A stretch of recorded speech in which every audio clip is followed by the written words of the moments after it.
All right, welcome everybody. It is ChalkBox Saturday night, and we've got some great matchups for you. Tim Bullus from Olympia is going to be playing John Giese from Kitsap County. They're going to be playing 8-ball race to 8 tonight for 1,000 in the middle. Some great action there. And then the headlining match is going to be Shucheng Chao versus Chad Razwick playing 10-ball race to 11, also for 1,000 in the middle. So we got some big cash on the line tonight between the players. I want to thank the sponsors of the stream. Thank you so much to Moonlighting Billiards with the drill partner. You guys have an awesome product. Check them out at moonlightingbilliards.com. We're going to have a drill competition at intermission to show off their product, as you've probably seen before. We also have Salotto, the Player app, so visit them at salotto.app or look on the App Store for the Salotto app. You can match up with players and even track your matches to Fargo rate. Then we've also got Taom Billiard products, Taom chalk, gloves, tips. They've got an assortment of products, so check them out, Taom Billiards. And then last but not least, a new sponsor for tonight's matchup, we've got BadBoys Billiard Productions. Thank you so much to Rick and Don Jones and BadBoys for sponsoring this event. They have a sponsored player here that's playing tonight, and Chad Razwick, so he'll be sporting their gear. We'll have some links for you guys if you want to check out their merchandise and apparel. So thanks to BadBoys.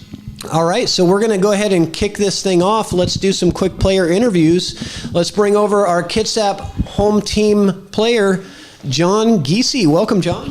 How's it going? It's going great. How are you doing? We'll see, won't we? All right, so this is your first time playing on the ChalkBox, and you're fairly new to the game as far as competition level pool. You've played since you were a kid, but you've been sort of maybe taking it more seriously, you said, for the past 2 years? Just trying hard is all, really. And are you doing anything special to prepare for the match tonight? Did you get any practice sessions in? I went to bed a little earlier and honestly just trying to shake off whatever nervousness is going on. So, are you nervous? A little bit. Good. You're supposed to be. Use that to your advantage. It can fuel you. Let's see. Is 8-ball your favorite game, or do you prefer rotation? What kind of games do you like to play in pool? I shoot a lot more 8-ball than I do rotation games, but I do like 9-ball. And you've joined our leagues here in Kitsap County. You're part of BCA League as well. Is that right? Or as well as the Top of the Olympics? As of 2 weeks ago, I joined a league. And before that, I was just shooting Toto for the last year and a half. Okay. Toto is Top of the Olympics, which is a singles ladder style league that we do out here in Kitsap County. So, but yeah, it's been enjoyable seeing you on the tables here, and I'm excited to see what happens tonight. I don't know what to say. All right. Well, good luck in your match, John. All right. Thank you. Thanks. All right. Let's bring up our Olympia player, Mr. Tim Bullus. Welcome. Good. How are you, Patrick? I'm good. Welcome to ChalkBox. First time here. Yes, sir. Yes, sir. I've been watching it since I got into pool about a little bit over a year ago. But yeah, we're super excited to be here. Appreciate what you do and what you do for the game. This is awesome. Good. Well, you guys have such a great pool community in the Olympia area. So many great players, and I always see you guys just having each other's backs, rooting for each other down in Lincoln City or at tournaments or wherever. There's always a crowd of Olympia people always hanging out together. What's it like to be part of the community like that? You know, being new to pool, like I said, my first league was about a year ago, and I played when I was a kid, but nothing competitive. And coming in, there's no ego. Like from the top, I mean, it all goes from Eric Sawyer on down. I mean, Aaron Rodgers, Chris Moran, like there's so many good people there. And like we were all together for Leah Hurst's birthday last night, and everybody's cheering each other on. Ex-coach, ex-military, so I've always been around like that, like group of people type mentality, and this is one of the best I've ever been around. Like it's just an amazing group of people. It is awesome to see, and I think Aaron Rodgers is going to be having a watch party tonight. Awesome. And in your honor, he's having barbecue because if you want to turn around, you got the Smokin' Bull Barbecue is Tim's company. So Tim Bullus with Smokin' Bull Barbecue. If you're interested in any barbecue catering, how far do you cater? How far do you go out of the Olympia area? Anywhere. It's the catering's the big thing. I'm big competition starting in the catering. Unsurprisingly, Washington State isn't the easiest to deal with getting everything going. So competition definitely was in front of the catering. But for the right people, for pool players, I'll go anywhere. Yeah, well, I'll tell you what, I'm a fan. You brought it over for a match that we played at Aaron Rodgers' house for the ChalkBox Moscone Cup battle, county battle, and it was amazing. The ribs and the brisket, it was just all so good. So, but besides that, how long have you been playing pool competitively? I got into it a little bit over a year ago. I started in the winter session. I did a little bit of APA last summer, so probably a little bit over a year. Did Lincoln City, 8-ball the last 2 years. So really this past a little bit over a year, just got into it. Excellent. All right. Well, I'm excited to see what happens tonight. So 8-ball, race to 8, yes, alternate break. Let's lag for the first break. Let's kick this thing off. Good luck. Thank you. Thanks a lot. All right. Good luck, guys.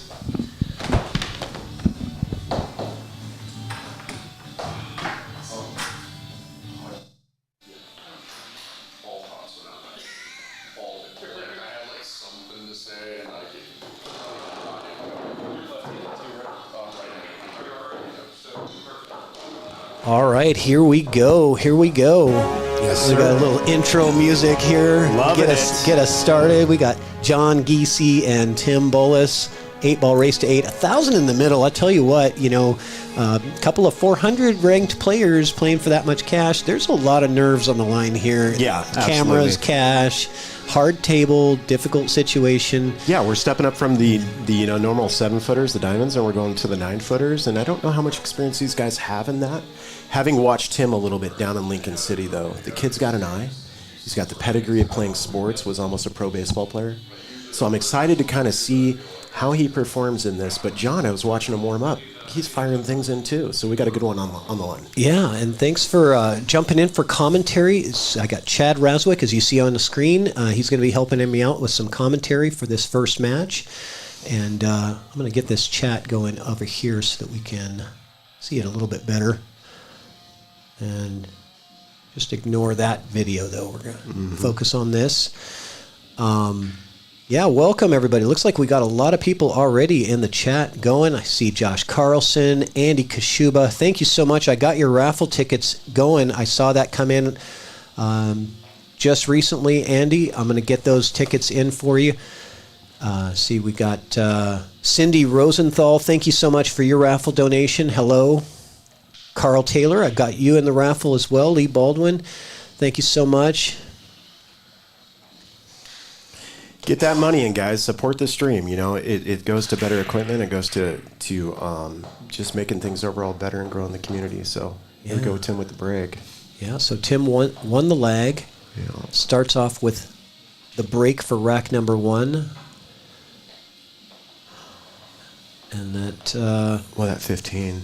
That 15 is a little jarred. Same with the 4. Does he have a breakout opportunity here? I don't know. Stripes are kind of on the edges, which playing the interior game can kind of be a little challenging in a rack like this. But ultimately, if he only has that ball, I'm not seeing a whole lot. Maybe the 12. I don't know. We'll see what he does. Yeah, it's kind of a tough opener.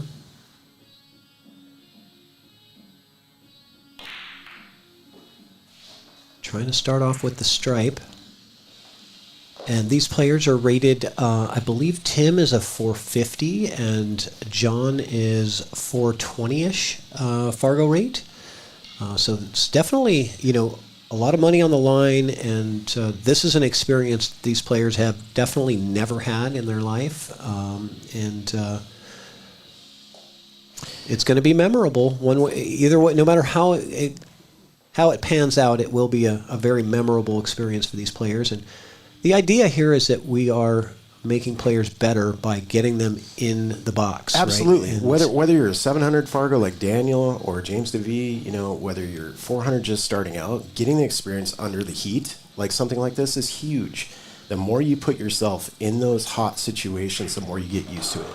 And having done this, played since 1997, man, when I started out at their level, I was just nervous. Like, I didn't know if something was wrong with me, if I was a little different than everybody else. But you definitely feel the heat, but the more you do it, the more you get used to it. And you can play the game. You know how to play at home while you're by yourself. And just bring that out. Yeah, I'm gonna. Is that your dog, Patrick? Yeah, I'm gonna have to close the garage Bring him here, door. dude. I'll pet him. I will pet him. Yeah, she's just gonna bark at the neighbors if I keep the garage door. So I'll be right back. No worries. Looks like Tim here is electing to take the 9, maybe the 11. He got by it. That's a good stroke. But what does he have? I think he's going to be forced here to take the 14. I think that might be, if he doesn't want to shoot that 9 down the rail. What I like about the 9 down the rail is if you can get it. No, he's a little short there too because you're going to cross over. The key to me is the 13 in the side next to the 8 ball is when you do take that, clearing out that 8, getting it out so you can make it. Otherwise, why are we running balls? We just want to, move balls out of the way for your opponent. And you clustered them up a little over there. Yeah, and I think that's one of the strategies that you learn as you become more of an established player, especially in 8 ball, is that it's about playing position until you have the open run out. Totally. Right? Totally. And keeping those balls on the table, but just repositioning them to where it's your advantage and your opponent's disadvantage. Yeah, they can work like little soldiers, blockers, if you will, like almost like tanks on a battlefield. You got to avoid certain areas, and that's kind of where you kind of learn when you run out, but you miss on the 8, you're kind of it's easy to have options in 8 ball. Yeah, so cue ball got kind of jammed up here a little bit.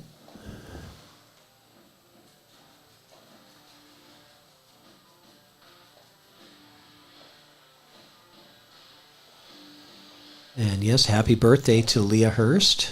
Yeah, what a cool person. I met her in Lincoln City. She is fun, guys. If you ever get a chance to hang out with Leah, she is a kick-ass person. Pardon my language.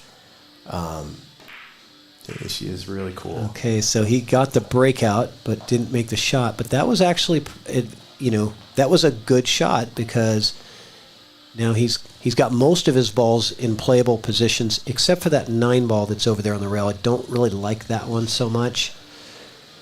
Yeah, I agree. But John looking at where he can go here. What's the move here? Yeah, if he has this 4, you can get positioned to the 6 to set up for the 5-1, and he kind of created a combo. And it's not a hard combo for himself if he gets back to the table. The problem is combos are never fun. They just aren't. Unless they're wired, they're just,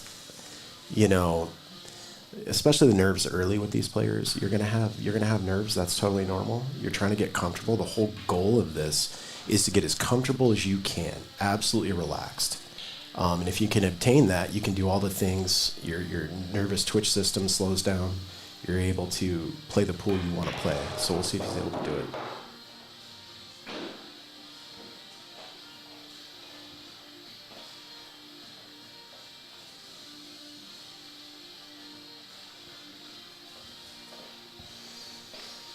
That orange ball on the side, man, he's got to get a weird angle on that to get it. I don't see how he can get there because if you take that as your last ball, you're angling into the 8, and weird things can happen if you bump that. Yeah. Yeah, you can use a 5 as a stopper, but we all know once you're doing that, Yeah. you're opening up the road to a weird scenario. Right.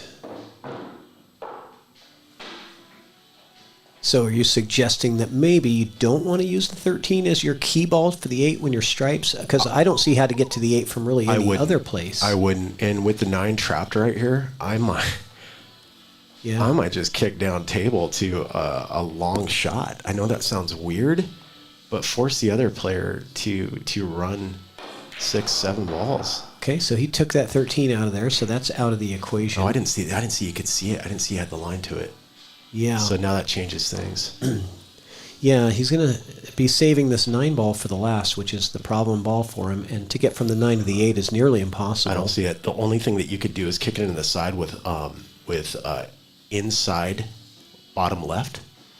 See that? So you can come in between the 5 and 1, 1, 2, 3 rails and kick it out. Oh, yeah. So you got to go low left, but it's tricky.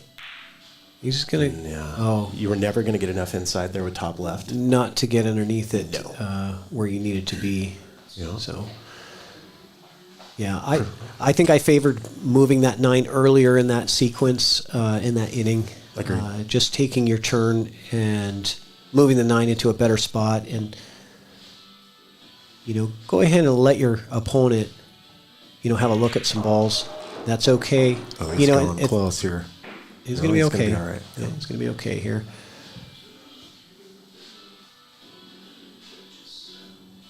How do you like this shot under the heat?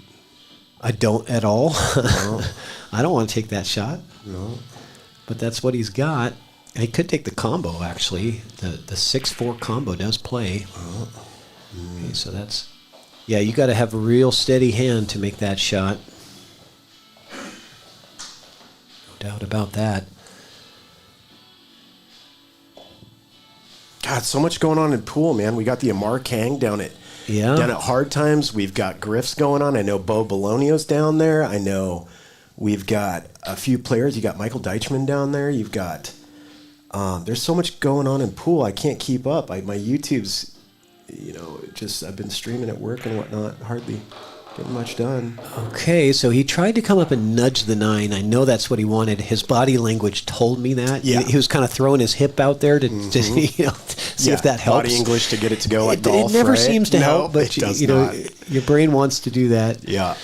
What do you think about maybe just moving the 9 into this area? Pop the 4 out of there and leave the 9 right where the 4 is. Leave the 9 right here. Creates a problem for him. You could, but the problem is you still have the 3, and if you put the 4 down to the pocket, you then have the 3-4 breakout to the 6. I do see what you're saying. Okay. I don't think there's a great solution here. Yeah. There's not. I mean, I don't see an offensive solution to where you're pocketing a ball. So you're not a bad scenario there, Patrick. I just think maybe that's all he has. I don't see it unless he wants to play some.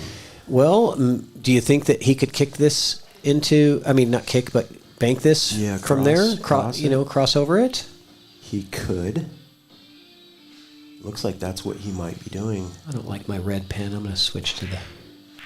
Yeah, that's what he tried. Yeah, he left his player long again.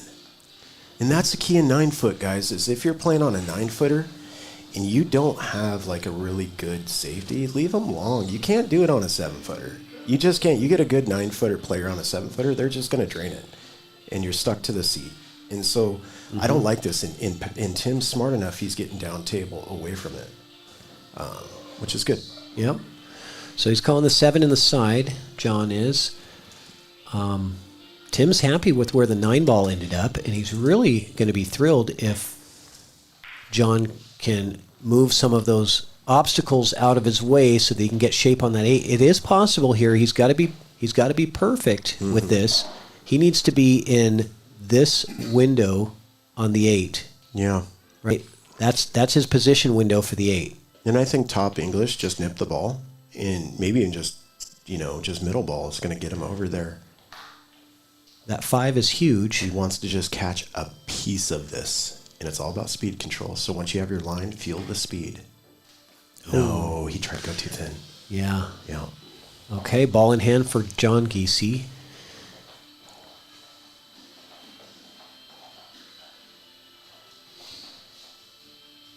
And this is a great experience for John. Not a lot of people know him because he's new in the pool world, as we. Yeah, man. He was showing me about the bear he killed, and he had taxidermied, which I was like, wow, man. He has 7 mag from 600 yards. I'm like, holy smokes. He's quite an outdoorsman. Yeah, this guy's cool. Yeah. He's like, what's up? Yeah. He's got some grit to him. I see him focusing right now. He's breathing. He's getting the... Well, I'll tell you what, if you're used to shooting something from, several hundred yards away, you're breathing and you're being able to calm your body and have that stillness. Totally. That's going to come into be a big benefit in pool. Now, are you as nervous when you're looking through the scope as you are when you're looking down the scope of your cue? Right. No, Right. but Well, there's been times with me I have. I mean, it just the situation. It just depends. You know? But the moment you've been waiting for all week long, you finally get you spot your whatever that you're hunting, and I suppose. I asked him if his heart was thumping. He said it was thumping on that bear, and so it was pretty cool. Yeah.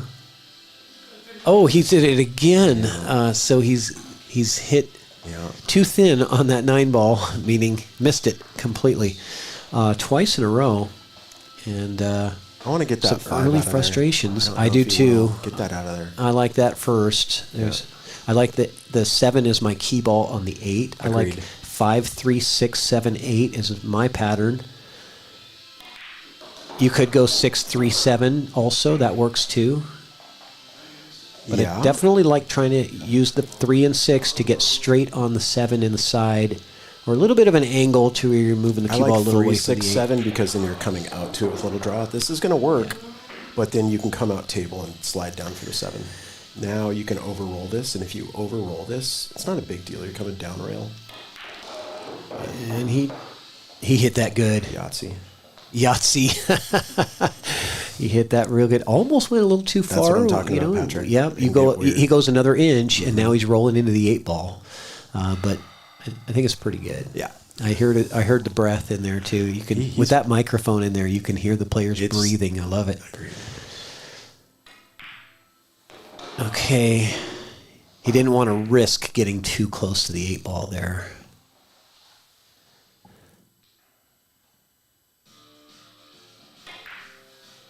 Uh-oh. Is it going to make it? Uh-oh.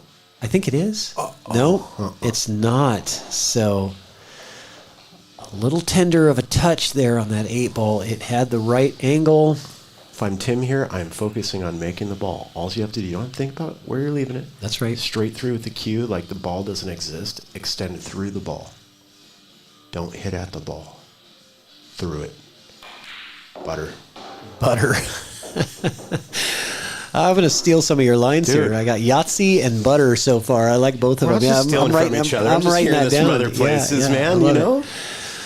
All right, so he's okay here. It's not deep in on the center of the pocket, so he doesn't have to try to draw out of it or anything. He does anyways. So Tim Bullus gets on the board, and we are off and running 1-0. And I'll tell you, we just got off. Let's see here. So Roomba Raffle, let's put that flyer up for you guys to see. So if you're interested in getting in the Roomba Raffle, you can do that. It is no longer the early bird special where you get a little bit of a discount. You can get 5 tickets for $20 or $5 per ticket. We're giving away a Q-Claw, Taom Max Rack, BadBoys hoodie, Evo Sports Jam Up jersey, and the grand prize is getting yourself in the box to play a match on the ChalkBox, and you get $100 of your buy-in paid. Those raffle tickets in. I've got a spool of tickets ready to write your name on them. If I may, Patrick, I'm super excited. BadBoys is coming out with a new line of jerseys. I'll be wearing one tonight, so shameless plug. Nice. They're just doing stuff different. They've had kind of the standard BadBoys logos, which is cool. Mm-hmm. We're going to, bring them down a little bit in size, offer more of a design, so it's going to be pretty cool going forward.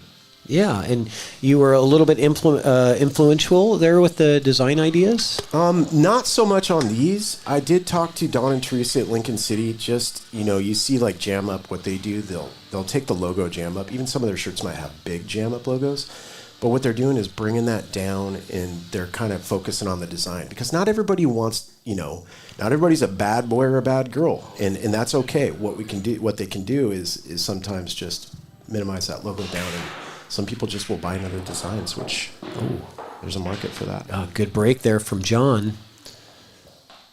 So the breaking advantage goes to John, I'd say, between the two breaks that we've seen so far. That's pretty wide open. Good contact. Yeah, lots of separation. This is one that we like in 8-ball. This is the break that we're trying to achieve. He's got options.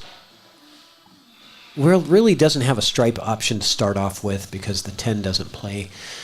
So he's got to take solids, but that's no problem. Does that 8 go in the corner, bottom left corner? I believe it does. Yeah. Yes. I'll get you a different camera angle to verify that. But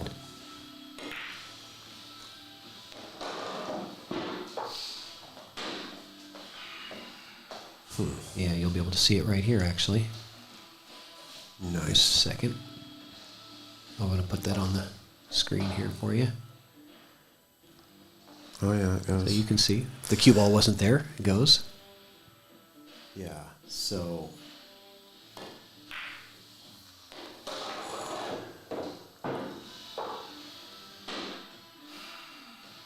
Yeah, this is a fun one here. So he's got the 3, but you're going to go down table, and you don't... I mean, you almost have to kick out the stripe here. Let's see. And that's partially why. You kind of...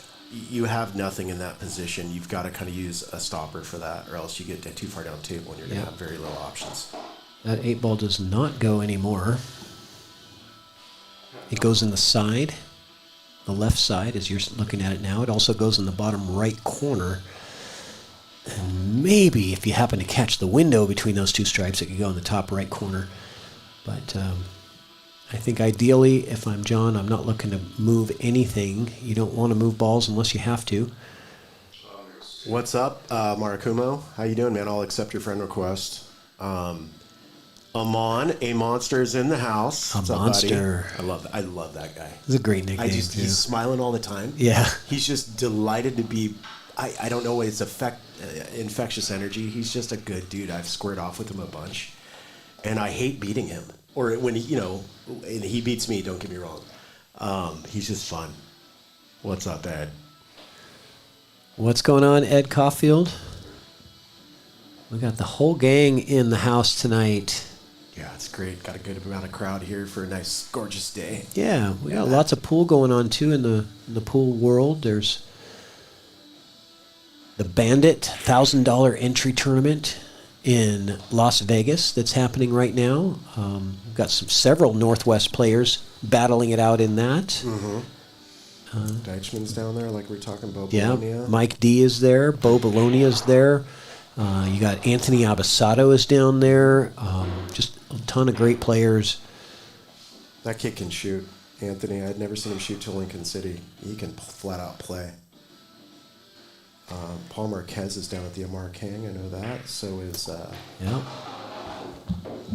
I forget his name. Randy Camanteague is down there with him, I believe. That's what I was thinking of. Randy, yep. Marcello Girardi. Oh, Marcello went down there he's too. down Yep, there. I wish that's him good right. luck, and he's stoked. Yeah, that's a great event. You do a 9-ball and a 1-pocket event for the Amar King. 10 ball. A 10, sorry, That's 10. okay. Yeah, 10 ball and 1 pocket. Yeah. Oh, Ed was there. You played the 10 ball. Okay, cool. Nice, Ed. Yeah, it's at Hard Times, and I'll tell you what, Hard Times is one of the best places. Shout out to Oscar and Destiny Dominguez. They run a fantastic venue there, and the streaming from Collins Newey at Post Up is just top notch.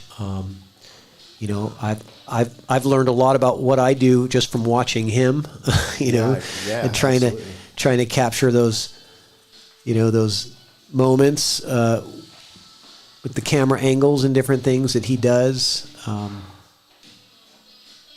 18th out of 104 in that field is fantastic, Ed. That's really good, Ed. Congratulations. Holy smokes. That's a great tournament for you.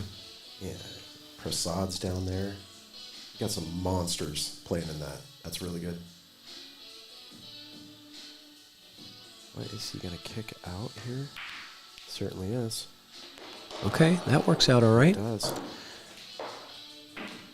So, I like getting this 11. Oh, can you even see the 11? Yeah, I like the 14 and roll forward for the 15 and get those out of the way. But you're right, the 11 is an issue. Yep.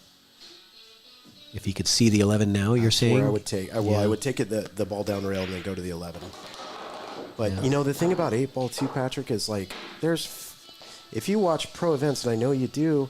Oh yeah. There's 15 different routes, and usually they're wrong sometimes because it's just there's different ways to do it. Yeah. And there's different tendencies that a player likes over another player that gives different options. So if somebody's saying you have to play it this way, that's not right.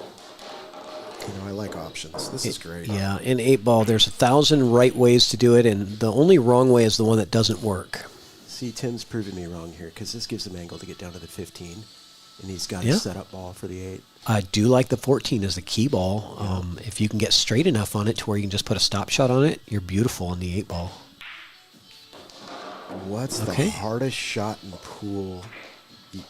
Logan says, what's the hardest shot in pool in your guys' opinion? Well, holy smokes. For me, I'll just volunteer. Please. For me, it's being tree-topped right over the top of a ball and trying to aim on a ball that's maybe 4 or 5 feet away. Right. The aiming line for me is so hard to see. Not only is it hard to cue correctly, and you're coming down on it. Yeah. It's like a jump shot. It's like aiming at a jump shot. Oh, he's hit that a little spicy. Yeah. So it's going to be okay. You can come to the other side of the 8. I think he wanted a stop shot there, but this is actually going to give him more room to cue on the 8-ball, because a stop shot was only going to put you right on the rail, but it does get you straight in on the a pretty easy pocket. This one, he's going to have to move the cue ball a little bit more. And if he does it correctly. Look at that feather. Oh, yeah. Great shape. Yeah. But I liked your option better. You know, and what he might not have been comfortable with there, Patrick, is cue ball, tip placement on the cue ball, fearing the side pocket scratch. And, at that 410, 420, 430 level, I remember it's just like you're not confident that you're going to put a little too much unneeded draw on the ball or whatever, and he managed to do that. All right. Soft shot. So John with a chance to tie the score here on this 8-ball, and both players missed this pocket right here at the late game. And it's like, nice shot, and John Giese gets on the board. We're going to go to a quick commercial break. Moonlighting Billiards presents the Drill Partner. Whether you're new to pool and practicing the basics, or a more experienced player performing drills to improve your shot making and positional play, the Drill Partner is perfect for you. Use the Drill Partner to set up drills anywhere on the table. The Drill Partner allows you to set up for drills with balls in a straight line and an angle.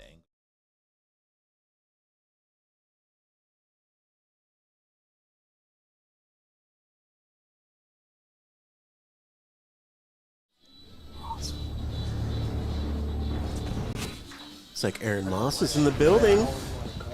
Aaron Moss. We got a CSI ref here. This is wonderful. Heck yeah. Oh, beautiful, man. Appreciate you. Right on. So my hardest shot. Am I still live right now, Patrick? Can they hear me? Oh. Yes. 1 second. There you go.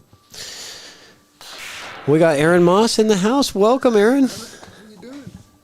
He's got his Evo Sports jersey on, too. How about that? All right, so let me make sure that I'm doing this right here. I've got to get over to this. Sorry about that, guys. We missed the break off there. It looked like it was a successful break. Or no, that was Tim's break. So it was a dry break from Tim. Yeah, that 7-3-4 is a little clustered, but he has an angle to do something about it. But what I don't really like is just even you're dealing with the 6-7 over there by the 8-ball. That's just stuff you don't want to deal with. The stripes look a little bit better, but the opening shot's a little funky. Yep, sorry, I'll get that back for you. He's going to take them. This is some work here. I think if stripes are the opportunity, I take stripes.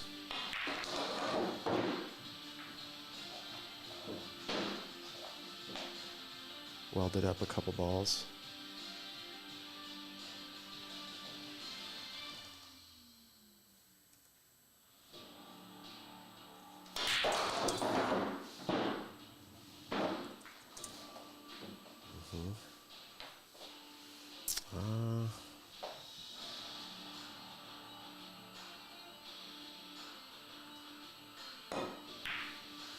Okay, it's all about that 2-4, getting the right angle down table.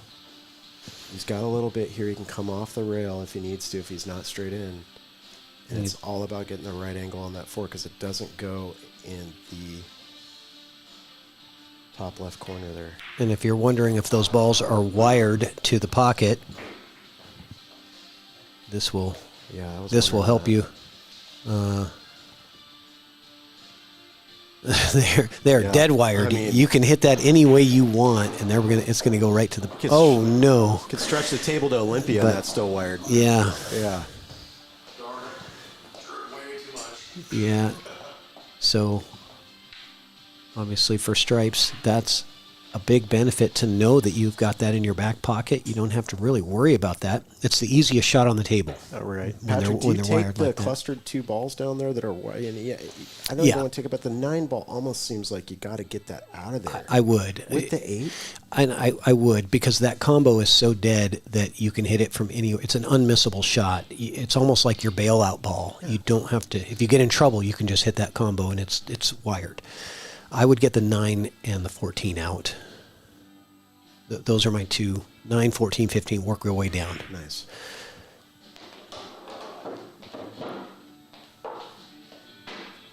What made me decide to get a 9-foot table? Logan, great question.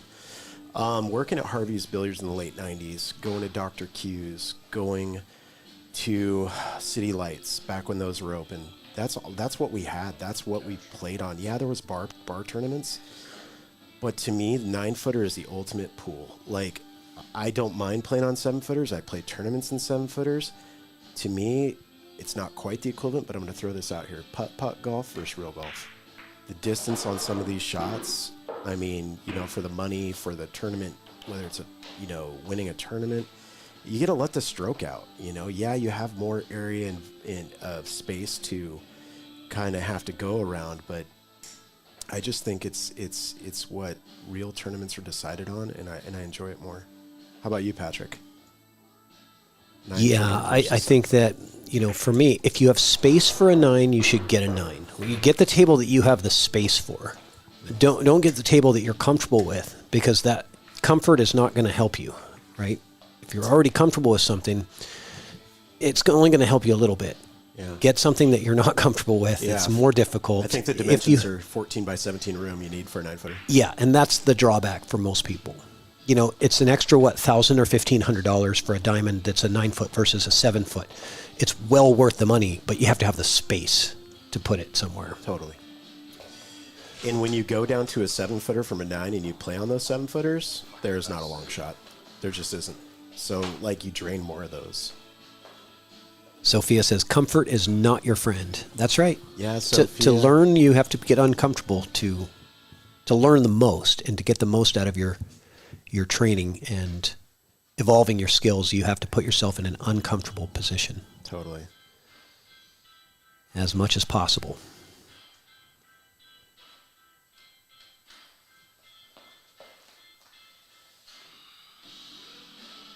Let's see how the nerves are doing here. Oh boy. Okay, well.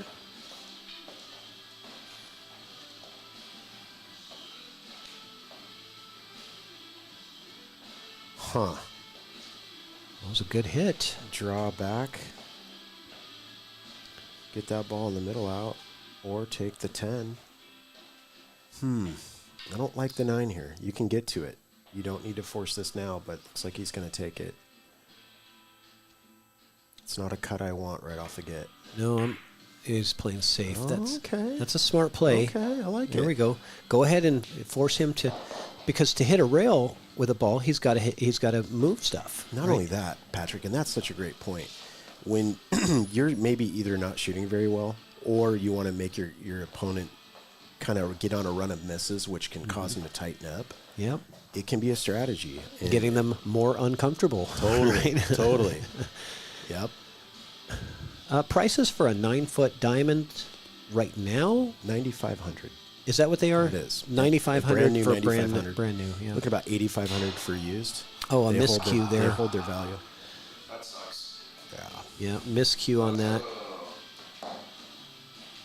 Whoops. So, Tim rewarded for the safety. And now what? 13 first? Yeah. You always take care of the ball that's kind of more in trouble. Get right? it out. Yeah. Get it out. You have options. Yeah. I like I almost like putting just the cue ball right here. Okay. And playing this 13 here. Just roll forward a little bit for the 14. It's just all natural, right? You don't have to. You just punt it right into the pocket, ball in hand there. You know, then get that 14. Come back for the 10. And then you have the 9, and that'll give you either top left, down table in the corner, or play it in the side. Yeah, I like the 9 as the key ball and the 8 if you can get the right position on it. Yep. You know, really anywhere in this area, you've got good key ball position on the 9 to get to the 8. Yeah. So, Ed, I'm curious how those gold crowns are going to play. I know Oscar's getting rid of his gold crowns at hard times, and he's going to be putting in the new ones. So I'm excited because Brunswick's, man, that's years of tradition. It's what I learned on a 9-footer on Brunswick's, and yeah, I think diamonds are the best in the world, along with Renaissance. But we'll see. okay, he chose a different pocket for that ball. Oh, than nice. what we You were played looking him. at, but he did play the 13 first. Oh, I goodness. cannot believe that went in, Chad. That don't go on my table. That's going to give That you. don't go on my That'll give you table. some information. I'm surprised. Well, my actually. table's a little worn in than yours, and mine would have coughed, and so that's good to know for when I play tonight. But yeah, that's Well, yeah. the cloth is not super old. It's only Plays 9 months, maybe 7 to 9 months old on the cloth, right? Plays so good. They will play a little bit bigger, but it's not like new cloth where they'll just slide in. You got to hit it good. Yeah, I am very surprised that found its way. It must have had some spin on it to take it in there. That was normally would not go in. You're right, Sophia. Oh, I Nice like the draw flipping here. shot. I like the stroke from Tim on that one. Shows some confidence there.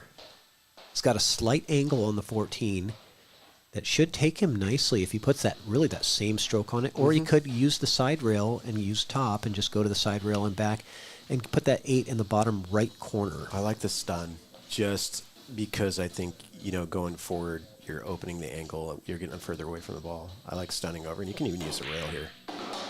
It's going to That's work fine. really good, yeah. I don't think he's happy with it, but that's... Well, I think it's great. yeah. I'm perfectly happy with that 8 ball from... adrenaline's going, and you just... It's funny, when you're playing by yourself, you don't mind any angle, right? You can just shoot like Efren, but it's like under the heat, you're trying to get perfect, and you don't need to be, but our brain kind of wants us to be perfect. Make it easier. Nice shot. Nice shot from Tim Bullus, taking the 2-1 lead. And guess what? We've got a watch party going on in Olympia over at Aaron Rodgers' house. Yeah, man. And I actually have a feed over there. You want to check it out? They're not going to know I that would we're really? they're not going to know that we're watching until about 20 seconds later. So Heck yeah. we're going to talk for a little Heck bit yeah. first and build it up. So maybe they'll get a few people in the room Yeah, man. and see what we got going over there. But let me, Jessica, yeah, all let me- those guys, are let me they just down see there? what do we have going over there in Olympia. Where's gotta my be Where's kidding my me. watch party? You gotta be They're- kidding me. I'm sure that. Let's wait until they actually Look at that recognize- setup, it Patrick. It froze. Hold on. That's It cool. froze. Let me refresh that.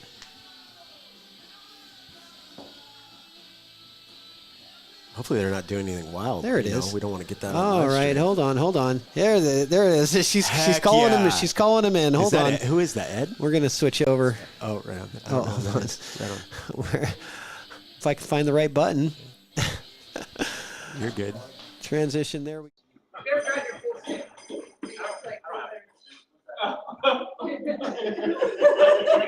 Oh my god.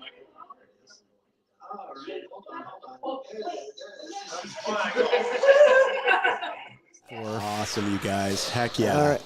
Okay, so break from John Giese. Is that Vanderbeek there too? Heck That yeah. was Mike Vanderbeck. Down with in the, Lincoln City, I'm going to say this right now, Patrick. I'm going to say this right here. I think there's no better community of fun people than the Olympia crew. I was mean just saying that, the same thing. you Yeah. know? And so they're just having fun and they're kicking it. And pool can be a serious game, and sometimes we take it too serious, but we have to have fun if we want to continue playing. I took a 10-year break from pool, having played collegiate golf, and I was really hard on myself in my 20s. And I took a break because it was just, I was beating myself up. And when you're doing that, now I'm in my 40s, I'm like, let's have fun. I want to play competitive, but just remember, take it easy on yourself. We're all learning. It's a path. That's right. If you're not having fun, you're not doing it right. You can compete and you can lose money and all those things and still enjoy the sport of it, right? It's about. But most of us that take the game seriously like we do, we're all competitive natured people, right? We either like other sports or, I mean, even Tim is a competitive barbecuer. I mean, he enters these barbecue competitions, right? Yeah. You know, so it's like, it's that thrill of winning, the roller coaster of emotions of winning and losing. And, you know, I think that we're wired that way as pool players to sort of get off on that a little bit. I know that when I was out of competition for 10 years, Andrew was like, you just seem like you're missing something. And right when I got back into competition, it just clicked that I just need to compete.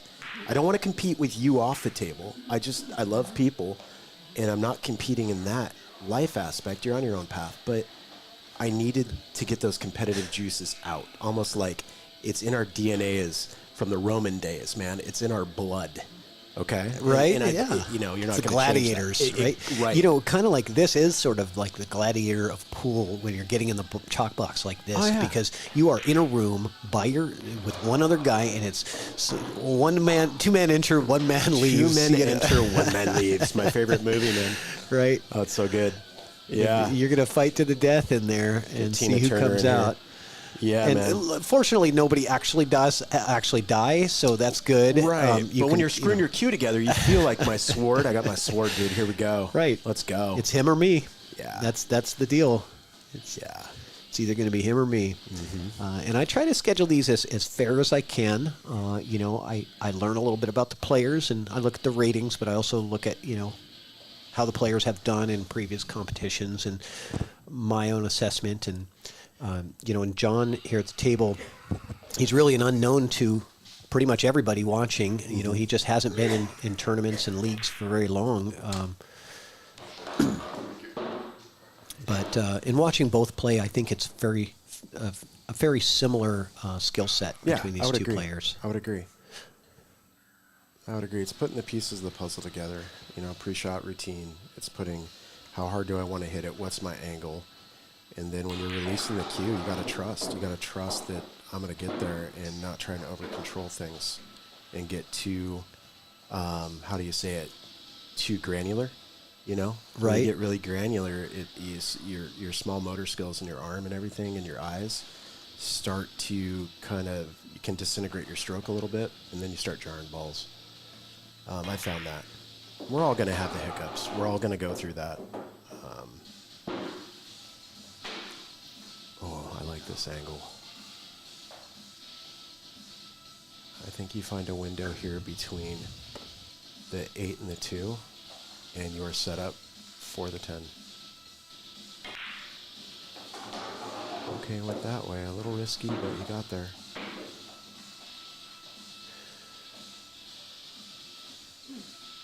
And thank you to Jason Larson for the raffle purchase. We're getting your tickets in. Oh, no. Okay, so what have we got here? Well, let me he go really to my needed side yeah. camera. See what do we have here. He can play this off the 3. I don't like it, but he can hit the rail. He can hit the 3, get ticky. It's just not easy. Oh, he could make it. Oh, what a shot. I didn't see he could make that. He had to jack up to a little bit. Did he get a little massage that? massé on that. Yeah, okay. Yeah, he massaged it. From our angle in the look booth, yeah. I couldn't see that it went by the 3. Really Okay. unfortunate where he ended up. Does he have his jump cue out? I don't think he's going to be successful at this. I don't think this is a jump shot scenario. I think he must kick at this. It's just too close. I think Aaron's right. He's got about half a ball here. Me personally, I don't jump when the ball's that close. I've seen even if I only Justin- have to go over half of it. The Kiskis can do this, and I don't know how they do it, but they do this. Yeah, I don't like it. I couldn't do it. Well, good run, though, but Yeah. as an 8-ball, guess what? That's the kiss of death. Wide is open. Pocketing all your balls and then leaving nothing in your opponent's away and giving them ball in hand. Bingo. It's sort of like, yeah. that can be the frustrating. However, being that this is a 9-foot table and not a 7-footer, there is a decent chance that you will get another chance at the 8-ball, but it may not be something you like, but you might get back to the table again. Yeah, the Now, ball can get wild. If you're playing in a 600 level speed, you're not getting back to the table. No. What I found is, it seems the better players, what they do is they'll put their cue ball in situations, give them multiple balls in this situation early on. So they put themselves in, okay, if I get a little off here, I can take this other ball and be perfect. Mm-hmm. So as we wind down and the balls get less and less, you got to play more perfect shape, more of an end game to 9-ball. That's right. Yeah, you can be a little careless in the beginning of this run. When you get down to those last 3 or 4, and you got to be a lot more precise because your safety options diminish quickly. Agreed. If you get out of line, you don't have a lot of safety options when you've got 2 balls left. So it's good to have a backdoor safety. I don't like the distance here, so I think he's going to have to take the 5 because the distance on the 7 is just too risky. Although I'd rather play the 7-3 and save those 2 in the middle of the table maybe for last, but yeah, 5 in the side. You might run into the 2 coming down, clip the 2 a little bit, and this could get funny. Right? Depending on, so he comes full into the 2, and it does get funny. So he's got the 7. Does that go? Let's take a look at the side camera. Yeah, those play to the other pocket. I'm not sure. We'll stay on this one for a second and see what he's going to do. Question is, do they go to this pocket that they're closer to? And I believe they do. The 2-ball does. Wouldn't have played it that way if it didn't. Yeah, pretty textbook from here. Just give yourself an angle off the 2 in the corner. Give yourself something of an angle on the 3. You just use top roll up for the 8 in the top right corner there. Called the 2.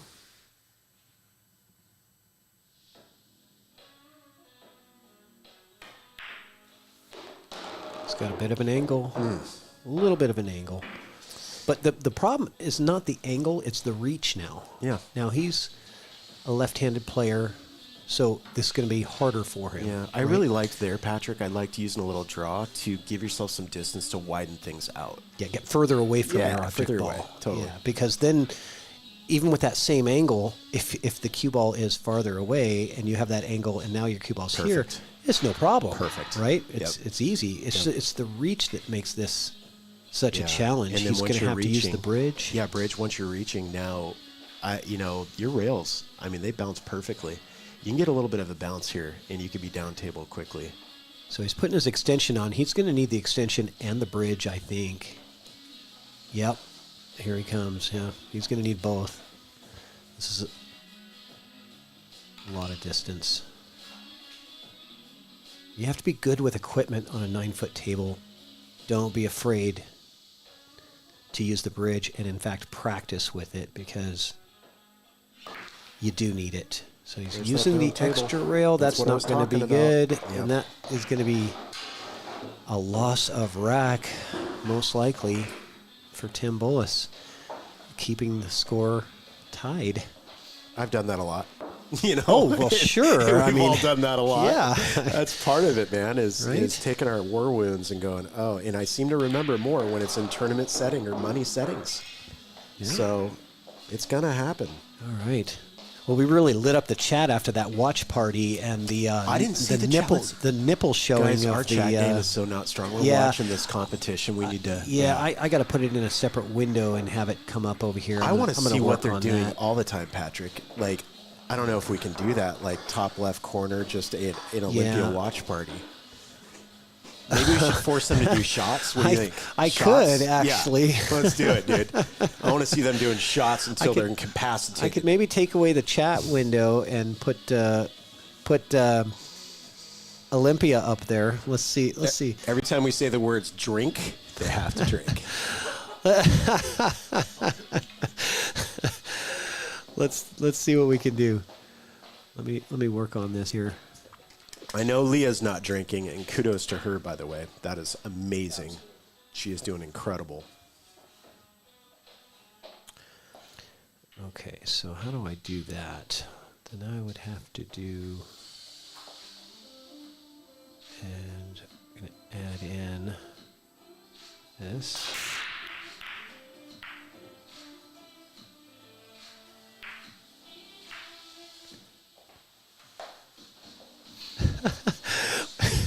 Look at where it froze. Oh, wow. Look at the picture that it froze on. Yeah, look at that, right on the nipple. That's just like, and if I was him, I'd make that my Facebook profile. Boom. Rich is taking a picture right now of it. It's pretty funny. Yeah, that's cool. All right, you commentate the game because I got to do this part. Let's see what we got. Yeah, he's whittling stripes away here. 15's a key ball.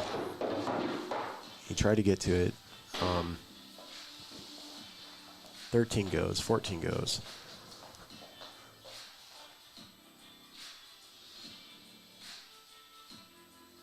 I mean, if this is cuttable, I almost would take it because you can draw back for the... Yeah. Oh, he might have a blocker here. No. Yeah, he does. He's got a blocker. And that's the key that I found down in Lincoln City that brought me a lot of success is just blocking pockets. So when I didn't have a shot, I would roll it kind of like that he did and force my opponent to get right on it and deal with it. And under the heat, I mean, they sometimes would just leave me a shot and then you can run out. All right, how's that? We got, yeah, there we go. We got the Olympia watch party in the corner of the screen. Heck yeah. You like that? Dude. We might have frozen, but that's all right. Yeah, see, I think I'm going to blame it on Aaron Rodgers' Wi-Fi. Dude, but, yeah. I don't know. It's all good. It's all good. Just, yeah. Even you trying it, I didn't think you were going to do it. Just to even get it up there was awesome. That's cool. All right. Well, solving some problems here, and that's this game, is solving problems. He just... I mean, I just don't know. You could play that 14-15 combo, and then you have options, but...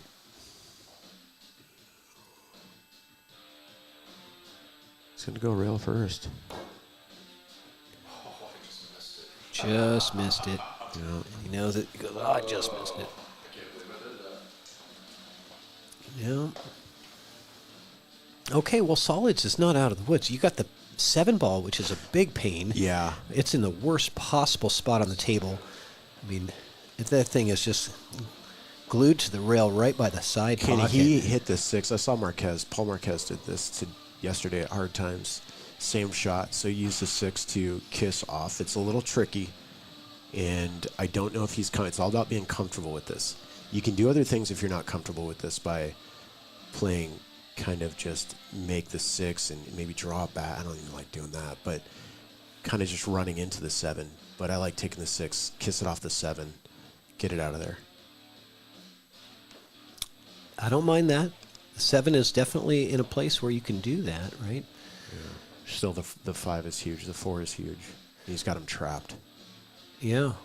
But the problem is, see, the 5 and the 4 is also a problem for stripes. The 7 is not a problem for stripes. So you want to take that one out first because it's only your problem. Right. It doesn't help them at all when you do it. If you remove the 4 and the 5, you're done for unless you can find a way to deal with the 7. So you have to deal with the 7 first. So it goes back to us when we were talking about earlier, removing soldiers from the table, making it easier for your opponent if you miss. Okay. Did he just reverse it? I don't mind that. Go. You know, that just get another. I don't know if that was intentional or not, but I don't mind it. What I don't like is not having a ball above the 7, like you said, because you want to take a ball off the 7 into the side. It caroms nicely and it moves the 7 off the rail. Right. Yeah, so I got to figure out the chat here just a second. Let's go here. Docs, chat. We got to get this up over here. Let's do that. Come on now. Where are you at? Oh, that's shit luck. Awesome. Dude, should've shot softer. She'll make it on the chill. Should work if it's connecting.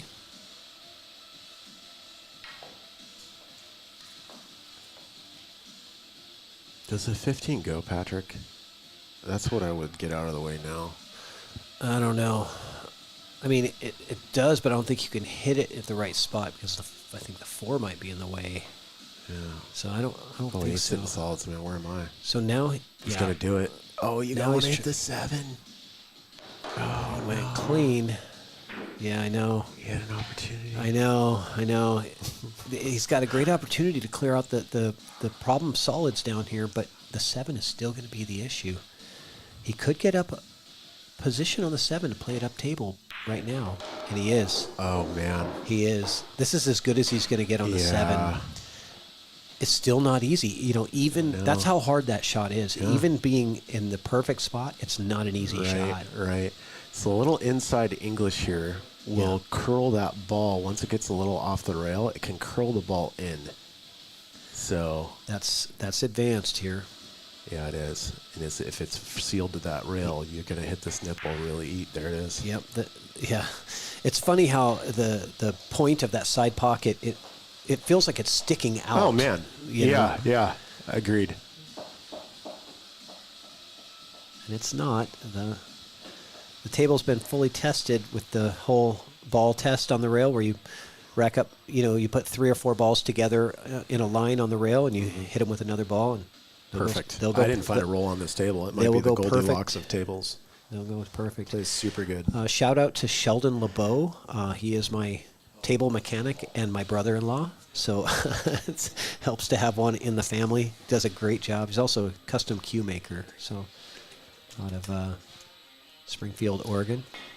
I saw a few of his jump cues, I think it was. Did he make a few jump cues down in Lincoln City? Yeah, he's made some jump cues. Yeah, They were hitting really well. Yeah, he makes all types of cues.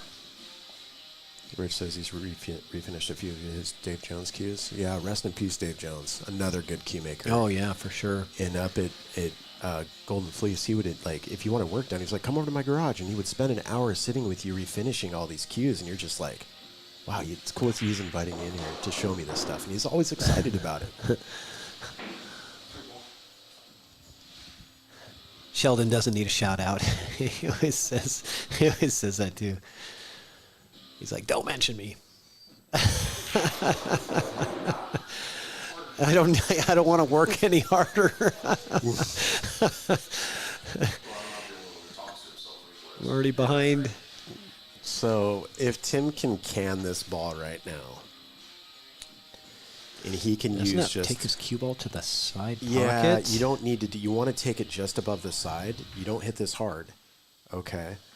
And what you can do is don't hit it hard, but bring it out over to the left side pocket, and you might be able to get enough to use bottom left Really, to get. I mean, the it same. really looks like that cue ball wants to go right to the side pocket. Does. It does. If I go a diamond below where your line is, you can get over there, and you might. So be able he's to going use- to the other pocket because of the scratch possibility. Okay. This could work if you could miss the 14, and he does miss the 14, but however, miss the shot as well, Did and we the scratch. commentator do that? Did we comment on going in the side pocket and sent it there? Did we curse him? No, that's not a commentator Okay, curse. good. I wanted No. to make sure, man. I trust me. I know what a Yeah. commentator curse is This is my because first I time am commentating. I'm I don't very know. I'm very adept at it. That was not a commentator curse. No, That's no. honest. Yeah, that was a random chance. Chris, it was amazing Scratch. meeting you at Lincoln City, dude. What a blast! Every fall and spring, I absolutely love that place. And I'm more of a tournament gambler. That's just what I am, and I've known that for years. I love BCA because I can get down there and be part of the community and have fun and compete. Oh yeah, Brett. Yeah, I love it. I ran a tournament last night at the Eagles. Shout out to Snoqualmie Eagles. Shout out to everybody down there. Brett Schneider, David Schneider. Brett and Bob, Natalie, all you guys down there. Jack, Justin, JK, Taryn, everybody, you rock. I don't know if you're watching down there. Hopefully you are. I know you guys are running the Eagles, the Valley League tournament on Thursdays, and so hopefully you guys are competing and having fun. Oh, and he misses it and ties it up and sets up his opponent with a shot. So a few choice words from John in there. Yeah. He's feeling it. Yeah, You know. you're competing. We're not tough. playing for peanuts. You got 1,000 in the middle, man. Yep. That's anything above 250, I think is okay. I mean we're playing. Let's go. Well, I like it, because these players, they want to get in the grease, right? They want to experience the maximum amount of pressure, and I commend them for that. It's hard playing for $50 on a live stream. It is. All your friends are watching. Yeah. Everybody's watching you.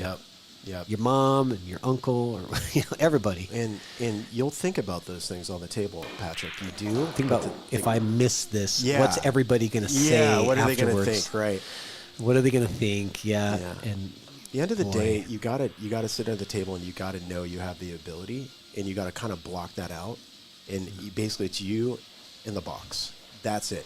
It's you and what you're doing, because at the end of the day, any distraction in this game, it's so mental. It's more mental than golf ever wanted to be. And we tout golf as being a super mental game. Having played collegiately, I can tell you, and this comes from Johnny Archer, this comes from Earl Strickland, this comes from straight pool John Schmidt, who was on the mini tour. Golf doesn't hold a candle to pool from the mental aspect, because you just got to be on your game, and it exposes everything so easily. I like that shot from Tim, not trying to pocket the ball and go aggressive here. He was just trying to move it to a better spot. He didn't accomplish that, but he also wanted to get the cue ball maybe behind the 8, but knowing that his opponent is really in trouble here. And let's see if John can play some good defense here. He's got some great opportunities. Kicking at the 15, loosening up stuff, that did not work out at all. He sold the farm on the pigs. Yeah. That is, no matter what, you can't let him look at the 7. No matter what. I mean, I agree that he had to do something with that pile of balls. Something had to happen. I don't disagree with the idea of kicking at it. Right. But you... Did the 14 hit the rail? That's a good what question. Tim's asking. Let's look. Let's hold. Are we holding play? Yeah, we're gonna take a timeout. They We'll want to take a get timeout, they want to guys. get a watch on this, and so I'll watch it back on YouTube. Just a second. We got Aaron Moss, CSI ref here, and he is going to watch this. And I mean, he might have just came here for this shot. Here. I don't know. He brought watermelon. That's just awesome. Okay, we're replaying, guys, to see if the 14 hit the rail. And it's on its way. Aaron, what do you think? Oh well, the 15 did. 15 hit. The 15 hit the rail. We're good. Yep. All right. I told the players that they are always welcome to ask us if they want to get a verification on something. On this shot here, Patrick, when you're going down to the 7, I like using bottom right, a little bottom right, to kind of spin the ball in, and it kind of cuts the angle so you don't come off the rail. Looks like you didn't do that. It came off fine. So what do I know? I'm going home. I'm kind of surprised. I was expecting him to maybe slow roll it. Yeah. Because that's kind of the go-to for a lot of players. A more advanced way is to stroke the ball like that. Good out. So I gotta turn off that. Hold on a second. Shout out to Rick Jones. I saw you in the chat, buddy. Hope you guys are doing good. 14 was 15 now. I was watching the 14. I'm glad they looked at it. Don and Teresa are watching. I don't know if Kobe is. Bonnie. That close to the rail, and I bumped him with Love the Bad Boys merch. One of them would.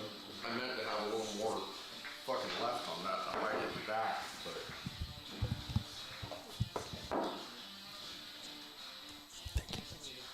Appreciate you, Aaron. Aaron's taking off. He was here just to ref that one shot, and so now he's leaving.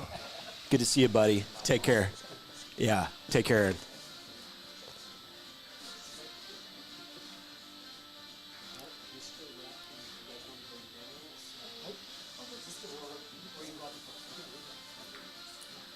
Telling myself the nerves are going to go away. oh, dude, you and me both.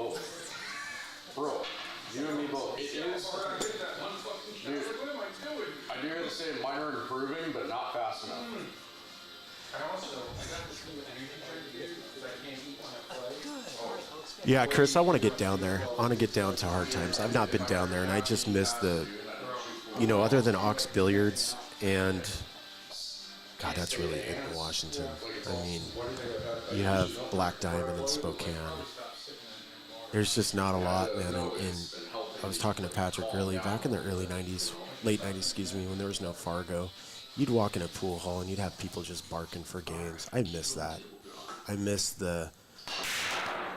I'm going to just say it, the darkness of the pool side. I think that there's, from a kind of mental and spiritual aspect, there's things about this game that are just, it just hits the core deep when you walk in a real pool hall that's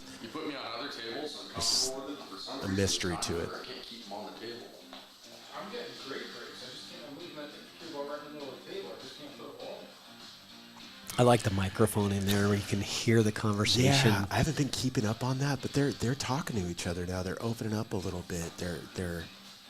They're embracing the struggle together, And It's funny. Some players are very talkative when they play, and other players don't say a word. Right. Yeah.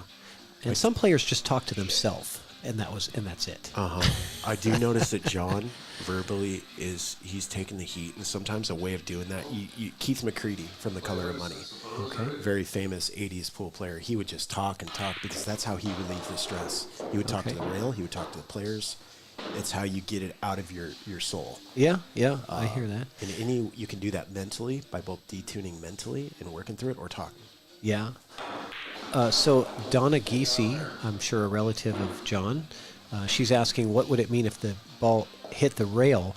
So in the league, in the rules that they play by, in tournament rules and league rules, once you make contact with your object ball, something must touch a rail or go into a pocket for it to be a legal shot. So you can't just hit a ball.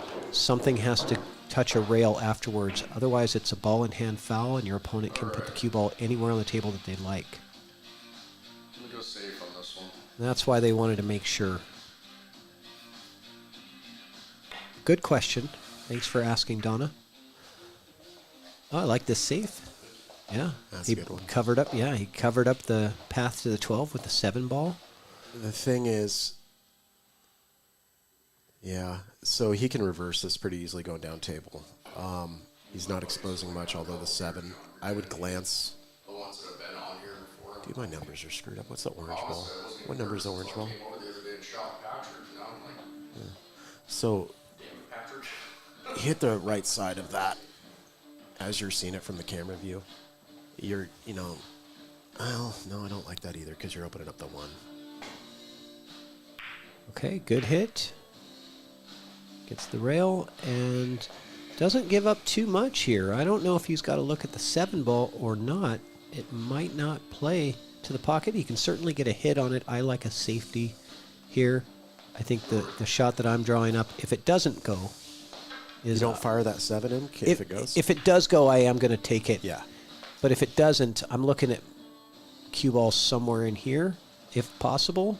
But I do not like the jump. You definitely can see a piece of the 7, and I would much prefer the control. The control, the control. Oh, and look at this. It's salt in the wound. The 8 ball goes in errantly, and that's going to cost him that rack. There was no need to jump the ball when you could see a ball. There's no need to jump at another ball. Agreed. Because the outcome is not going to be as good for you because you have way less control over where that cue ball is going to end up and what happens afterwards. Yeah, he let the horses loose on that one. Yeah, I think if he had that one back or when he watches that one back, I think because the 7 ball, if it didn't play, the safety was definitely there. At least the opportunity to leave the cue ball all the way on the bottom rail. Even if you're not blocking him from a shot, you're still making it tough on your opponent. You're still in the game. Keep yourself in the game. Yep. That shot did not keep him in the game. Obviously, it was quite unfortunate that the 8 ball went in, but... Don, I would give my right pinky on my right hand to go down to the derby. I do it right now. It gets in the way of my stroke anyways. On the back end of the cue, right? I've always thought, and I don't know if anybody has this, their pinky drags on the cue going back and forth. Mine doesn't do it anymore. I've adjusted. Uh-huh. What if you just took that off? What if you just had it surgically removed? Is that bad? Your pinky? Yeah. You're going to surgically remove your pinky? What else do I want to do but shoot Okay, pool? you find a surgeon that will do that. Well, I guess never mind. Dude, They'll got do pretty much alcohol anything. and a hatchet. Yeah. Never mind. We're here, bud. Yeah, never mind. Never mind. I don't want to go there. I'm not going to go there. It's family show. Right. Somebody in the chat said I should start selling ChalkBox merch. You're right, I should. I've just been too lazy or too busy to get it going.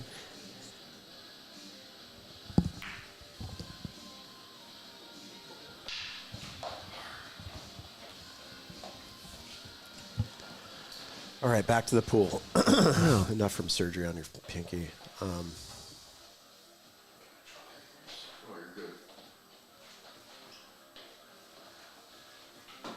This is interesting.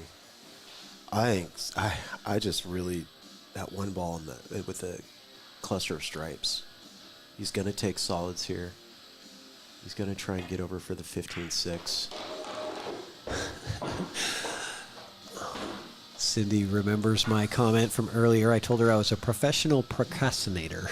Nice. If there is such, if there's an occupation for Are procrastination. you really? I look at your garage and everything is boxed up perfectly. Yeah. Man. Do you know when that happened? No. Today. Oh, really? It was a disaster. All this? It was a disaster this morning.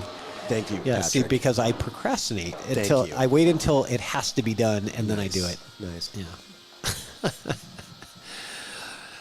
Yep. That's me. Key ball, here's the one. Like, how do you get down to that? What do you do?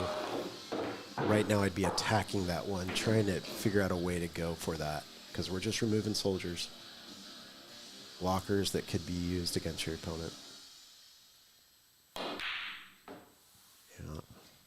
Kind of stood up on that shot. Stay down, stay still.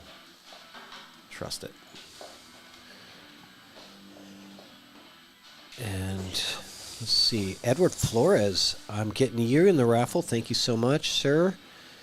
And Brant Ellingberg, got yours as well. Thank you very much.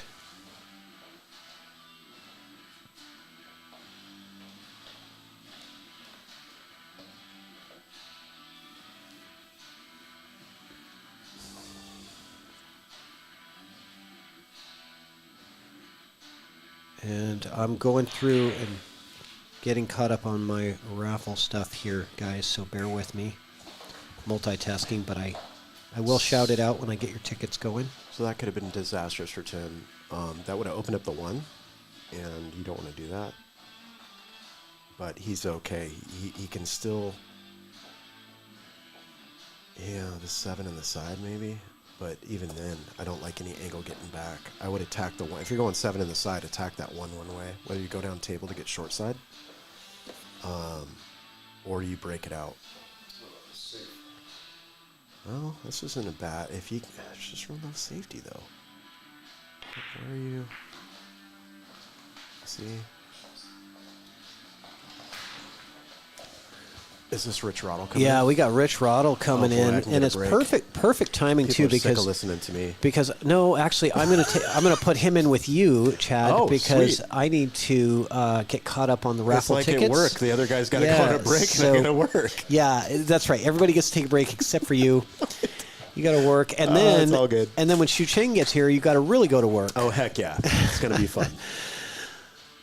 All right.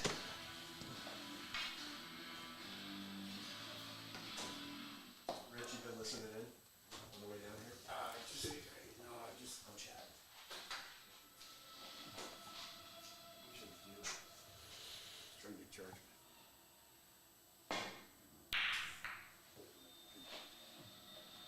This don't hurt nothing.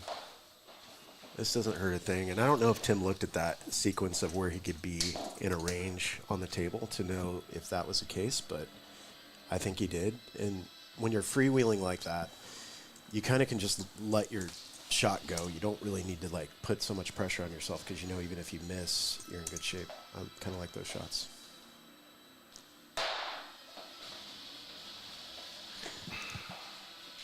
All right, Rich, you ready to jump in? I'm just going to put you right to work since you got here. You're late, and according to the union rules, you know, we got to dock you at least a day and a half of pay for being tardy. But I'm going to set my headset on mute and put Rich in.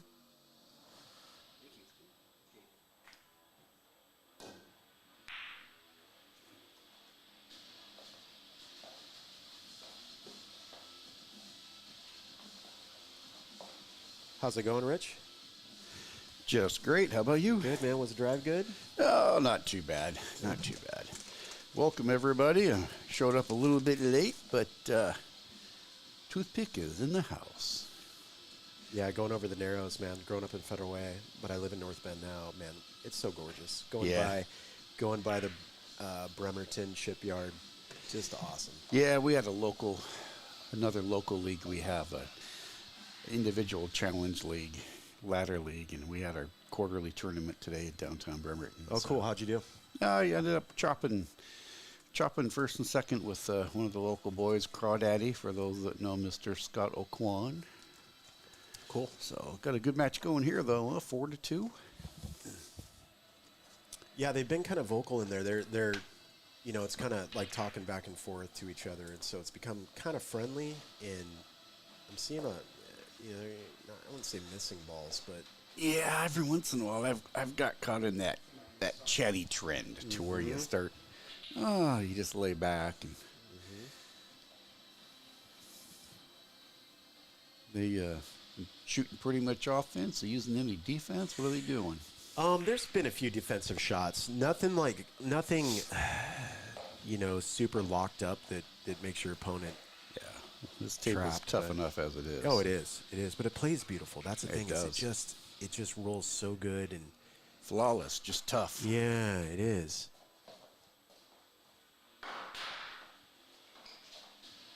Boy, here. What do you like, Rich? Oh,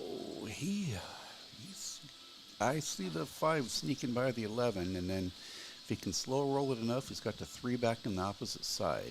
No. Marakumo, no, he doesn't have a toothpick in No. yet. No. Patrick makes me take the toothpicks out. He's too afraid I'm going to poke a mic. I'm like, all right. He actually wrote that into my union contract. He says, okay, you'll get to do this, but no toothpicks. He wouldn't even let me chew on a dull one. Dude, as a kid, I would buy the cinnamon juice Oh, yeah. and put the toothpicks in there. Oh, yeah. Oh, yeah. And, Yeah. yeah. Well, here's a really good chance, in my opinion. I'd go 10 and spin it up and then put the 14 on the opposite side. Bingo.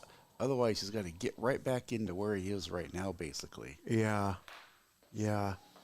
Does the 14 go by the 13? Yeah, I believe so. Okay, cool. Well, John, I just wanted to chop it and get up here and enjoy some ChalkBox. It was a long enough day on the drift in. Looks like he might attack that now. My fear is the angle, the cut angle. Yeah, he can shoot it with some stub draw, just barely curl up underneath it. But it's Or gonna- knock it out of there. Knock out the 3, too. You have multiple options here because you have options if you miss that breakout. Can't quite see the angle to see if it would. It probably would come back up, a little bit of draw off the rail and right back into him. But the 11 doesn't go by the 8 either. It looks like. Oh, maybe it does. I love that shot. That's a good shot right there. Oh, This no. one's right in oh, the side. no. In the drink. So here's John's chance. I see 3, 5, 7, 1, 8. Okay. Or 1, 7, 8. Take your choice. But I definitely see 3, 5. I don't know about you. Yeah, no, get that 3 out of there. It's doing nothing for you. Yep. 3, Just roll- 5 brings you down table with multiple options on the 1 or the 7. Yep. So you're giving yourself. Yeah, he's going to slow roll Fudge this him? 5, but he's rolling into a little tiny window. Yeah. You could have just taken the 3 And roll it- up forward, and you had exactly what you're talking about. And Yeah, there see- you go. I don't know if that 3 pops up into the corner, but it was just long shots. Yeah. It's taking a 6-foot shot versus a 3-foot shot. Yeah.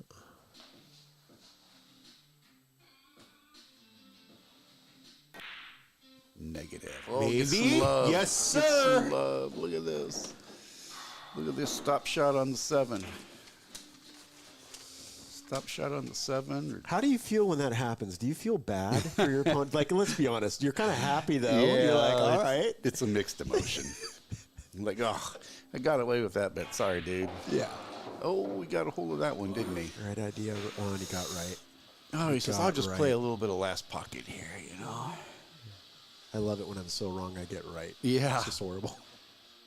What's he got for an angle, though? That is going to... I think it's going to drift down table. Yeah, it's going to climb away from the 8. Yep. Could get underneath the 10 very easily. You could do pure follow in a stroke, and you will come out golden. Let's see if he does. He had it. Yep. And there it is. There it is. Okay. That was that 10 ball hit I was talking about. He had to hit it. He had to clip it good. Yeah. Now he's got to be careful here. I don't see you carry him off the 14. I think it's a done deal. Yeah. I'm not going to curse him. I'm just saying it's not a scratch. Jesus. Yeah, I think you're right. No. Yeah, Cindy, he wasn't going 8 for last pocket. I was talking the object balls. Yeah. I'll tell you what, I played John last week, and I had some little physical problem going on. My eyes were giving me hell, and man, he torched me. He did not miss. This is one of his first, like, you know. Oh, yeah. Okay. No, I Under think the this heat. is his first live stream, and Yeah.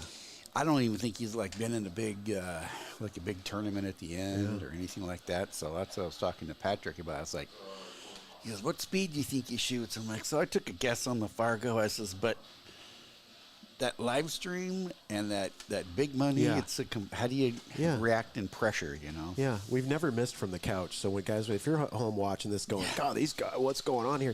You have to remember, you're not in the heat, bud. Yeah, it's a tough table too. You're sitting at home, fully relaxed. You can feel your hands, and everything's just, you know. I couldn't count the amount of table runs I've had from this seat. Yeah, I mean, I'll tell you what. When I played Stan Tarangio, my first Lincoln City at 9-ball over Yep. the fall, I was like, I couldn't feel my arm. My heart was racing out of my chest. And then I talked to Melina Ortiz down there, and she played him too. Top 90 women in the world. Yep. She said, "Chad, let me ask you a question. Could you not feel your arm, and you felt like your everything was tingling?" I was like, "Yeah." How'd you know that? She says, "Welcome to the Stan effect." And I'm like, Yeah, "Oh exactly. man, holy smokes!" Yeah. So, you know, you just get used to it. You just flat out have to put yourself in the fire if you want to be more relaxed in those situations. Well, he's got to go back and forth. This 9 and 12, he's got to go back and forth. I like 14, 10, the 9 with a little bit of draw, and then the 12 a stop shot for the 8 in the corner. These are end game patterns, people. This is what we need to be practicing at home. Even though it's simple, do not ever take these for granted. That's where you, Map it out. Visualize it. Visualize what you want to do. Where am I putting my tip? This is my wants that- stance. Pre-shot routine. Look at Tim's pre-shot routine there. He's getting the feel of the cue. He wants that cue ball about halfway off the rail of what it is now. Yeah. Just this side of the diamond. Just like a little bit strong. Yeah, I don't like it. Little strong. You can draw back. You can take the 9. Well, I'm taking I was setting up for the 9 originally is what I was Yeah, I thinking. know you were. I still would take the 9 just because I don't like to fire a ball with draw on this table that hard. He's straight in, and I agree. Yeah. And that's a 7-foot pop into a really tight corner. This gives him a little bit of love to grab that rail and come back out. It's not what you wanted to do. Or sell out. He didn't get the draw either. Yeah. So I stopped off at the store on the way, and the guy working there talked me into Meowza. Meowza. I love yeah. that. You like? Yeah, Rich, you like it? Oh, you've had it before? Yeah, Yeah. the guy said, he goes, trust me. You're going to be tanked in about 2 beers, though, bud. That's not Bodie's offer. Nah, you don't know my liver. Uh-oh. That's what Patrick says. You don't know Rich. He must have that Taryn Bryce and Jack Kiske liver. Oh, no. Yeah. Patrick and me were at sitting there playing electronic blackjack in Vegas, and he goes, "I'm going to keep up with you today." I'm like, "I don't think you want to do that, Patrick." Yeah. Uh-oh. How'd it last, Patrick? Did you make it? No. Not hanging. He claimed uncle, and then the bartender started pouring him. He goes, "Oh, these are going to hurt now." A couple more of these, and he looked at me and he goes, "How are you even talking?" And I'm like, I hate to say it, but it's practice, dude. That's what it is, man. That's what it is. Not proud of it. No. So 4-3. 4-3. John's climbing back in. That was a big one. 4-3-5-2. You know, each one of them is only a game, but man, when they get down towards the end, they start to just mean more. Well, when you're practicing with your buddy and you get to 4-3, like, okay, whatever. But under the heat, it can feel like, man, he's right on my bumper. He's right there. And I've been known to sell out a few leads before. yeah. The key for these guys, and this is really huge, is your chair discipline. And what I mean by that, guys, if you're out there and you're missing a shot and you're getting frustrated, you need to let it go. Almost think of like a train going down the tracks. You just, let the last car release and you keep moving, because otherwise it just builds up tension, and that's a destroyer of the stroke. Yeah. Let's see. We can get on a rail here. They've pretty much just went back and forth, huh? What's the biggest difference here? 2? It was 4-2 at one point. So is that the biggest spread so far? I believe so. Well, what 9-ball are you going to shoot right here? Right? Probably the yellow and white one. Yeah, I mean, they're set up. I mean, the only tough ball is the 13? The one right in front of the 6. Yeah. But he's got a 10 ball there to move it with, and possibly that 11 he might be able to bump it too. I don't like the 4. I don't like the 6 position. Although you do have the 3 to set up. You have no real opener here. Yeah, you got to take stripes in my opinion. Agreed.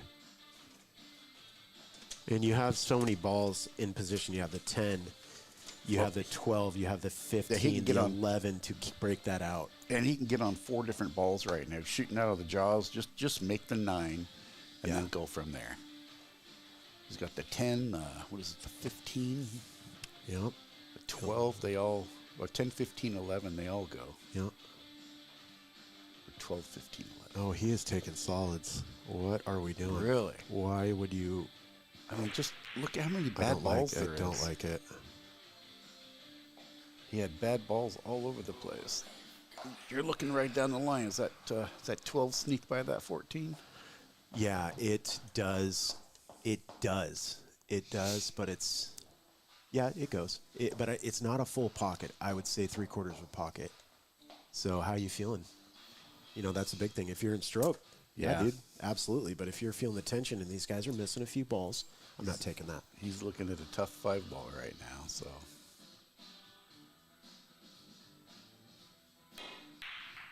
Negative.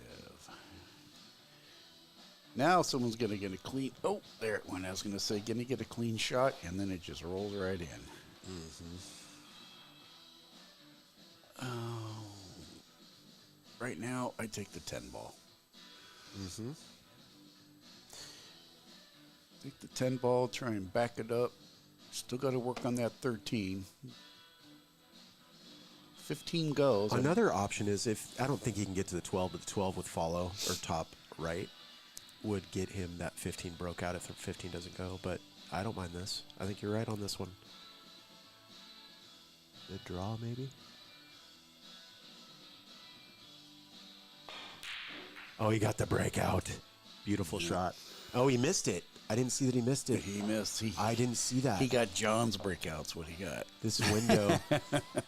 I got to lean over here closer to you, Toothpick, because there we go. Now I can see that corner. My bad internets. I didn't see that. The only thing he even has to remotely work on is this 15. But I think, can't tell from this side, but I think he can good hit it from the other side. Yeah, okay. Maybe not straight on, but he's got a little bit of angle to it, Let's see what he can do here. He can draw into it right now, too. Or draw into a hole. Well, he might have the 14. Jacked up city. How you feeling? Well, he's got to go into it knowing that if you miss those, chances are your opponent isn't out. He's got a bad 7 there. Yeah, and it got in between the two. The 2 goes, the 1 goes. He's left position on the 5. I clear that 5. Get that 5 out of there, or take the 2 to get back to the 5. I take the deuce, I pull it back, I shoot the 5 in the right, and then that gives you the 1, and then you're down table. Yeah. That's what I do. Yeah, yeah. I don't got your fart. No, so I'm right? trusting you. Well, it doesn't mean I'm taking things properly. You know what I mean? That's the thing is fundamentally we're all not perfect, and I have work on some areas I need to work I can on. usually pick the patterns pretty good. I just can't execute them. Yeah, and the thing is, but that's the beauty of the game too. You bring up a good point, Rich. Is when we look at players down, whether you're 2, 3, 400, even Shane Van Boning, we're all sanding something. Mm-hmm. We're all, whether we're using 1,000 grit, 500 grit, 200 grit, whatever it might be, he's polishing something. Yeah. You know, he's just got finer sandpaper. A lot of times I feel like I got 80 grit underwear on. And I was like, right? You might want to get that looked at, buddy. Yeah. No, I'm kidding. Yeah, I That's get what it. the game feels like It does. sometimes. It absolutely does. You know? If you've never had a bad day around the table, you're probably not being honest to yourself. Yeah. I mean, taking the heat, feeling the pressure, feeling like we were talking about that earlier, feeling like you just want to walk away from the game. Man, take it easy. Have fun.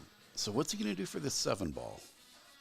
He's eliminating the balls down there where I thought he was going to come around a couple rails and come behind it and pop it. So now he's taking this 4 all the way up. So he's going to have 1 ball less. I would be, if I have an angle on this, I'm forcing it, force stun into the 7. I think it's too straight for that. No, he would have had angle. He used follow, though, and that didn't break it out. Yeah. Yeah, I mean, one way or another, you're going to have to get that out of there. But he could have been thinking leave it there because it doesn't go, but I don't know. Does that 15 go in the corner? Can you just roll down real slow? Does it slide by the 7? I don't. Oh, it goes in the corner pocket, I guess. Okay, so here's Tim's chance. What do we see? I'm not sure that 7 has a pocket.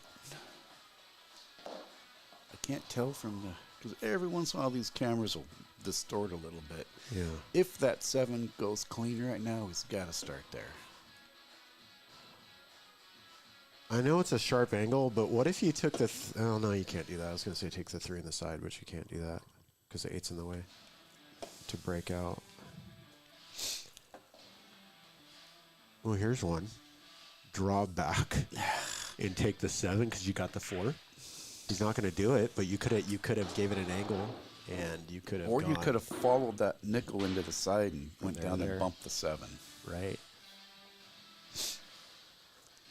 That's Well, pretty cool. I've never used that mouse before. Yeah, you just got to remember to turn it off. I always try and you got to click it when you stop, and I always end up scribbling all over.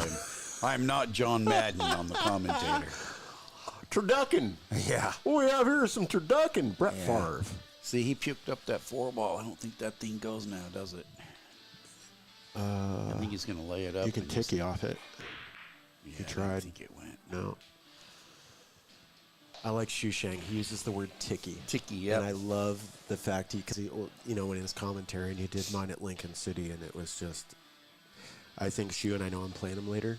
I'm going to say this right now. I don't know if there's a better fundamental mapper of the table in the state of Washington. He understands the game so well. Yeah, he's definitely an analyst. He is. So unless somebody clips it by accident, it's going to come down to who can get shape on either the 7 or the 15. This whole nutshell will come down to that. Well, I think Tim's backed himself into the 3 ball being used, or if he has angle here. No, I don't know. You're really forcing it. But at least come up table. What I'd like to do is maybe this. Come up to here. This might sound... No, he doesn't have the... Yeah, that's what I was thinking, but I don't think he has it. Okay.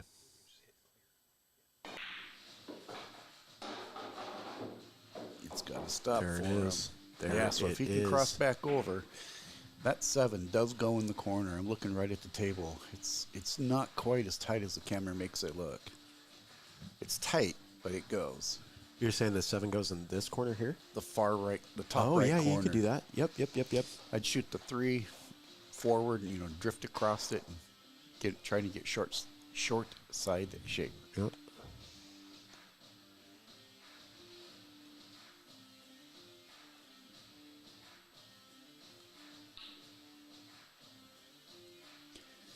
He's got the reach going. Let's see here. Oh, he's going to clip it. Uh-oh. Well, let's see what he can do. He doesn't have the 15 now, but he no longer has bad balls. I think fundamentally, though, Rich, you were calling the right shot because then you're going down table with where the ball's momentum wants to go. So I think that was a good idea to get short side.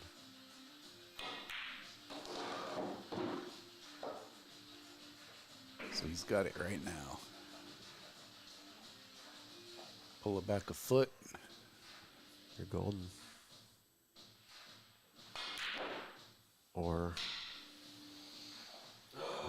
Yeah, that's a good old pocket monster, we call that. Pocket monster, right? That burns. Yeah, Patrick and me talk about the pocket monster all the time. You can get away with wiping your feet every once in a while when it goes in, but man, when he stands up and bites you. So I see that same shot. I see the 3 slide back over and back, but not all the way back. What about taking the 7 in the side pocket?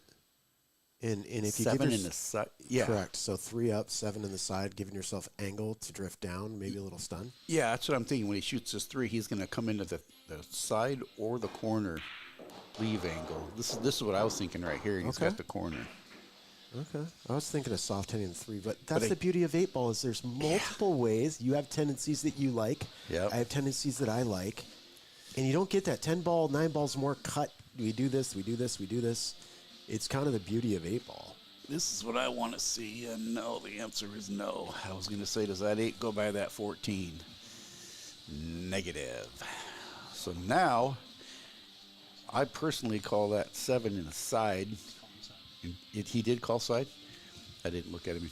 Roll down and try and most likely put the 8 in the other side.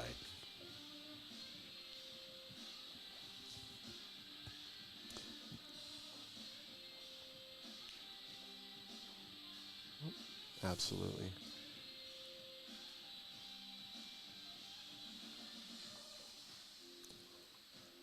Little bit of stun draw. Here's a good shot right there. Look at that concentration. Yeah, he's locked. No, I thought he was locked. He was locked on something, and I know that feeling. Oh my. Oh gosh.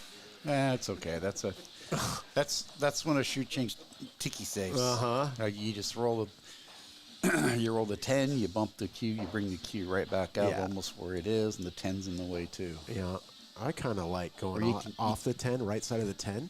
You can go off the left side of the 10 and go down table too. Yeah, I don't know if you can though, Rich, because that 7, it's open in that pocket. Yeah. You think it's clear? I think it is. You think the 7 goes by the 14? I do. Let's see if that's the kicker. See if Patrick Nix working the cameras here can give us the right angle. He's gonna. Does he double kiss this to come back? He tried, and he didn't get there. Yeah, that's tough though because I am not sure that 8 goes by that 14. Oh, the 8? No, the 7 does though. Yeah, 8 doesn't go. So if he shoots the 7 now, he's. Here's the deal. I don't think he can get, from our current view, I don't think he can get the right. Well, maybe he can. I think it might sound tough, but I think I shoot this with draw to the top right corner and try and pull this cue over and nudge the 8. Okay. He's going top. Okay, he's just comfortably going to make it, which I don't mind. He didn't leave himself much. He knew he wanted to come out more. We know that. But at the end of the day, guess who's at the table? Yeah. He is. And it's not, the greatest thing. This is a tough bank, though. Yeah. Tough to get that cue out of the way. I was up here. I played a couple weeks ago, and I made a bank that was like a 1%er, but I got away with it. Oh, boom. Look at Patrick sees drawing a the carom carom. off the 8. Rich hears it. He sees it. Man, We don't miss from the chair, dude. This No. is perfect. that's tight. Uh-huh. I'd try the bank over that carom.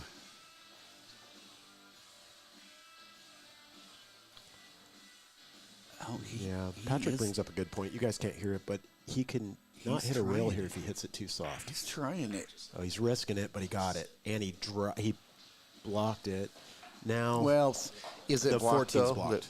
No, I mean really, you fire this 10. 10 in, yeah. And as long as you don't hit it Yeah. perfect, that 8 is leaving the area. The last thing you want is a really clean one, just a little bit dirty, and that 8 comes right out, and the Q comes out, and the 14 goes right in the next shot.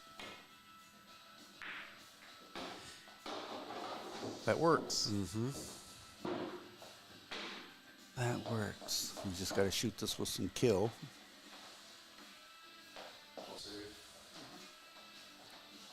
Oh, he called safe. I like this move.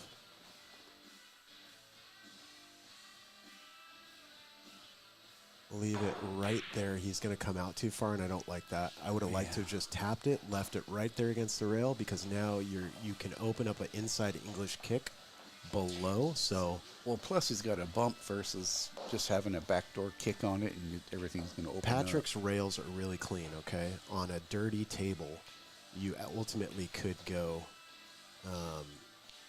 maybe even I clear that. You could even go here to, let me draw this. I'm just screwing up. Let me try this one last time, and I'll just give up if I don't.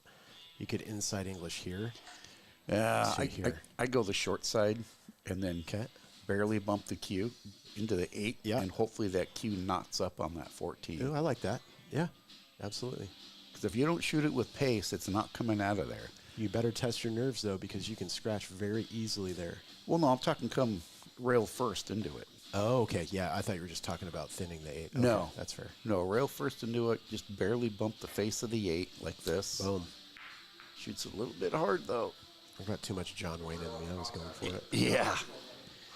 Yeah, it's the old Budweiser. Depending on the score. Got to know when to right? say when. Yeah, if and the I'm score. up, Oh, I yeah. step on the gas, man. Let's go. So look at this. This 14 goes. Slides by the 8. I think if I'm him right now, I mean, from what he did earlier, I shoot safe right here. Yeah. I'm hitting it with And follow, and but I hear you. I don't even try and make it. He shot safe and made it. I would have laid it up for another I outball don't just like in this. case he sits goofy on that 14. You're now looking at a scratch of the cue ball in the right side bottom pocket, top right pocket. Looks like V-Man has joined in. Is he in your house there, Mr. Shirley? I like that V-Man. I was in Aberdeen at a tournament and won my first big tournament since being back at pool. I think it was like $840. It was a Nice. 600 under Fargo about 9 months ago.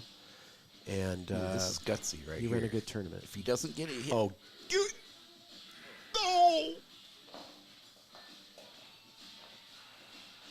So I don't know how. Does that 8 or that 14 slides right by? Because if it doesn't, yeah, it goes right into the corner. Because if it doesn't, all you gotta do is shoot a stub draw shot and suck that cue right to the 8. But I think the 14 goes right past, and your cue will follow.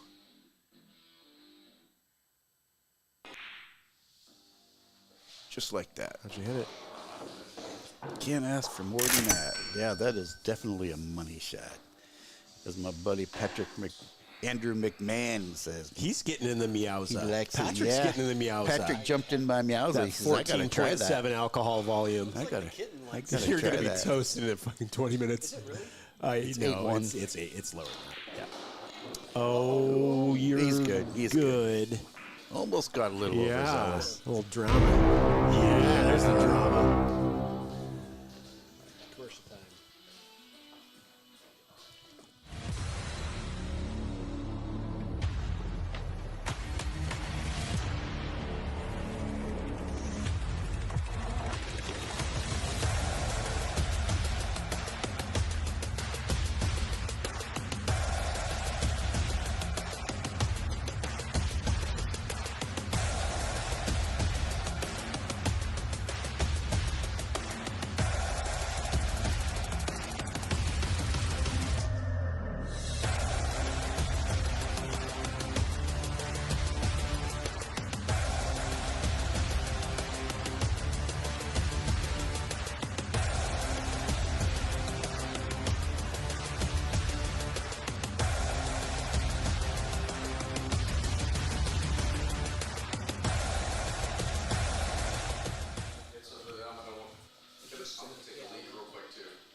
So, You're going to take a real quick player break here. where's everybody watching from tonight, guys? Where's everybody? I want to hear where people are watching from. Yeah, how far do we reach out there?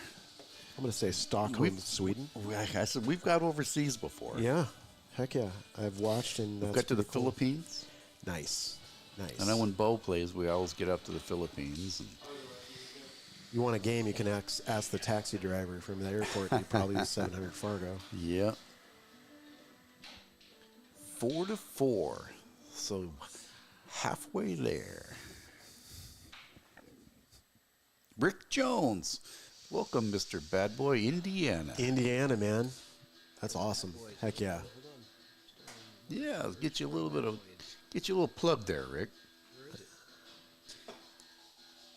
I know Don and Teresa just recently moved from Cleolum area out east and are doing Bad Boys from there, which is pretty cool. And Bad Boys is just partnered with Diamond Tables. Mr. Mounts and Yelm. There we go, Rick. Heck yeah. Authorized dealer, man. Don and Teresa are building a building, I believe, to house all these diamonds. So they're going to be distributing, and it's going to be big. So kudos to them for all they do. And Bad Boys is an amazing sponsor. Firsthand, they take care of their players, and they are fully in on the new clothing. And they got awesome gear. Mm-hmm.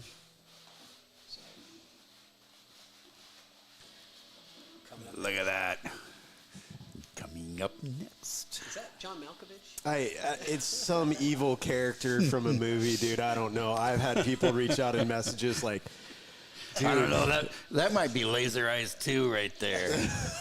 Those things, those eyes will. I don't know. Leah's got a hard stare, and I like it because I'm trying to find a gnat on the cue ball that's a micro size. I'm thinking you saw it right there. Oh, yeah. Yeah, I got you, it says. Mm-hmm.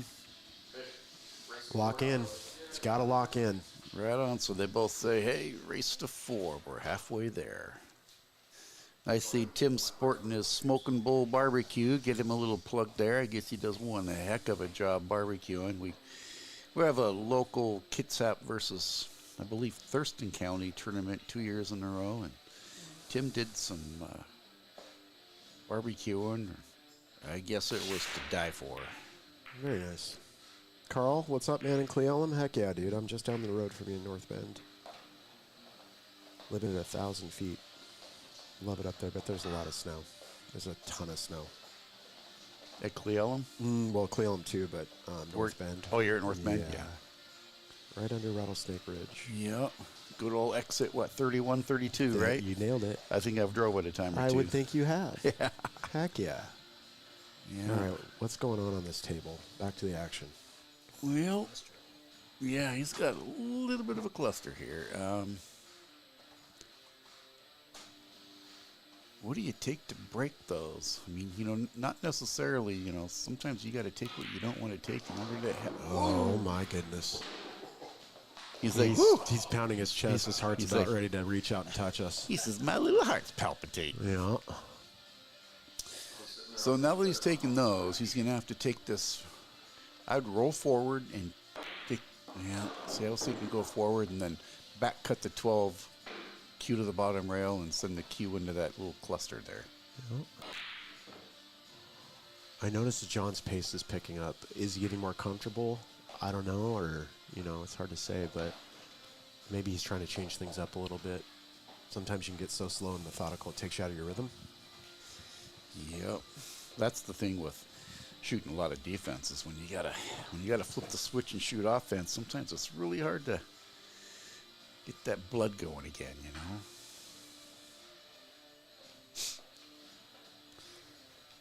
So Tim's gonna end up sooner or later probably using this 3, or he could possibly get onto the 7 into the side to break that 6 out, but that 6 is a never land right now.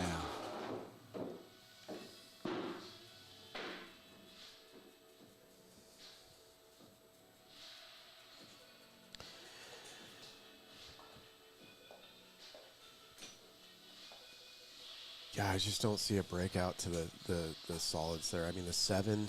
That's what I'm saying. 7 doesn't go. It's got to be the 3 or the 3 7, ball. depending on how he gets onto him.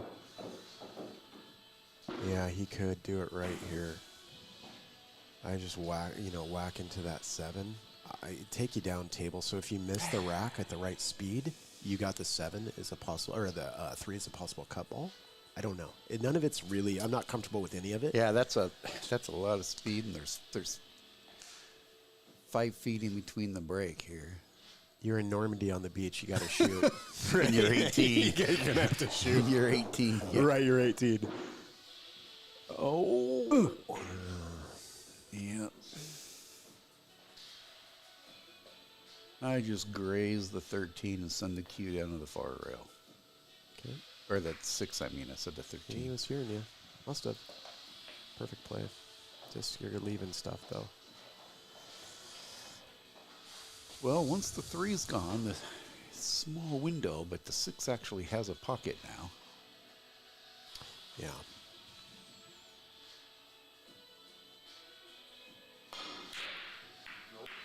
He got a little chicken wing down that Yep. one. Yep, he was steering there. Yep. But look at this, the 14 and the 12 get funny. Yeah, one of the things when I start chicken wing, I go back to what J.K. Kiske talks about is just straight back, straight through. Focus on going straight back, straight through. Yep. And you're guiding your arm, you're creating muscle memory. Oh, that is a foul. Let's see if they realize it. Well, the good old no rail shot. Yeah, I mean, he's got options here, but Well, John's got solids. yeah, he's got options. I see the 3 is the toughest ball. Yeah. Oh no, Yeah. he's shooting stripes. Does John have stripes? Yeah. Meowza. So if John has, yeah, I take the 14 in the. I didn't know either. I take the 14 in the top right corner right there if I had ball in hand and stripes. Okay. Right there. Yeah, I agree. Yeah, and that just opens things up for you to run. And, you know, right now it's not being penalized, but we all know that when you play a better player and you do stuff like that, it just is going to get you, man. It's going to get you. I think he has the 7 right here. Yeah.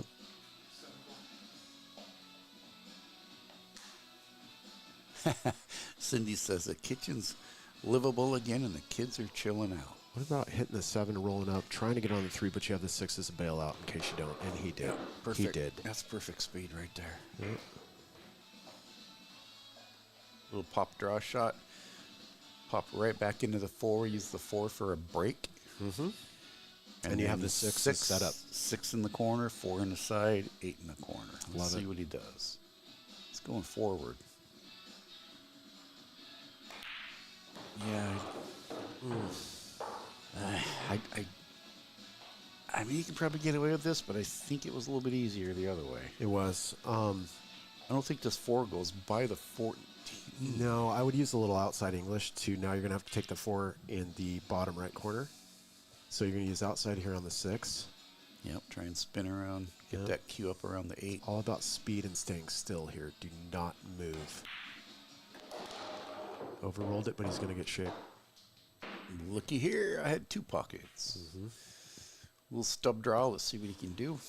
Nope. Keep it simple. Make the ball. Yeah, we used to call that the KISS principle at work. Keep it simple, stupid. Yeah.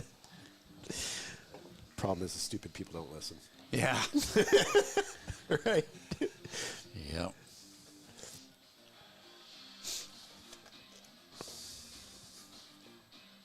I have been playing. Okay, I had a bumper pool table growing up. Does that count? Because nobody knows how to play bumper pool. I've never met anybody who knows how to I play. had one. Oh, Patrick. Yeah, I Okay. played bumper pool, but Yeah. I would say Harvey's Billiards. When I started working there, I was 19 in college.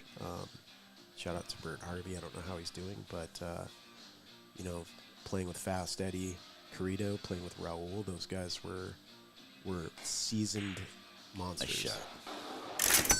How about you, Rich? How long Money. you been playing? Well, I pretty much taught myself in my mom's basement when I didn't like where we were living in Seattle. And so I probably around. I should be a hell of a lot better than I am, but probably around 40 years. Yeah. Yeah, I'm 48 now, so Yeah, I'm 60. So. yeah, that's you got me, bud. That's awesome. That's awesome. Yeah, I was a little kid sitting in Mom's basement when I was 13. I'm like, what am I going to do? I'm like, I'm going to go bat balls around. Yep. Yep. Yep. But bar-wise, 35 plus years.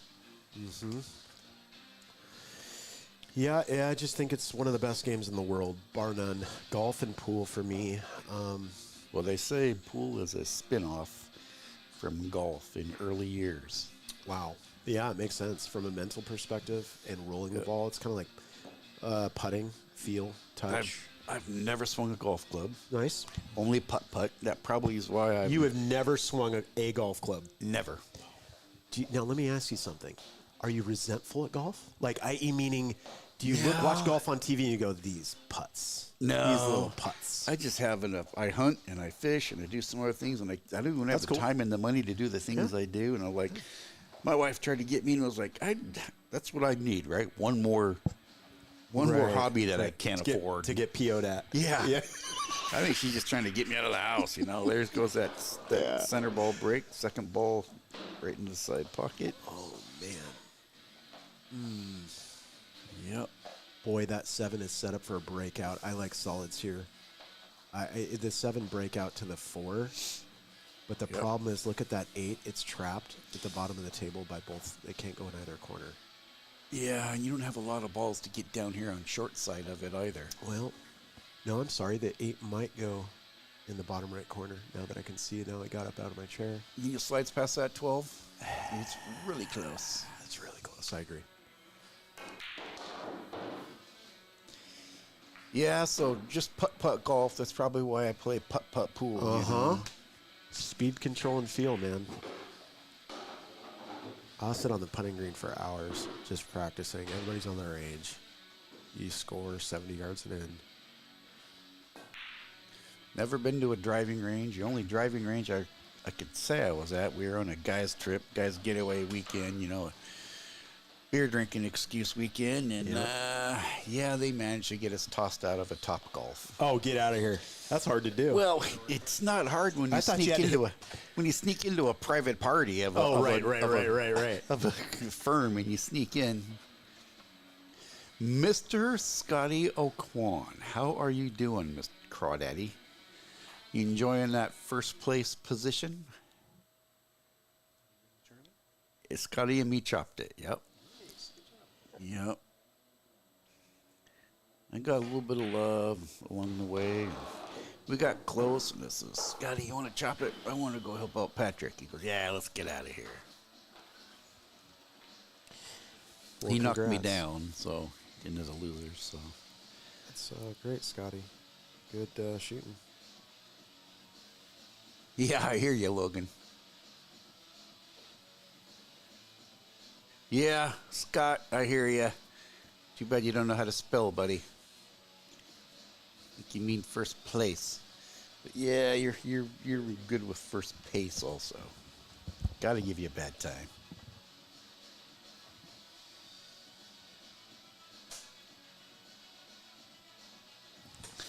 I wanted revenge, but I wanted to.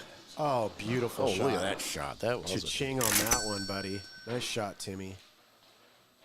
Timmy might be sick of the BS. I could see him just starting to erupt here. He when I watched him in Lincoln City, I was talking about this earlier. He's got a baseball background. He almost was pro. Oh, really? He understands the pressure. He gets it. Wow. And the kid wasn't missing. What position you play in baseball? I think talking to him, was it center field? Quick feed, huh? Yeah. He quickly realized on a curveball, though, he wasn't built for this because it buckled his knees. Oh, yeah. When a pro went at him, like it looked like it was going to his head, and then it curved right into the strike zone. So, and that's honest. He knew, okay, I am not built for this, and now he's here playing pool, and that's great. The knees will do it to you. I know. I broke my knee 3 places down in the River Canyon about 5 years ago. Passed out Kobe. 3 times. What's up, buddy? Good to see you, man. Kobe is part of BadBoys, guys, and he makes some amazing diamond ball holders that go under the pockets, Nice. right by the ball return. I have them on my table, You can see them at Hard Times Billiards. You can see them at Griff's. And if you reach out to Kobe, find him on Facebook. He sells them at a reasonable price. They are manufactured really well. He makes them himself. Well, if you've made it to Hard Times and Griff's, you've made it to the show. Yeah, they're not playing around, right? Yeah. Yeah. They're on the Bad Boys merch site. Yeah, they are on the Bad Boy. Thank you, Patrick. They're on the Bad Boys merch site. Guys, reach out. Supporting a good company that does great things for the pool in the Northwest and worldwide. Well, what is John gonna do here? He's rubbing that beard with the "what do I do now" look. Yeah. Okay, not at Griff's, but at Hard Times. Okay, I thought I saw him at Griff's, but my bad. I'd side against it. I was looking at it and I was like, that's fucking close. I think it will go. But It's in front of it. That's why I want to ask when you're watching. yeah, I completely understand. John's talking his way through this one. Yeah, I think Tim was saying I might want to record this one if you get this hit, but if they're talking about the 1-9, it's if you make the 1, you are gonna good hit it. Yeah. Well, if he can execute this, he's wide open. I would take the 1 right now. Yep, I would too. If it goes, you got to take it because it's just such a key ball that doesn't go. And very you, many yeah, places. you've got a small window to get on to make it, Yep. and you're there. Yep.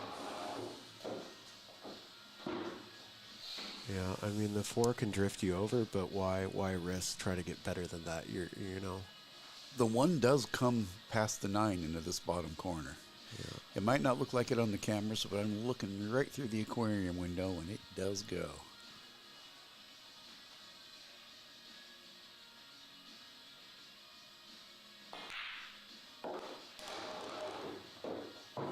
Running out of options. He just break it out here, maybe. Yeah, I thought he was going to roll forward there and then take the 6 into the top right corner. Yeah, But he's got a shot. You're always risking getting funky here. You could Yeah. have the 1 connect to the. it's got to roll hard enough into these and separate. Oof. Oof. Oh, he called safe. That's surprising. I'm sorry. He called safe. He called safe. He made that ball and. Oh, he didn't make it. It's okay. Yeah. Oh. I did that earlier. Don't worry, Well, Rich. I did that earlier. the monitor hides the. I know. Hides the pocket. yeah. It's the Wowza. It's the Meowza. Yeah. Meowza. I gotta honestly say it's not. 14.1 alcohol by volume. The monitor hides that corner, and I thought it was in. I do it too.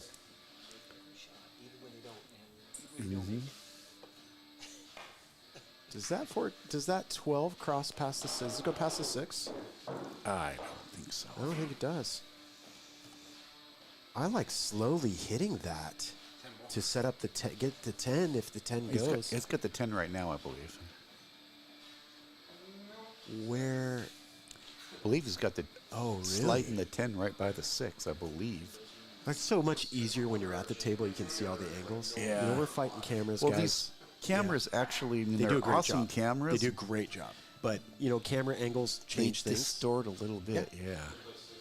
I think Patrick's drawing the line. He sees it doesn't go. I'm thinking Tim's taking the. What's he trying here? He The might be 12 playing then? safe. I don't see it. I think he's playing safe. I don't see that. Wow. Yeah. 1-4 or 4-1? Here? I almost see 4-6-1. 4-6-1 is the way I would go. Yep. Okay. Little stub draw. just to Maybe a slide world, over. yeah, maybe a world class player is going to take that one. If you're feeling good, you can do it because then it's going to give you angle to get out. But I think he's a little bit more comfortable taking this. He's got to get right on the 6. No.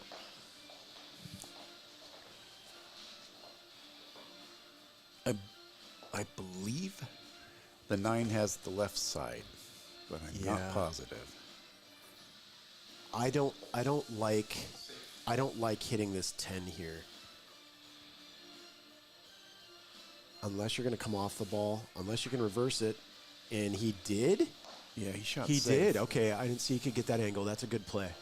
Well- Force him to work it out.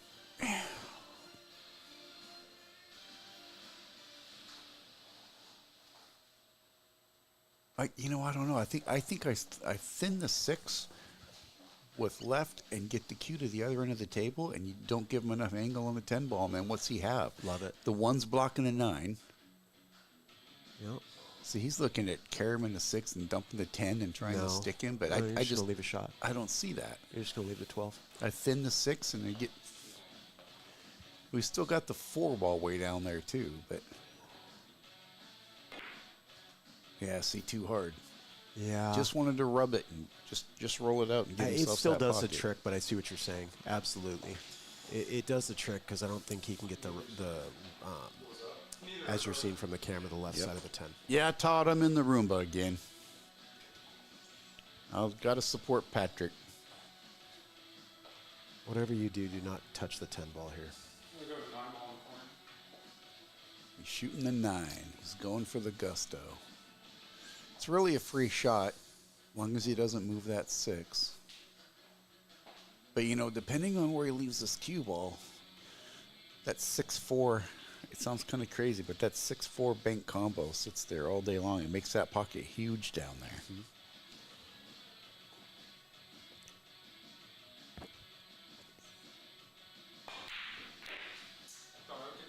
Cool. Well, guys, I'm going to hop off and eat, get ready for my match, get some food in my belly before I square off at Shucheng. It was great commentating, so thanks a lot. Great to see you, Chad. Have you tried a ChalkBox chili yet? No, and that's where I'm going for right here, dude. I don't know if Shucheng's going to like that in that sealed room, but we're going to go for it. Why not?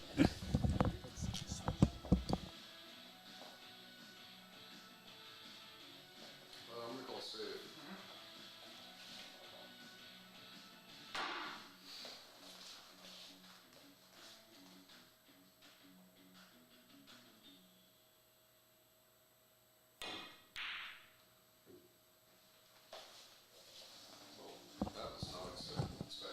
All right. Well, that's 6 and 12. Looks like I'm back in. Yeah, can you hear yourself? Yeah, I think so. Yeah, get that microphone a little closer. Everybody hear us good here? Yeah, it looks good. Looks good on my meter here. My Switch sound meter. headsets, so just double check it. Yeah, let me But just. 6 and 12 are still the trouble, kids.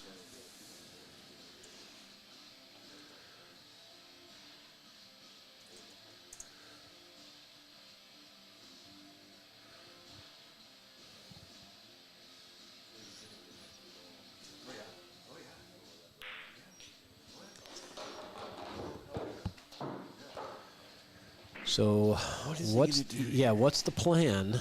You can't pocket this 10. You can't pocket it. Yeah, I was thinking he was going to just pop draw a shot and then try some reverse angle on that 10 to slide down and bust the 12. But Yeah, I think maybe the smart play here is just to put the 10 somewhere, like bank it off this rail to where it just sits somewhere in this area here.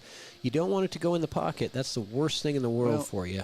I spot it up as a breakout. I actually bank it across and try and get it sitting in front of this lower right-hand corner to try and get yourself some sort of angle on a... I'm not going aggressive at all. No, not aggressive. Yeah. Defensive. Spotting the 12, spotting the 10 over in front of this corner. Over here. Yeah. Putting the 10 over here so that you can use it for a breakout later. Exactly. Yeah. Okay. That's fine. I just don't want to risk messing that stuff up. Yeah, see, I don't want to put the 10 there either. So you got to make sure you're putting your balls in an advantageous place. So he made his own ball worse. He's almost giving John a free shot right now. He really did. In fact, that's a good point. Can in you fact, spin underneath it and clip the backside of the 6 and separate? he could just clip. He could just clip it right here. He Yep. could just clip off the edge of the 6, open it up, and go ahead and let him shoot. Mm-hmm. He missed that opportunity because he had the opportunity to open that up. Because that 10 is not going to go unless you're getting really, you got to get some pretty good position somewhere in this area here for the 10 to have a reasonable chance at making the 10.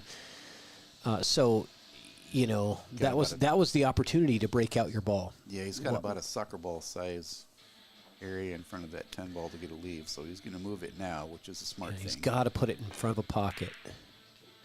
And it's going to end up on the rail again, maybe. Not on the rail. Okay, so it's not as bad as it was, but it's not ideal. Well, Because to really put the thread on him, you have to have it sit next to the pocket so you can use it as a breakout. And then he's got the pressure on him to. if I'm John right now, I slide this 1 ball right where I was talking about Tim putting the 10 ball. But he's not going to do that. I think I heard him say safe. Yeah, he called safety. Yeah, but he could have really improved his table there too.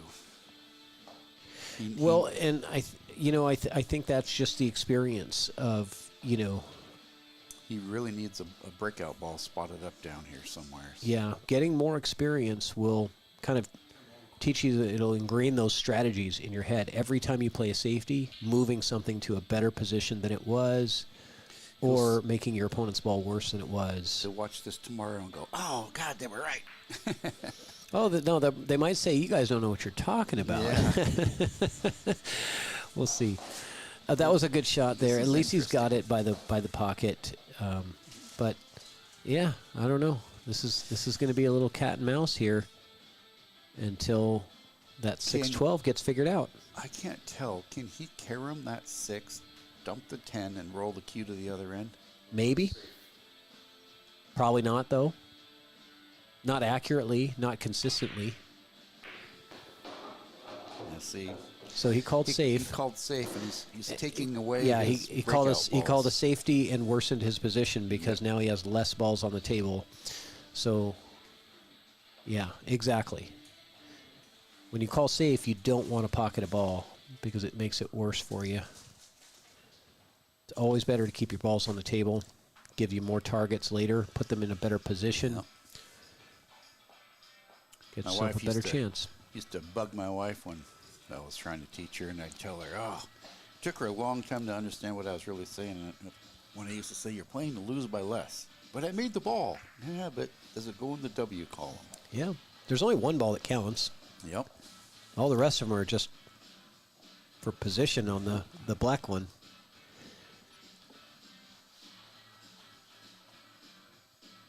I'd come underneath this 1 and kick it down here.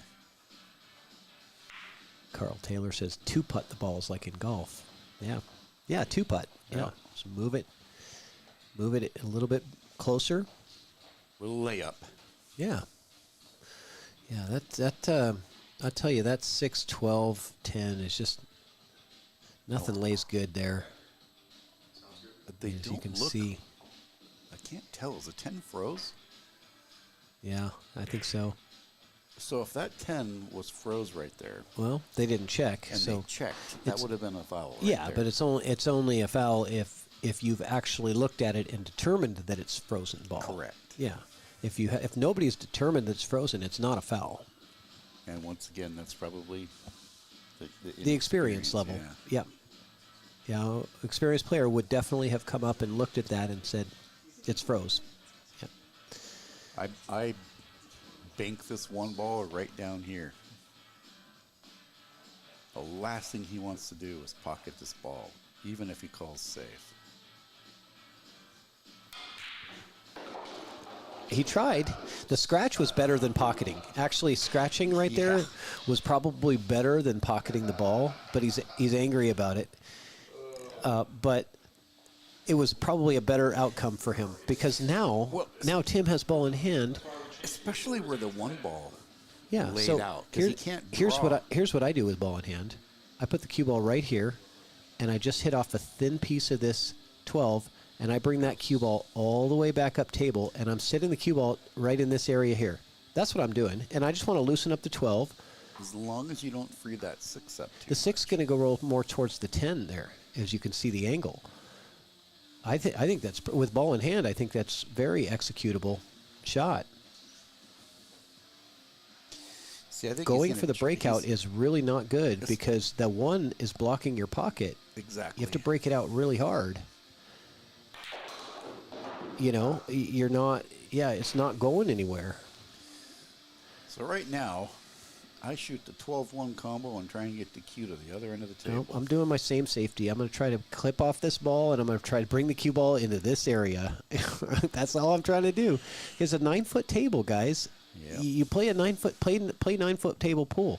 That's how you do it, right? You, as long as you can avoid the 8 ball in this scenario right here of coming off the 12, you're going to move your 12 into a better position, a little bit better. Well, ultimately, he can put the 12 ball about a diamond out and a diamond up from this corner pocket right here. As long as you get your cue ball anywhere in this area, you're good. Mostly, right? You're most likely coming back to the table with something better than what you just had. And that's the whole goal with your shot, is come back with something better the next time at the table. There he goes. He didn't hit it hard enough. I like that shot. It was the perfect angle. Yep. You see what I mean? Yep. But he's left the 6. He needed to hit that harder. That cue ball was tracking right to there. He had about half the speed he needed. Yeah. He had the right idea.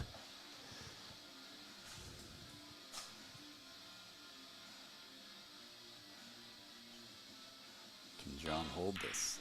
Oh. That's the best case scenario for him, is that it didn't go. Yeah, but why again, the draw? And again, he's frustrated, but that was the best case scenario. But why the draw? That, if you wanted to shoot it hard, go down and back. Well, I put this 12. I slide this 12 in front of the 1, and I take this corner away from him. Even if you give him the 6, turn the 1 into a trouble ball. yeah, just a real thin cut on the 12. Moves the cue ball up table. Yep. Again, distance. Even though your opponent is going to have the 6 ball to shoot at, he's going to shoot at it with distance. And the one potentially is blocked to that pocket. Yeah, you're right. But you have to hit this really thin to be able to block that pocket for the 1. If you hit it too thick, it'll bounce away. Okay, too thin. Too thin, and it stays there. Or not hard enough, I guess, is really more what it was. He just needed to hit that again with some more pace. Bring the cue ball back up table again. So now a really good opportunity for John. This is the first good opportunity of this rack to close it out. And it just barely finds gravity. If he was on the 8 ball next, he'd be happy now. I almost like 6-1 instead, leaving himself. I would totally have taken the 6 first, because the 6 to get to the 8 is really hard, because that thing is deep in the pocket, and the 1 gets you to the 8 much easier, as you can see. Oh, look at this shot though. Well, that's trouble. Yeah, he almost got there. That was a heck of a try. It was tough to do where the 6 ball was. Getting from the 6 to the 8 there was not easy at all. Nope. And that's why I like taking the 6 first and using the 1 to get on the 8. So safety coming here. Not bad. I like the other way of taking it off this way and trying to get the cue ball in this area. I'm using all 9 feet of that table when I'm playing. If I'm playing safeties, I want to play max distance. See, he can actually bump the side of the 12 and put the 12 in front of the 8 along the rail. Oh yeah, he's got lots of options. Now he left him a bank here. I don't think that was in his best interest. No, it wasn't what he was trying for.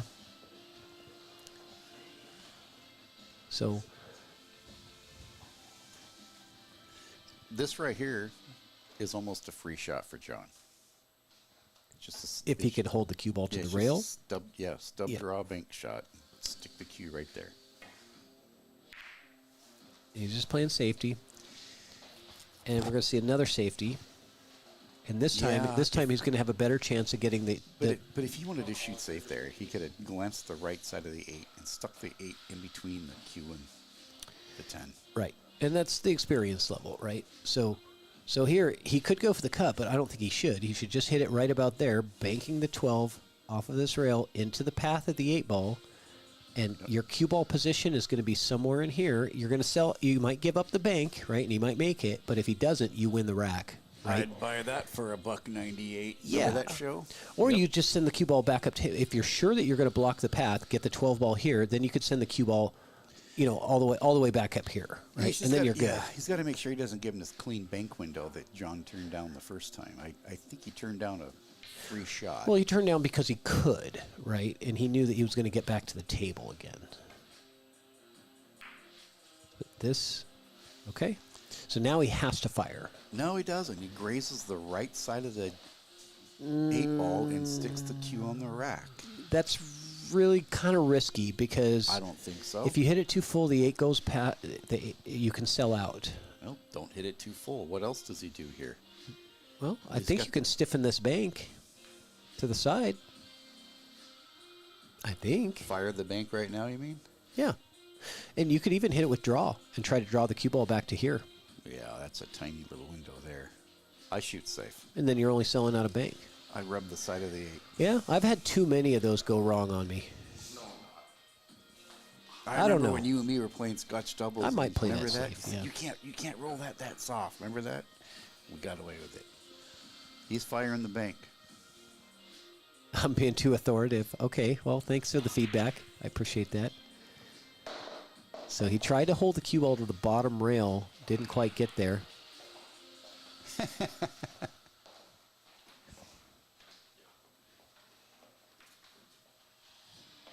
Oh, Todd Patrick would kill me.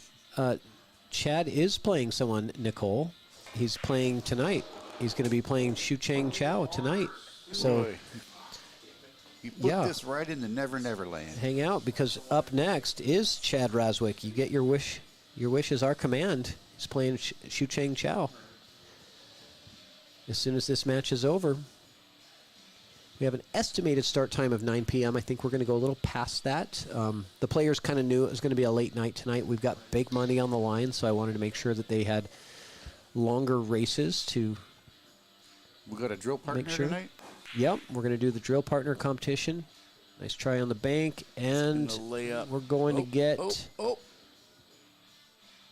It's went into a Never Never Land, kind of. I can't tell if he's got the back. Well, cut let's or look at not. the side. The side view will kind of tell you a little bit more information. It's very thin, but I think he has it. I think he does. He's calling side. Real thin cut.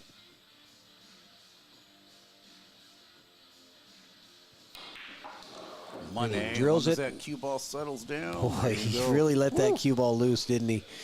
That was a good shot. John Giese gets it, and we got a tie ball game again. We've had like 5 tied games, tied score 5 times in these 10 racks. So this is going to be a long one, guys. And we're going to go to a quick commercial break. Salotto is the world's premier pool community. Playing your friends has never been more fun. Raise the bar with Salotto so regular practice can become real pressure. With monthly prizes and cash payouts, Salotto brings pool to the people. You can even submit match results to Fargo Rate through Salotto if you want, but you don't have to. Your race, your place. Make your matches count with Salotto. Download now and get started. No minimum play per month. 8, 9, 10 ball. You choose. It all counts.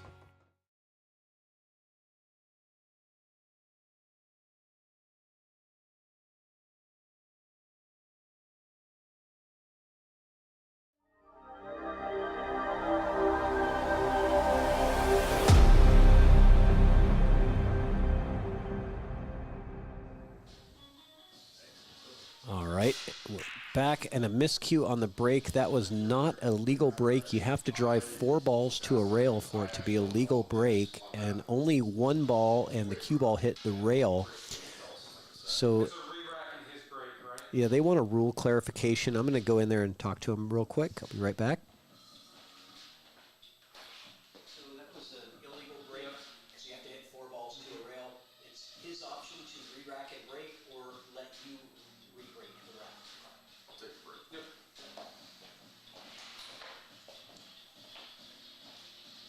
I don't know all the All right, just explaining to them the rules, and if you're new to 8-ball rules, if you do not drive at least 4 balls to a rail or a pocket on the break, then it is a fouled break, which is not necessarily like a ball in hand foul like you'd see in other situations, but your opponent has the opportunity to re-rack the balls and break, or they can give it back to you and you can re-rack and break, and which you almost never see. So John took the break.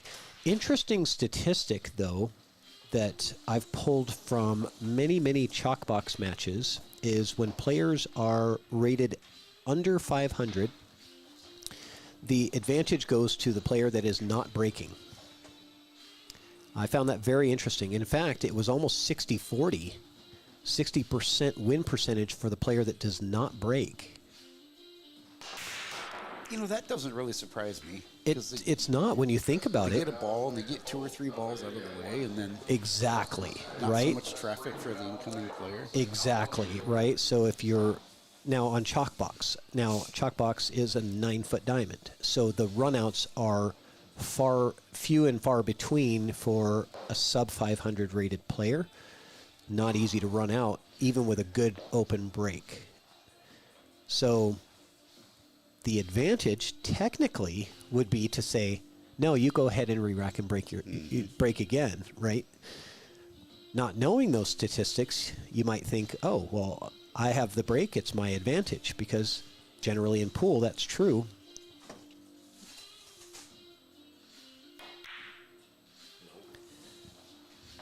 All right, so open table now for Bullus to take an opportunity at this rack. He's got Race to 3. options on a couple of balls. I'm not sure if he has an option on stripes or not. Let me look at that 11 ball. I think it's tight, but I think it goes. Yeah, but the cue ball doesn't lead you anywhere nice. It's got the 14 in the bottom right. Yeah, that's a tough one, though, for an opener. I think you kind of have to take solids here because there's really no problems with solids. And Yeah, there isn't. yeah, so he's getting the 2 next. Deuce takes you to the 4. Yeah, I like getting that 4 just because it's all by itself. There's no other balls around it. No way to get down to it without the 2. So 2, 4, and work your way up.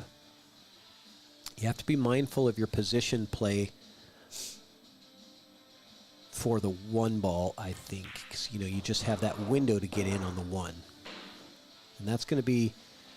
He's gotten pretty straight on this 4 ball, so he doesn't have a lot of angle now.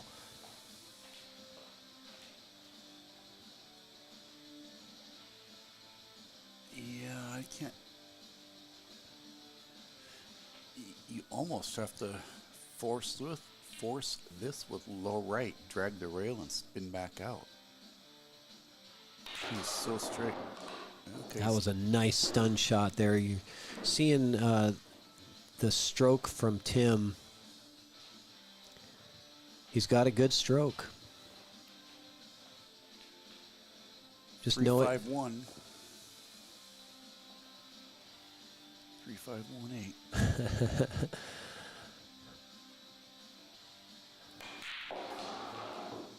Yeah, that got away from him. What are you making there, Cindy? You're making a blanket or a sweater or socks or what? You're always knitting and crocheting or something. Every time I see you, she's always making something. Okay, it's calling the 1 ball all the way down. We just stub draw it and try and put the 5 in the same pocket. It's hard to tell. Yeah. Would have worked. Could have worked. Okay. Well, So nothing in his way here. Yeah, still an open, not an open table, but an open opportunity. 12 to the 10, most likely. Possibly if he runs another 14, 12 to the 9.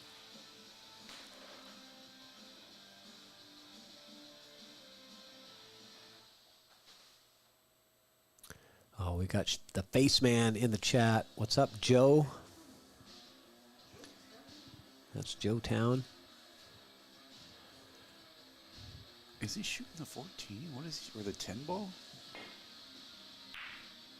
Oh, that was a beautiful cut. Yeah, I kind of unneeded, I thought, but man, one heck of a nice shot. Yeah, really good. It didn't buy him a lot of other options, though.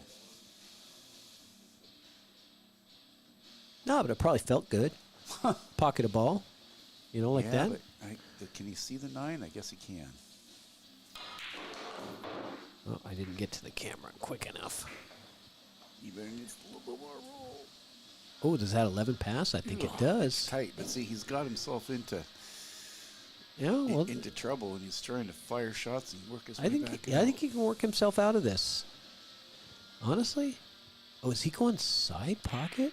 No. I was going to say he's taking too much off this ball. Yeah, it looked like he was cutting it too much, and he did cut it too much. 1 off the 12. Oh, sorry, did I blow your cover, face man? The anonymity of YouTube just got blown wide open. Only to ChalkBox low. Right. Well, isn't that like the entire world when we're live? Our little corner of Paulsbo. How far are we reaching? I'm curious. We asked that earlier. What did we get? Anybody watching from other countries, other states? What did we get on there? Chad and me asked that question. I almost think somebody said Indiana. Okay. Oh, yeah, okay. Yeah, Indiana would be Rick Kobe Jones, right? and Rick and Don. Yep. Arkansas, okay. Is that the Don Jones that we play in Kitsap, or is that a different No, Don that is a Jones? different Don Jones. Oh, Europe. There we go. Oh, there we go. We reached out there for Carson. We got across the pond. That's what we're looking for. No, Don Jones is brother of Rick Jones. Oh. BadBoys Yep. Billiard Productions. They're watching, and one of their sponsored players is playing tonight. That's Chad Razwick. Right on. He's a BadBoys sponsored player, and I reached out to him and said, hey, throw something in the raffle, and we'll give you some plugs tonight. And they did. They're putting a BadBoys hoodie in the raffle tonight. Nice. Yeah. Oh, look at this. Oh, man, it just held up. Very fortunate for Tim that the 5-ball is right there. Yeah, He's got to look at it, but it looks. Let's go to the side. Side camera is going to give us more information, but it should be okay. It looks like this will just hit it nice and soft, and you should be fine for the 8 in the opposite side. Ramil's in the Philippines. Oh, Philippines. Okay, Yeah. Very nice. What you doing over there in the Philippines, Ramil? His team just won second place again in the mini Moscone tournament. He's got a history of second place finishes, I believe. It's a lot better than I finished, so I wouldn't mind a couple seconds in a row. I think it was second. Correct me if I'm wrong, Well, Ramil. Marcello's team won it. Was he with Marcello? I don't think so. Okay, there we go. Thank you very much. BadBoysMerch.com. The new store is up and running. Check it out, guys. Get all your bad boys or bad girls gear. Oh, They've you got overcut awesome that apparel. one. You overcut that one.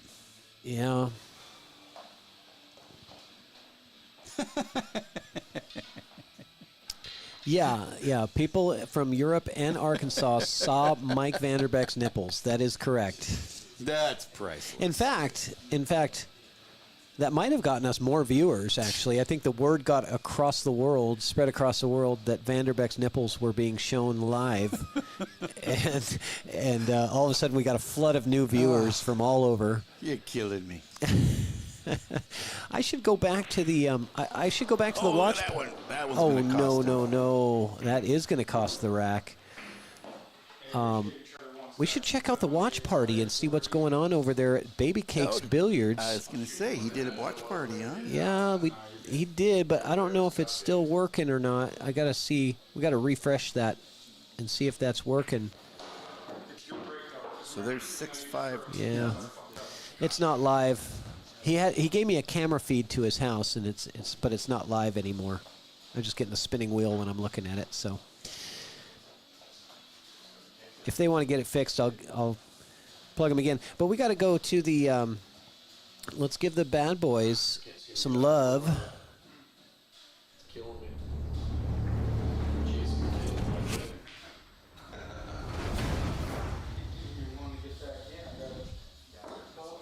Oh, Bad Boys bp.com, but also badboysmerch.com is the direct merchandise site. I believe you can also go to badboysbp.com and click on merchandise or merch and check out all of their cool gear. They've got something for everyone: jerseys, hoodies, t-shirts, really cool stuff. We had the pleasure of being booth neighbors with them in Lincoln City for the Western BCA event.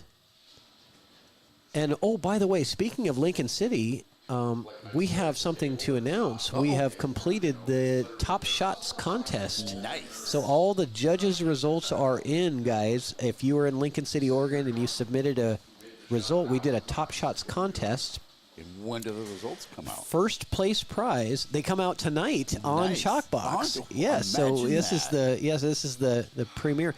Actually, yeah. So we're gonna show that during intermission between the matches. Well, it'd be good to go with the drill partner. But we're going to do that too. We got a lot of intermission stuff. Yeah.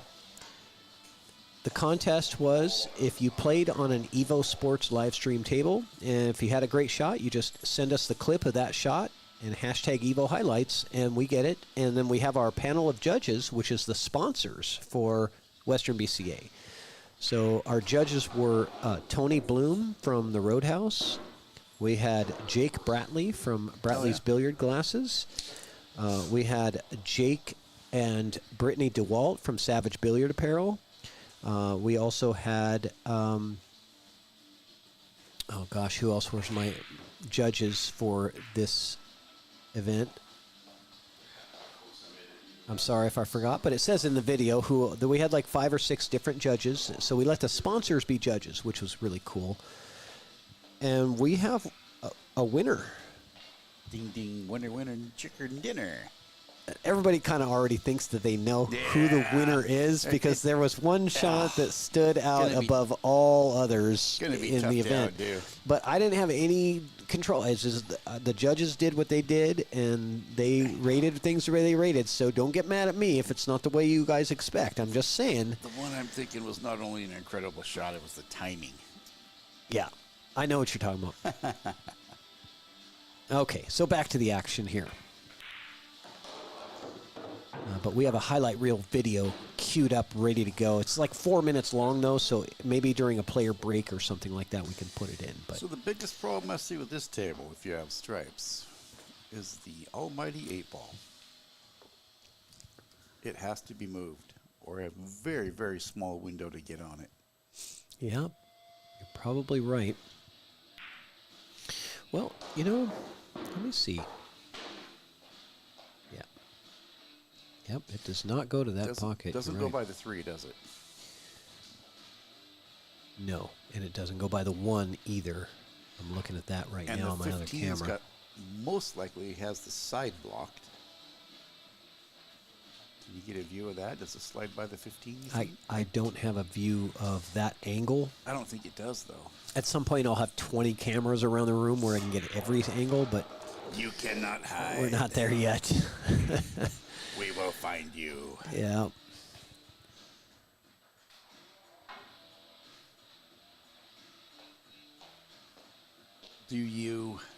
I think what I do right here is I take this 12 and I pop the 10, try and roll over and bump the 8 down just a little bit and leave yourself the 15 for the side.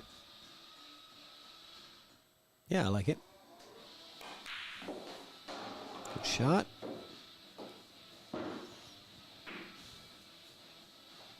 So if he has enough angle, this is the 8-ball bump I was talking about. Yeah, you're right. You don't have to bump the 8 if you can figure out how to get these 2 balls in and somehow get the cue ball in this area. Then you don't have to move the 8.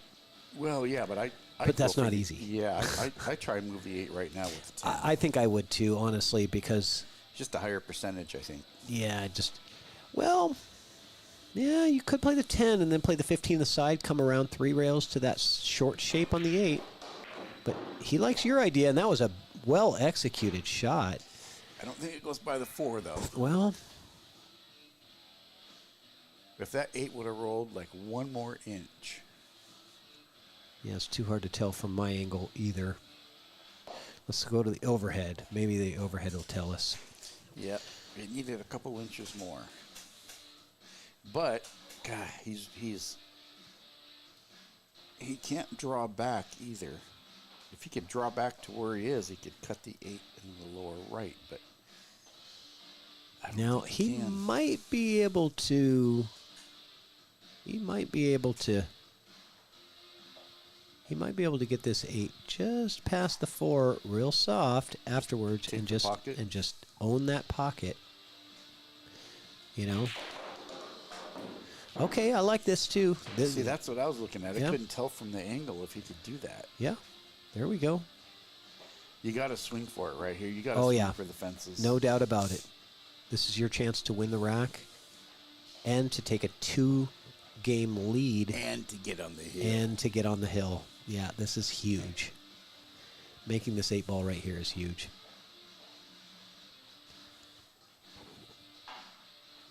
I got to hand it to these guys, too. It's like when the flyer came out for the Fargo ratings, man, it was right on. They each put 5 bills in the middle. Like, wow.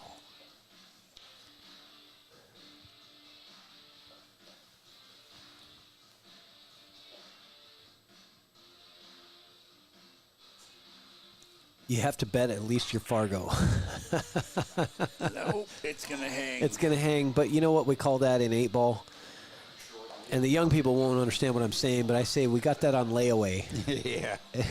Young people don't know what layaway is, but No. layaway, for those people who are maybe 30 or younger, it's when you don't have the money to buy something, so you just put a little bit down, and you don't get it until you actually pay it all It's off. when you stop by Kmart. How's But that it's for there- a word? it's there waiting you for you. Stop by Kmart once a week or once a month. And you and give them $5, and here's my penance. yeah, layaway. He's going for the deuce in the side. Any shot right now is make or break for John. Yep, they're all miss and lose shots, and this is where the pressure really mounts because every mistake is a loss of game. Yeah, he's Right. So I think he's got to shoot this 3, slide over, get backwards on the 4, and then run around the 4 to put the 1 back into the same corner. Yeah, my strategy here is just don't miss. Well, yeah, but you've got 1 bad ball there, and you've got to make a Right. plan to get on it. The thing is there's no safeties went out the window. When you put the 8 in the pocket, safeties are out the window. Because even if you block him from it, he can still kick at it. This goes to the spin on the game that I've always wanted to play. You can make the 8 anywhere in your run, but if you don't get out, you lose. Interesting little twist. See, he's got to get on this 1 sooner or later. Yeah. Well, This will get him there. The 6 will get him there right now. yeah, but are you going to risk it? Well, sooner or later you have to. Yeah. Okay. I mean, it's a natural path to get to the 1 ball. He's taking the easier shot, which is the 5, and it gets him onto the 6. Okay, this is nice. He's going to be straight, very straight on this Yeah, 6 ball. I like the other way. Okay, but this is very easy 6 ball to pocket. Draw back. You're going to be back where you are right now, unless you draw it really far and go off the rail and back out. And then you have a tough 1 ball, but then the 1 ball is your only shot. Look at this. He puts an extra spin on it, tries to come around to the other side, and doesn't get there. Following that 8 ball in is not going to get you nowhere. No, that will not work. You can't follow the 8 in. You will not be able to follow the 8 in. He's got 2 shots in my opinion. He's got a cross side into the top left corner bank, and he's got a bank into the bottom right corner. I'm taking this one over. I am too. I'm just saying those are the 2. That's the way I'm going. Those but are the 2 staring at you. Can he do it? Nope.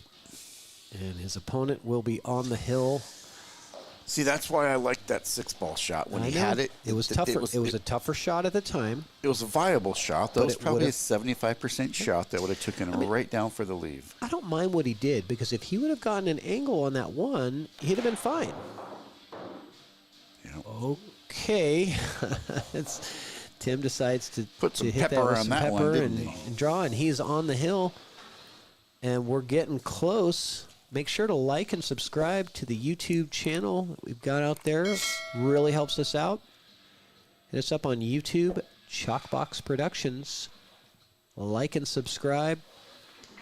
And we're going to go to a real quick, short Moonlighting Billiards. Whether you're new to pool and practicing the basics, or a more experienced player performing drills to improve your shot making and positional play, the Drill Partner is perfect for you.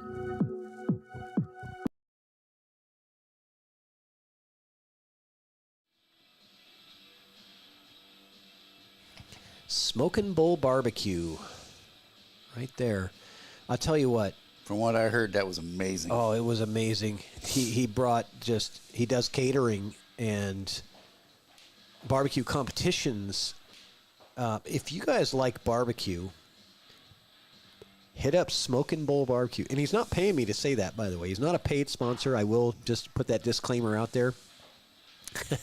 He might be after the show, but for right now, he's not a paid sponsor. I'm just, because I'm a fan of his barbecue. It's So do you have a big trailer or a green egg or a coal? Oh, I think he's got more than the green egg. I think he's got a professional kind of setup, but I don't.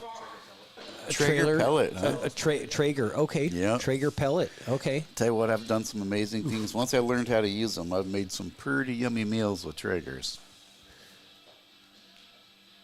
Yeah. Yeah, those are nice because they have the auger inside that slowly puts the pellets in, so you can keep it at a it's kind of almost cheating. There's a learning curve So there. Yeah. I lived in Texas for 10 years, and barbecue in Texas, they have the big oak pieces, and they have a box on the side of your pit. Indirect. It's not a barbecue. They don't call it barbecue. They call it pit. Fire pit. Yeah. It's just indirect heat and smoke. They don't even say barbecue. They say pit. Right? If you're gonna eat what we would call barbecue, they would say we're gonna eat pit. Right? Yeah. And it's literally a bunch of oak that sits in a box next to the smoker. But the challenge is keeping the temperature consistent for 12, 18 hours. Mm-hmm. You got to get up at night, in the middle of the night, and go out there and make sure that it's not too hot or too cold. That's what the beer's for. It's an art. It's an art. Yeah, we used to have put a plug in there. I don't know if anybody remembers, but there's a bar in Port Orchard called the End Zone, and they used to do a pig once a year, and they'd do it out back, and they'd sit in the parking lot, and it was an all-night party out there, and boy, they had some good. They did it for the Super Bowl, as a matter of fact. That's what it was. All right. Last time I had a pig was in Hawaii at a luau. In the luau, traditional luau's, they do the whole pig, and it's a lot of fun. So Tim is on that illustrious hill. And he's stuck to the backside of the 10. That's going to give John a little bit of hope here. We'll see what John's going to be coming back to the table. It's just a matter of what Tim's going to allow him to see. A Lang 60-inch stick burner. That's got to be some sort of Lang stick burner made in Georgia. A grill. Oh, it's a 60-inch wide burner. So this is where we get our intel of where we're going for dinner. We're going to the Vanderbecks. Yeah, we're going to the Vander. I'll tell you what, he's a hell of a cook. He treated me some enchiladas when I was in Lincoln City last year. It was in between the BCA and the APA event, and I was kind of sitting around all by myself because there was nothing to do for 2 days. And they invited me over. And doing the woe is me? Enchiladas.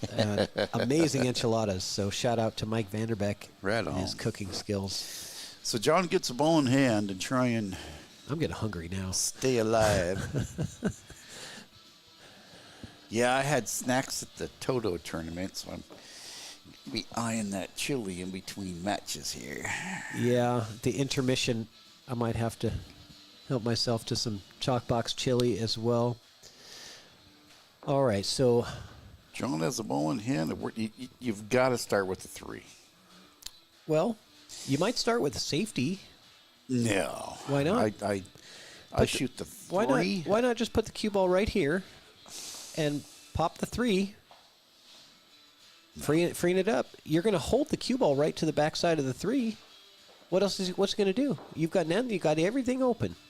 Well, I think once he shoots that 3 and stops it, he's got the 4 inside and everything's wide open. Okay. That's what I see. Well, if the 4 plays on the side, okay. I'm just a fan of using the ball in hand to make it easier. Well, and maybe I like frustrating my opponents a little bit, but maybe that's just me. I don't know. I tend to, when things are a little congested, I tend to look for the safety first with ball in hand, which... Yeah, but a lot of times if you pick one ball out of congestion, it's... Oh, okay. Yeah, see. All right, so opportunity now for Tim. He didn't sell out, though. He's really got a 10 ball into the side. Yeah, 10 on the side is going to bring the cue ball in that area. If he can go, into the 6 maybe with the cue ball, that would be okay. I think if he shoots this 14 with some inside, he can hold for the 9. Oh, he's not even looking. He's not even looking at the 10. Down table.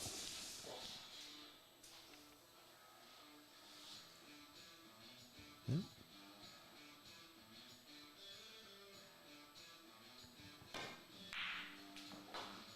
Money.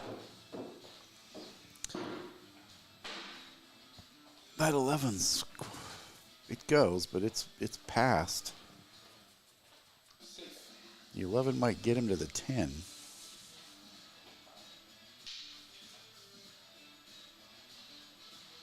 Did he call safe? Yes, he did. He's going to put this 10 ball in front of this corner down here. Too hard, though. Yeah, that gives John. It gives John a look. 6 takes him to the 5. Yeah, but the 2 ball is the real problem. You don't want to, you don't want to get rid of 6 and not be able to shoot the 2 next. I think if he gets 6 to the 5, he can draw back onto the deuce. Yeah, the 5 is also a problem. That's probably the best. That's probably the best case scenario there. Honestly. I'm going to try to follow this in. I'm playing the 10 here, follow it in. Yeah. Because 10, 9, 11. Yeah, because if it works and it follows in, you're great. If not, you take the pocket. If not, you take the pocket, but you're giving him the 2. And he's going to have to, well, he'll have to choose between the 2 or the 5. Exactly. And one of them's going to be a problem for you. That nickel's probably a bigger problem. Yeah. Well, he's the looking 2 at is the pretty. 11. Wow. Yeah, I would definitely take the 10. I really think that 6 is so deep. Yeah, I think you could pocket that 10 pretty easily after this, but So he's going to save the follow in for the last shot? I'm not sure. Either that or a bank. I'm not sure. Wow. We're gonna only Tim knows right now, but I know he has a plan. We just don't know what it is yet. But every player has a plan. Like Mike Tyson says. He's banking the 10 right now. Everybody has a plan until they get punched in the mouth. Exactly. That guy had some good sayings.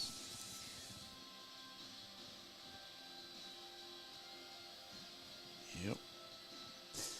This could be a game-winning or match-winning shot right here. Nope. Not yet. Look at this 12 ball puke the 5 up. Oh, that would have been nice of it for him if it would have stopped right there, but it didn't. So I shoot a 2-way right here. You just say safety. I shoot the 5 with the stop shot, and he has nothing on the 9. Because I think the 5's a far worse ball than that deuce right now.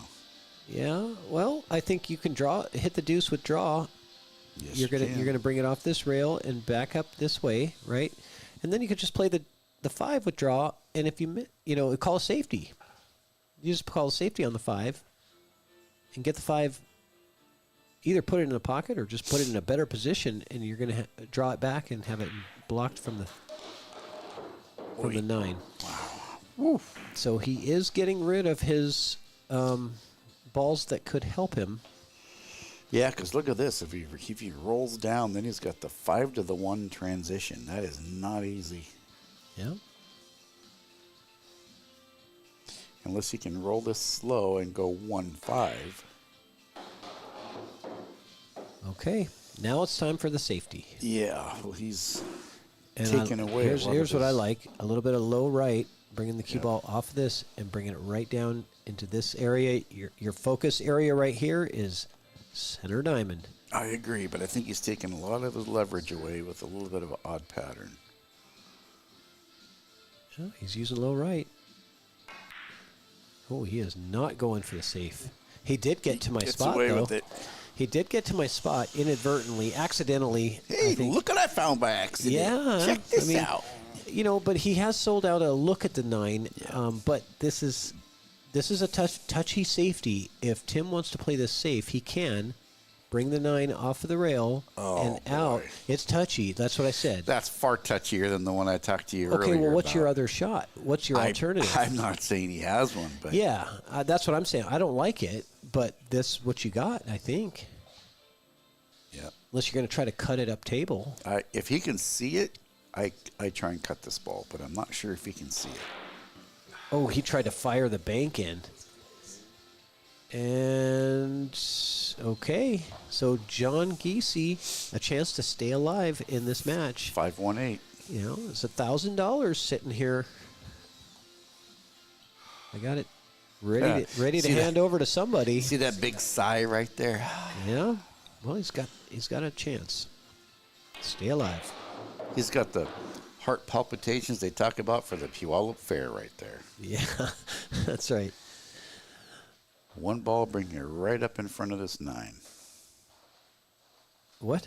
The one ball, and then the cue ball comes right up in front of the 9 right here. He's got the 8. For the 8, yeah. Yeah. Okay.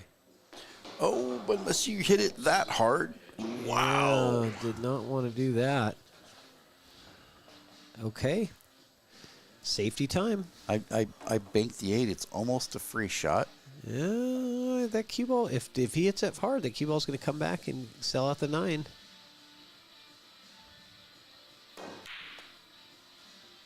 Okay. He didn't hit it at the right angle to make it, so he's really playing safe there. Playing the 2-way. So what do you do here? Yeah, well, I might... I almost say distance is your friend, and I try and stick him on the far rail. yeah. I'm not saying it's great. Yeah. Especially if you could get him backwards. Ooh. Yeah, that's a better leave than I think what you were saying. This is a much tougher shot. Let's go to the side cam here. It doesn't look as bad on the side cam, does it? He's got a little more room. He's a little farther above it than I was expecting. You know, this might sound nuts, but Scratch is in play here. what about the reverse bank into the side? Why? Well, you could get that. If you miss it, that 8 might get in the way of the 9. You could put your cue all the way to the end rail down here. I don't think I'm going to take a lot harder shot to maybe have a good leave. I don't know. I think I'm just going to go for it here. You put it in the lower right corner? If I'm cutting it, you've got to hit it with some draw. And you have to hit it a bit slower than you expect to get that draw to grip off the rail. Yeah, otherwise you're scratching inside. Or right English. Yeah, otherwise it is a scratch in the side pocket. Look at that. Just misses the scratch. Great shot from John Giese. And let's see here. What do we have? Roomba Raffle, guys. Make sure you get in if you're interested in any of these great prizes or you just want to support the stream. It's $5 per ticket or 5 tickets for $20. Let me take off those. Got that Bad Boys hoodie in there. Yeah, you got the Bad Boys hoodie. You got an Evo Sports jersey in there, a Q Claw, Taom Max Rack, and of course the spot on the show is the grand prize. You get a $100 buy-in paid, and you get a chance to have your game on the ChalkBox.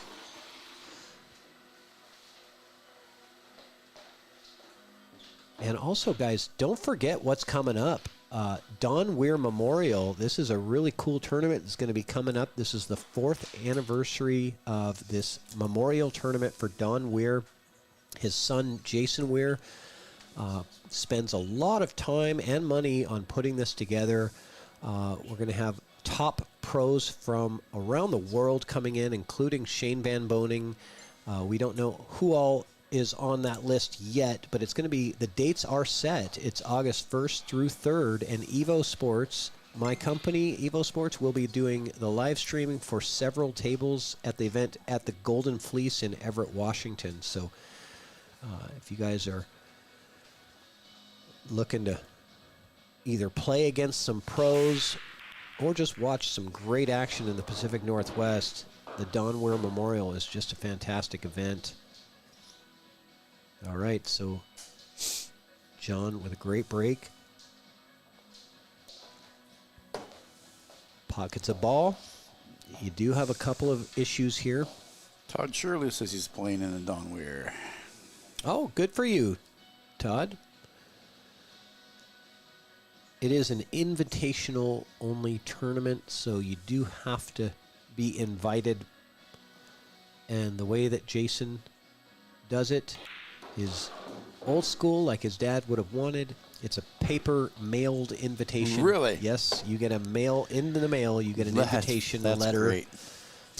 Remember the old registered mail where you signed the little green card and they had to sign it and send it back? Remember that? Yeah. I wonder if they still do that. I don't know.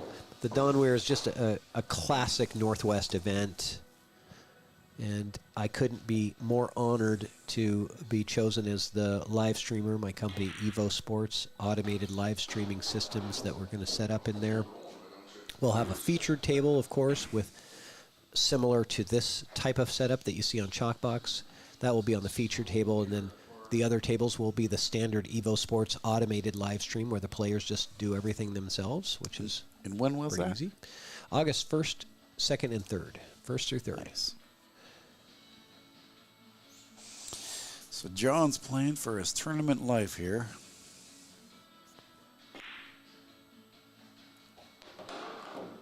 That was a good shot there.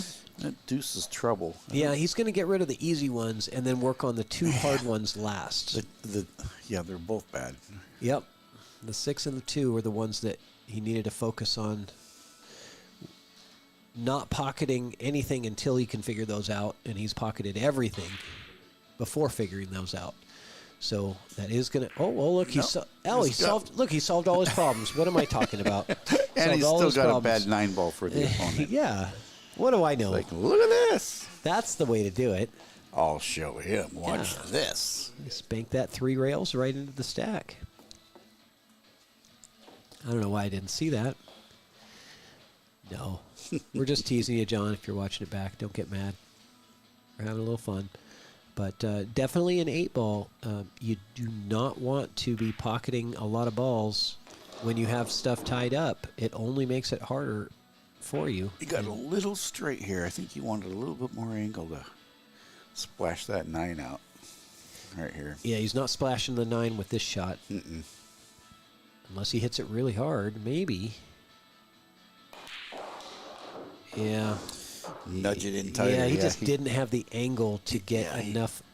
Need about twice that much inertia to get that moving. But he has made it worse for solids, right? So he did one thing there well, and I just like here, just cutting the 11 into this bank, into this rail, and leaving the 11 sitting here. That's what I would have preferred. Because you want to own this real estate right here when you've got a cluster right there. Because that's your prime real estate is right in front of that pocket. So that you can use it to get yourself out of trouble. It's the only way you're going to do it. All right, so you can soft bank that 1 out of there right now, and just leave the cue to the rail. You might give him the 10, but you lift that 1 out for a breakout ball for the 6.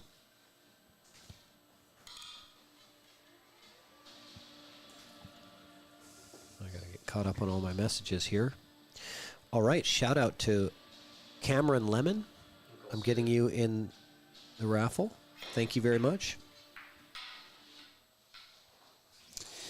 Oh, here's a break right here. Low left, and he might be able to either clip the 9 or send the 11 into the 9. But he's not going to take it.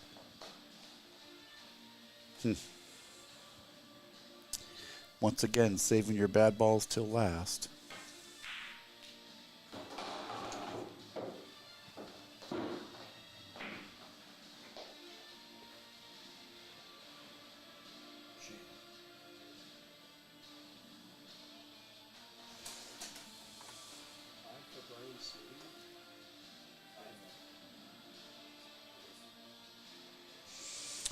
I think he's going to slide this 11 in and take away yet another one of his breakout balls. Oh, he clean hits the 9. Yeah, I couldn't tell either. Well, they're going to want to replay that. yeah, because I was looking at the raffle tickets, so let me take a look here. And I believe it was a good hit. they want to get a look at it. I don't blame them. Just one second. Pretty sure it was a good hit. Come on, come on.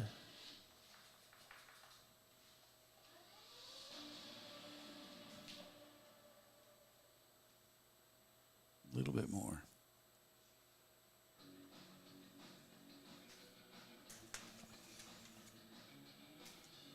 That was a good hit. Let me Play it again. Yeah, hold on a second. Just one second. It's really close, so I'm going to actually put this in 0.25 speed. Sorry, guys at home. I know you can't watch this, but let's really take a look at this closer. 0.25. On YouTube, you can do that.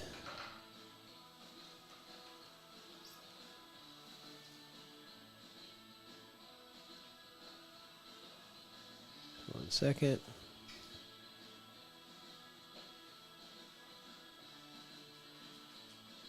Here it comes. That's That's a good hit. It's too close to call, in my opinion. Well, the one doesn't hit. move. It was a good hit. The one doesn't move, so therefore He definitely didn't hit the 1 Yeah, first. so he clips the 9 The first. 9 first, yes. Okay. Yeah, it was a good hit.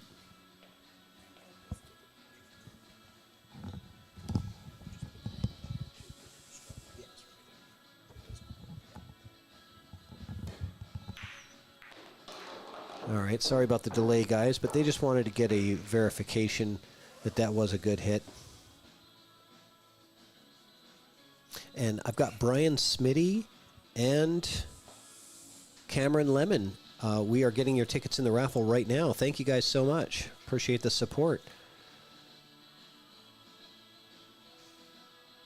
Tim's got an out pattern right here. Oh, I really thought he was going to draw that back to the rail. Boy, this is getting close now. Are we going to see a hill opener?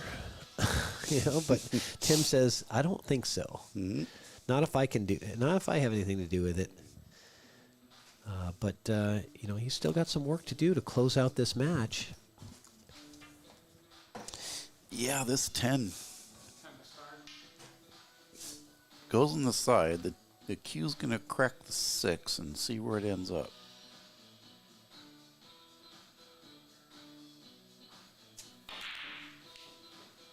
Okay. Or we do that. All right. Mr. John Giese, Kitsap County, representing Kitsap County, has a chance to turn this into a hill battle.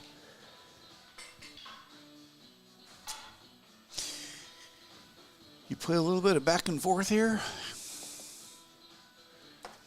Or do you slow roll the deuce and play for the 1 in the corner? Yep, he's going to play the back and forth.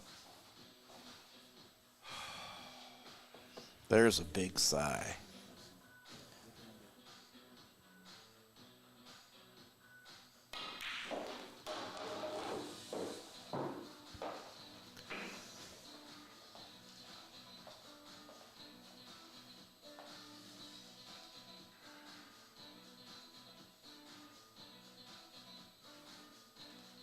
Okay. Couple of good shots here, and he's... So we were... we may have made an error on that close shot. I thought that he was attempting to clip the 9. And I'm getting feedback from somebody that he was attempting to clip the 1. I'll put it in the side. So maybe we had the suits reversed.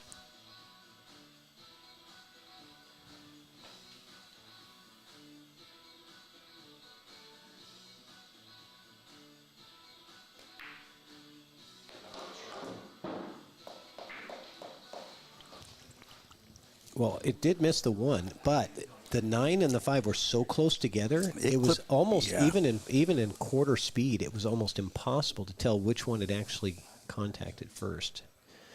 But here we go. Tim Bullus takes it down for the win and gets it 8-6 over John Giese in a thrilling 14-rack battle. And I'm going to go in and talk to these players real quick, and then we're going to do a drill competition and have a quick intermission after that. So hang out with us. Hold on. That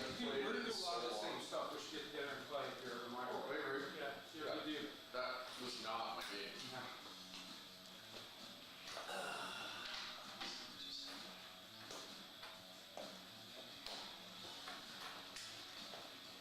All right, what a battle, man. You guys battled back and forth for 14 straight racks. John, come on over first.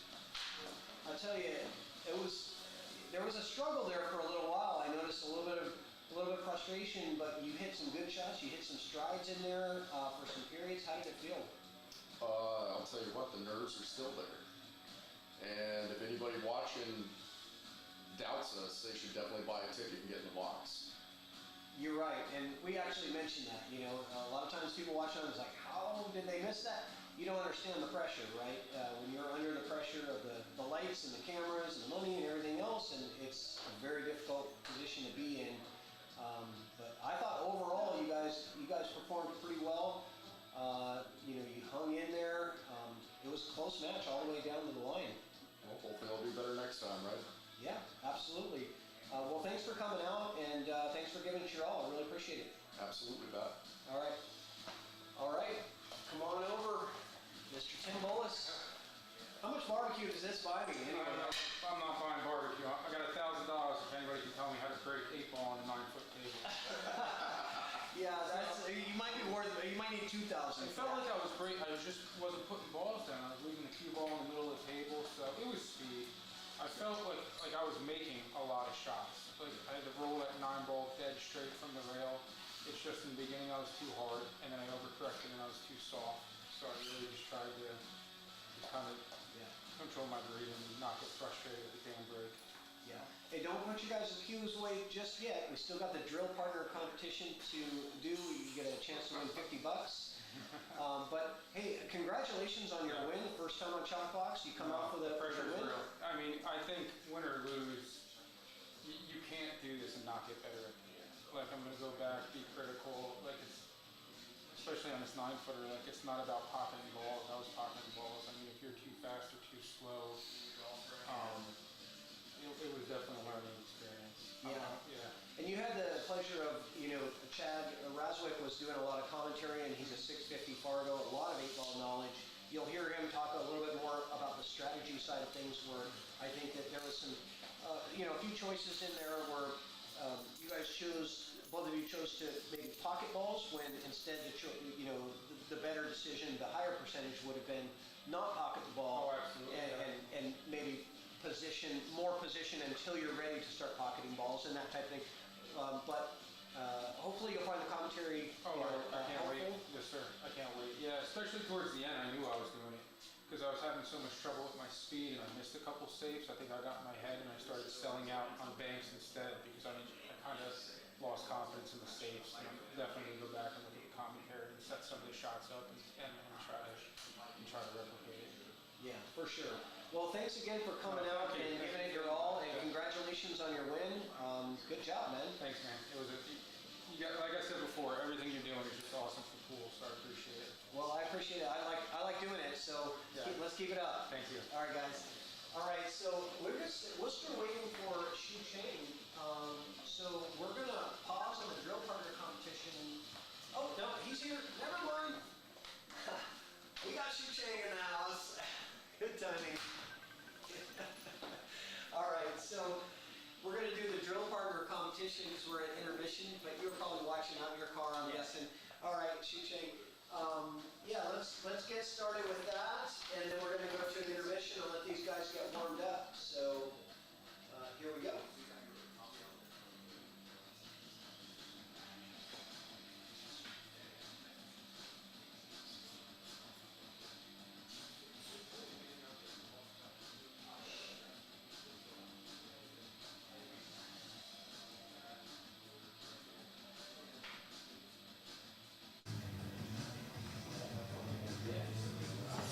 I just realized I wasn't using the right microphone. Sorry, guys. You probably didn't hear me, but we're doing the drill partner competition now. Give these guys a chance to win $50 if they complete the sequence. Give me a second. Let me get these guys rounded up in here.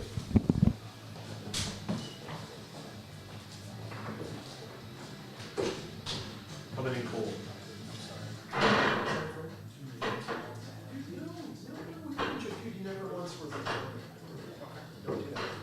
Don't do that. You played great. You got the freaking money. Is that camera on still? Yes. It's on the old.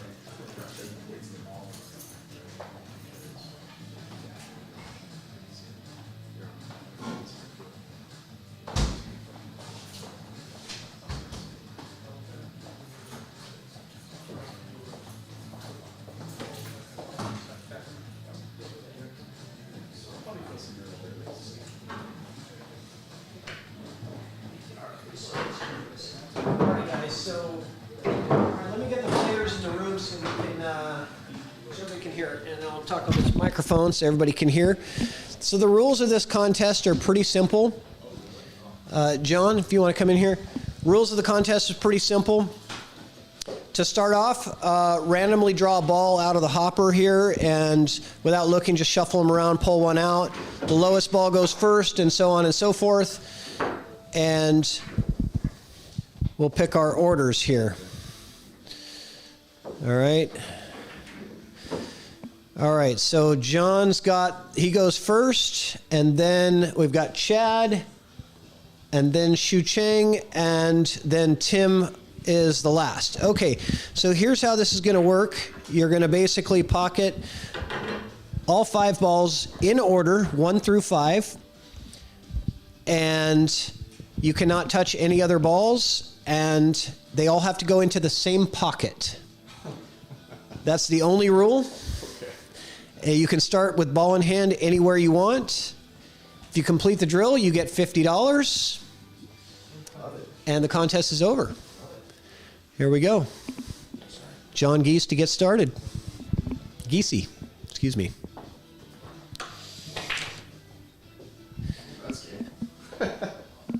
All right, I'll get it set back up. And this is the drill partner. Drill partner comes in several different options. You've got the long straight line that I'm using, and then you also have different kits that they sell, which is like a semicircle, the right angle square, but it's pretty simple. You can get the balls exactly in the same places every time by just rolling them in and moving the template out of the way. Reduces a lot of the time that you spend doing drills and practice and setting them up. It also prevents you from having to put the stickers on your table and that type of thing. All right, Chad Razwick to get started.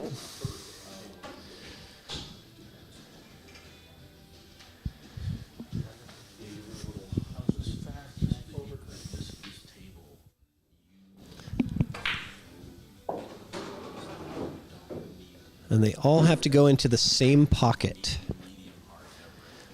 This is actually a very good one pocket drill if anybody likes to play one pocket.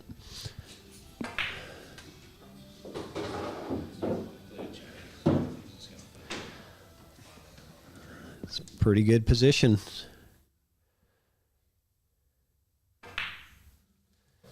And even with the body English, still didn't have not enough body English for that one to go, Chad. If you want to pull the 1 and 2 out for me, that would be very helpful. And we'll get this set back up. That's a fun one. Yeah, it's a tough one. It's a really good one if you like one pocket. So you do end up with those types of scenarios. Maybe not in a straight line, but all right. Shucheng Chao up next to start his match with a $50 bill.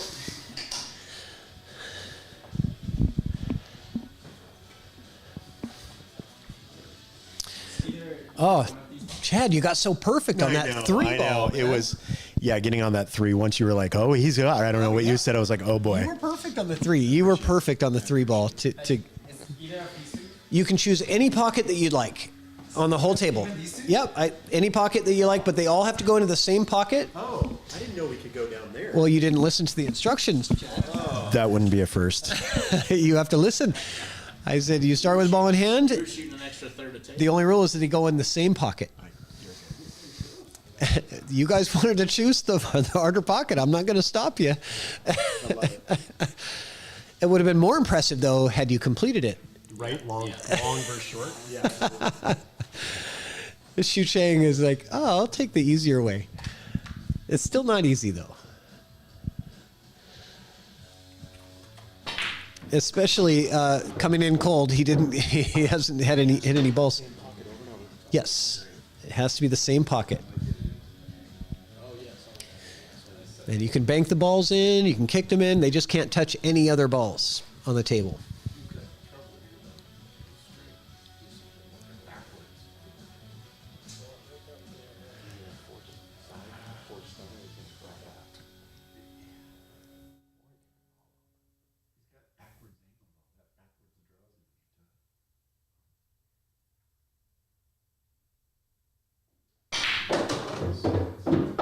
That was a good stroke there. Very good shot. Shucheng Chao pulling off the big boy stroke without even getting warmed up. This is his warm up.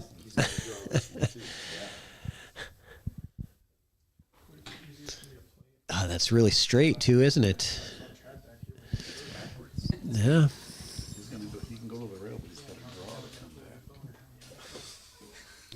Yeah.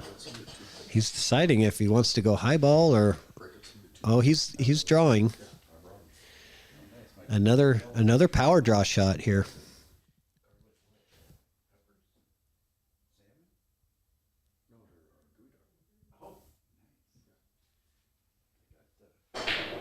Oh, good try. That was tough to get that position. All right, we got one more contender here to give a chance. Will you grab that 1 and 2 ball for me, Shucheng? Yeah.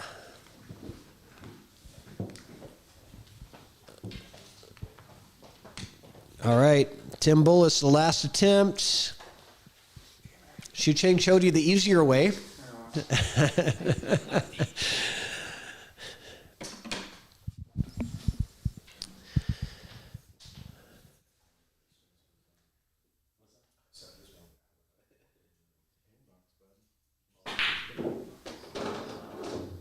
All right, 1 down, 4 to go. You got to find it. You got to find the stroke. It's there somewhere. It shows up occasionally, I think.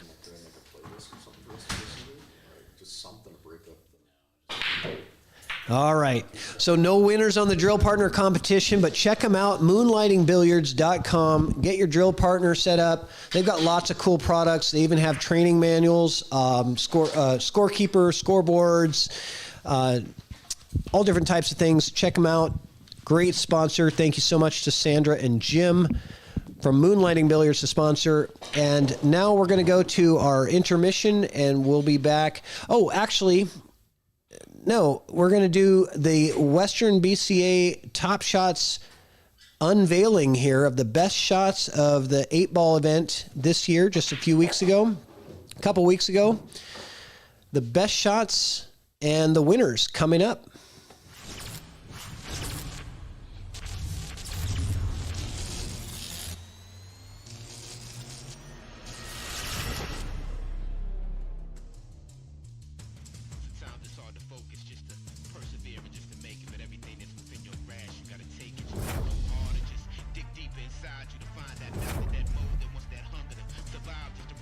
Okay, here we go. What's he gonna do here? Is he gonna take this off the 12? Oh, he's cutting it to the corner. Wow. That was.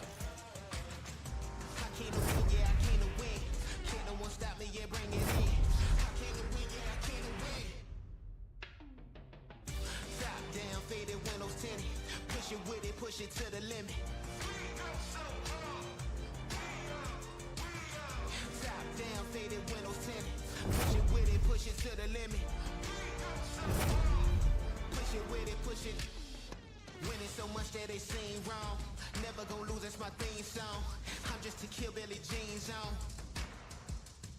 Back to reality, ain't no one bad as me. See, they be doubting, but I keep on actually pushing, not giving up. That's how I give it up. Pushing, not giving up. That's how I give it up. I came to win, yeah, I came to win. Can't no one stop me, yeah, bring it in. I came to win, yeah, I came to win. Top down, faded windows tinted. Push it with it, push it to the limit. Push it with it, push it to the limit. Top down, faded windows tinted. Push it with it, push it to the limit. Top down, faded windows tinted. Push it with it, push it to the limit. Push it with it, push it. Winning so much that they seem wrong. Never gonna lose, that's my theme song. I'm just a kill Billy Jean zone. Back to reality, ain't no one bad as me. See, they be doubting, but I keep on actually pushing, not giving up. That's how I give it up. Pushing, not giving up. That's how I give it up. I came to win, yeah, I came to win. Can't no one stop me, yeah, bring it in. I came to win, yeah, I came to win. Top down, faded windows tinted. Push it with it, push it to the limit. Push it with it, push it to the limit. Top down, faded windows tinted. Push it with it, push it to the limit. Top down, faded windows tinted. Push it with it, push it to the limit. Push it with it, push it. Winning so much that they seem wrong. Never gonna lose, that's my theme song. I'm just a kill Billy Jean zone. Back to reality, ain't no one bad as me. See, they be doubting, but I keep on actually pushing, not giving up. That's how I give it up. Pushing, not giving up. That's how I give it up. I came to win, yeah, I came to win. Can't no one stop me, yeah, bring it in. I came to win, yeah, I came to win. See if you can pull this off. Push it with it, push it to the limit. What in the... I mean, come on. Top down, faded windows tinted. Push it with it, push it to the limit. Super unreal. I like Top down, faded windows the key tinted. Push it match with it, payout. push it to the limit. So he's going for a slight Marseille. What the? Oh my god! Never gonna lose, that's my What's theme song. going I'm just on? a kill Billy Jean zone. Back to reality, ain't no one bad as me. See, they be doubting, but I keep on actually pushing, not giving up. That's how I give it up. Pushing, not giving up. That's how I give it up.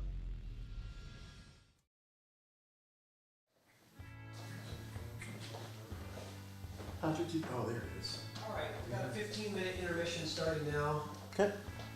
Did you see a Taom rack in here? It's a Taom 10-ball. Well, I've got lots of them.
basically this one. This is like the But it phone. should be a 10 ball. Yeah. It's all right.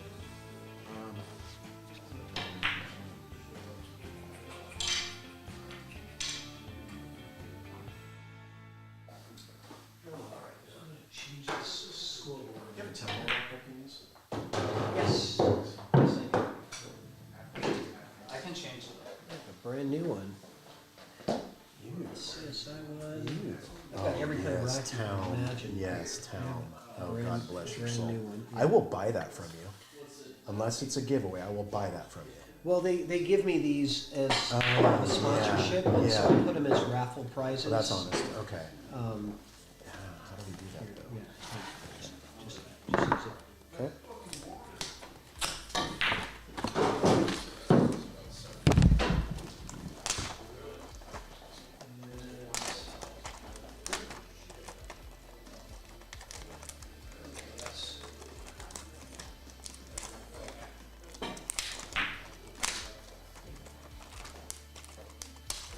You guys decided which chairs you're going to take? I'm gonna take that one. Yeah, I'm going to be over here. perfect.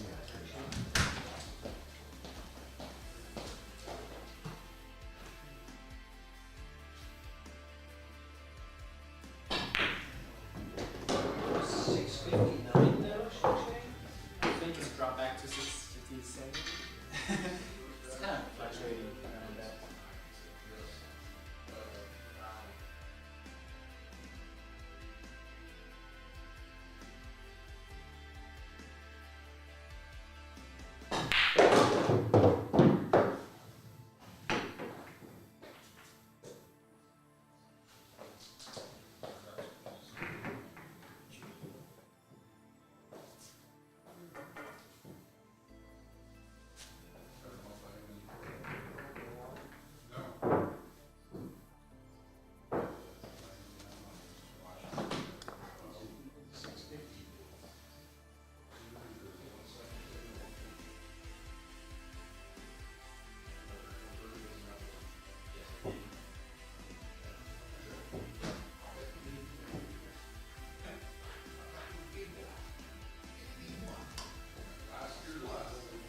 Sorry, I knew it was going to be a long one. I know. Yeah, I originally I tried to raise it 10. I was kind like, of told him they had to shorten it because it was going to be too long. Nice. I anticipated that. I figured. How much time do we have left? Well, we'll say like. Probably about 10 minutes. Do you mind if I hop in after this? Which one? If I hop in on the table after Oh, you're... yeah. Thanks, After man. this rack, yeah. Cool.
Table plays good.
Only 15 minutes goes by quick.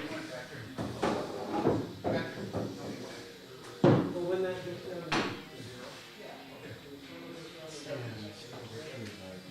intro video, and then there's your.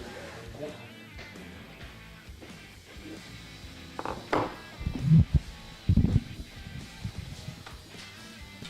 Man, that intermission flies by so fast. Yeah, barely had time to do it. Do a few things. Oh, let me make sure I have the microphone on too. I do. Okay, good.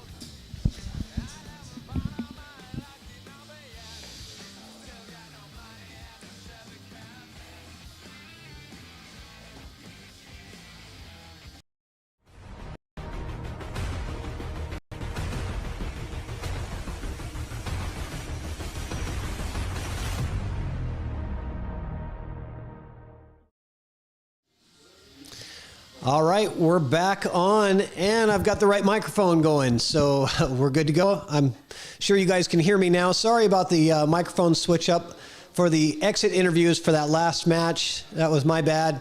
Had the wrong microphone on, but hopefully you guys could hear some of it. At any rate, we're ready to get started with the second set. I know it's a late night already, guys.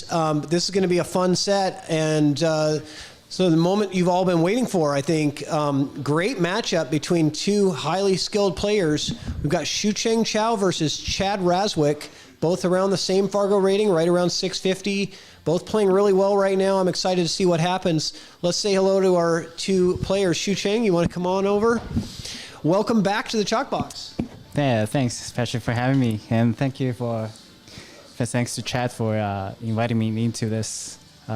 I believe it'll be a great matchup. Excited to start it. Yeah. Always a pleasure to have you here. Always a great sport and good ambassador of the game, and you always teach me something when I watch you play or hear you commentate. And thank you so much, by the way, for all of the commentary that you've been doing for Evo Sports and for other things. I think it's a great opportunity for people to learn some of the skills that you have. How do you feel? I'm just curious. How do you feel about commentating? Do you like it? Oh, I absolutely love it. I think the commentator studio by Evo Sports is one of the biggest, I don't know. I just fell into the rabbit hole, and then I can't stop myself from trying to hop back into it. Like it's so good for me as well, because Evo Sports it's not only broadcasting players or like amateur players match. Right now, what is going on right now is like in Taiwan, Evo Sports is also covering two of the tables of the probably one of the best. A group of best players in the world right now. So like having the chances to hop onto those tables and see what they can do is also a great learning opportunity for me. So yeah, I'm glad you said, you learned something from me. I hope that's what I could give to the other players as well. It's also something that I could kind of remind myself. Yeah, so I absolutely loved it. Evo Sports doing great stuff. Glad to be part of it. Glad to be helping. Yeah, hopefully I can help more in the future. Yeah. Well, you do a great job, and I like your analysis, and it gives me a look inside of the mind of Shucheng Chao. What is he thinking in these situations? And a lot of times it's different from how I would have looked at the table, and I always appreciate that extra look. So let's talk about the match tonight. Have you matched up with Chad before? Yeah, I think we played a couple of times before, just seeing here and there, at Ox, at Stimpy's, short races, small tournaments. We've both won some, so I believe this will be a pretty. I know his game. He knows mine as well. So I think we are probably similar style players on the tactics side, but also not afraid of attacking on the occasions. And I like Chad's game, so I believe it will be a very good matchup for both of us. Yeah, I'm excited to see. So, well, thanks again for agreeing to come out. And I know it's a bit of a trip for both of you, taking a ferry and getting out here and all of that. And so I want to thank you, and I wish you the best of luck tonight. Yeah, thank you, Patrick. Thank you so much. All right. Okay, Mr. Chad Razwick, welcome. You're welcome, and thanks for commentating the first match. I really appreciate that as well. How did you feel about commentating, and how do you feel about being here tonight? Oh man, it's a pleasure. When you approached me in Lincoln City, I was super excited. So I'm I finally got on ChalkBox. Been watching you guys for about 12 months now. And commentating is a whole different animal, man. You got to be on top of it. You got to be thinking ahead. You got to be watching the table. You got to be thinking about the routes, yet still keeping things fun. And so it was a blast, and I'd love to do it again. Yeah. I'm glad. Now, have you played in a match like this before, or in an event like this where you're coming out, you're playing for a substantial amount of money, a live stream, interviews, all of the works? Have you done anything like this before? No, this is my first time. I've been on a lot of live streams with Evo and a few others, but being that with this atmosphere, it's totally different. So I've gotten pretty comfortable. We'll see how we do on the table. I think I'm going to manage well, but you know, Shu's going to bring it, and he's a hell of a player, so I better have my game going. And he's maybe a little bit more familiar with the environment, being that he's played here 3 or 4 times in the past, and this is your first trip here. You know, yeah, there might be some more familiarity there, but you have the exact same table at home. Yeah, but you know what I noticed about your tables, the diamond or the Predator Light. I have the Littman, the same one that the Evo Sports has, or excuse me, Ox. And this lights up the balls better. I mean, I like this. Yeah. Okay. Yeah, personal preference. Some people find it a little too bright. Maybe us older people like that, right? A little bit, night you know, vision, driving. Yeah. Yeah, a little easier to see everything. Yeah, so I'm excited to see the action tonight. So you guys are playing 10 ball, race to 11. And are we doing winner break or alternate break, or have we decided yet? We're doing winner break, 3 foul, and winner breaks. And no early 10 with the 3 foul rule. Okay, I like it. Really a pure 10 ball game. We're really going to find out who is the better player here tonight anyway. Well, good luck in your match. Thank you very much, guys. All right, well, let's get this thing kicked off. Lag for break, and we'll get started here.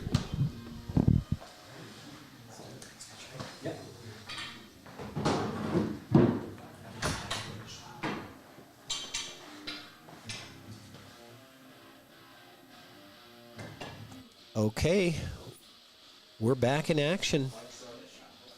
Second set of the night. We expected to start around 9, but I knew that might be late. We're starting the second set at 10, so it is going to be a late night tonight. We may actually have to restart the Facebook stream, just so you guys know.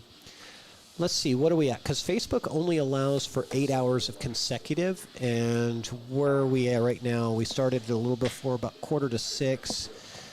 So we're at about 4 hours, about halfway. I don't know if we will need to, but if it goes past midnight, we're gonna have to probably restart the Facebook. The YouTube will stay continuous. Play it by ear, and if they take a player's break, we can reboot it for them. Yeah, that's not a bad idea. Shucheng representing Evo Sports with his Evo Sports jersey there. Looking sharp. Chris, a sleepover. Yeah, the last one. Holy cow, I think I got home at 2:30 in the morning. Yeah. You know, and I tell you, you know, the amount of money on the line, I want to make sure that they're making sure that they have, you know, a good match to play. Yep, it's got to be favorable for them. I mean, you're doing your part. They have to, you know, have a say in it so they can do their part and feel good. Joe Bryan, I'm getting your tickets in the Roomba raffle. Thank you so much. Brian Cutler, I've got you, Camille, and Jason Gontinas in the raffle as well. Thank you, guys.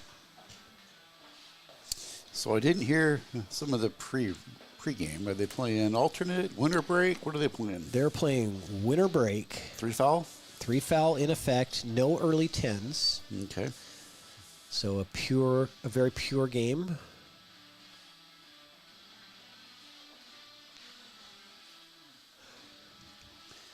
$650 to $657. Wow.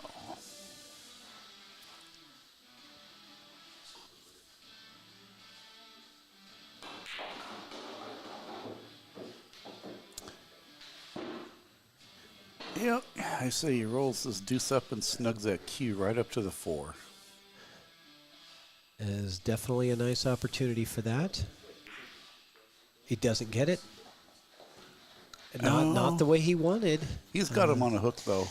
You got to be a little tighter than that, because Shucheng can move this ball. He can swerve. It's got a masse. Yeah, and that's not a problem. He did not want to give him that much daylight at all. Now, I'm not saying that he left him a hanger or anything. I'm just saying that he's left him a lot more than he wanted to on that. I've seen a lot of side action in the chat. This is a very even matchup, guys. You're not going to find two players more equal in skill than these two. Oh my gosh. What an incredible. We're already hitting the highlight reel. Oh my gosh. Oh my goodness. And I forgot about doing instant replays here, but we're going to be seeing a bunch more instant replays. They're going to be. I gotta make sure that I'm staying on top of that, guys, because I really wasn't doing it in the first match. But that was a great shot to get out of trouble for Shucheng.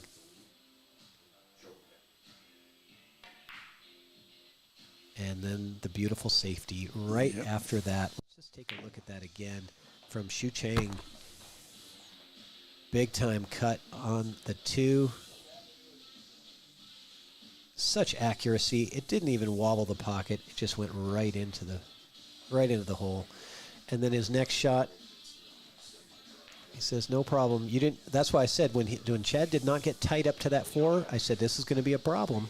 You cannot leave either one of these guys. You cannot leave them any daylight at all, and they will make you pay for it. No, I really like this matchup a lot. I'm excited to see these two play.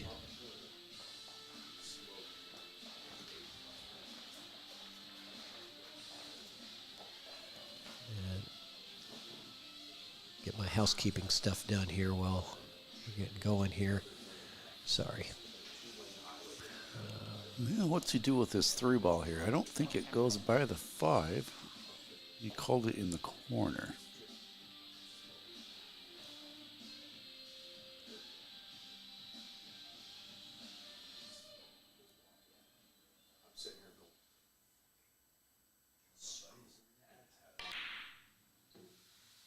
Yeah, he's just he's playing just trying that to cue time him ball. up. Yeah, playing the cue ball.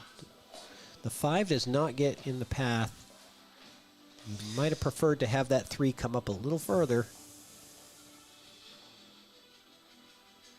Yeah, he's got the 3 in the corner. Long shot, though. We got Zach Zager in the house. Welcome, Zach.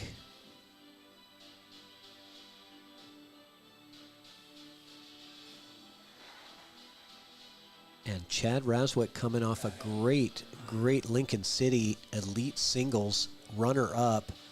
He went undefeated all the way to the finals, to where he met Damian Pongpanek from Jam Up Apparel, and Damian monster. Came back from the B-side and defeated Chad 2 straight sets to take the championship. But a heck of a finish for Chad. That elite division is no joke. Yeah, Damian's scratching on the 700, isn't he? Yeah, he's right around 700-ish.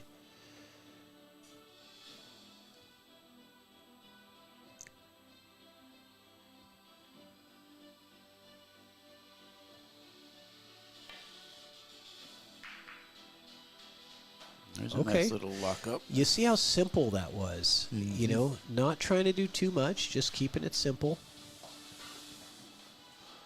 Make the contact, control the cue ball. Give your opponent something to think about. But it looks like this combo might be wired up pretty good. Let's take a look. In fact, I might. Yeah, Damian's 700 on the nose. So you can see this combo here. I think it rubs past the. He's looking at it. I called safe. Those balls might be. No, they're not froze. Yep, he played it. I think he called safe. Did he? Well, then he must not have intended to pocket the ball, Yeah, because if he would have got safe, he would have got it back. Interesting. Okay. Because they looked kind of like they were wired there. Yeah, I thought I saw him wave it off.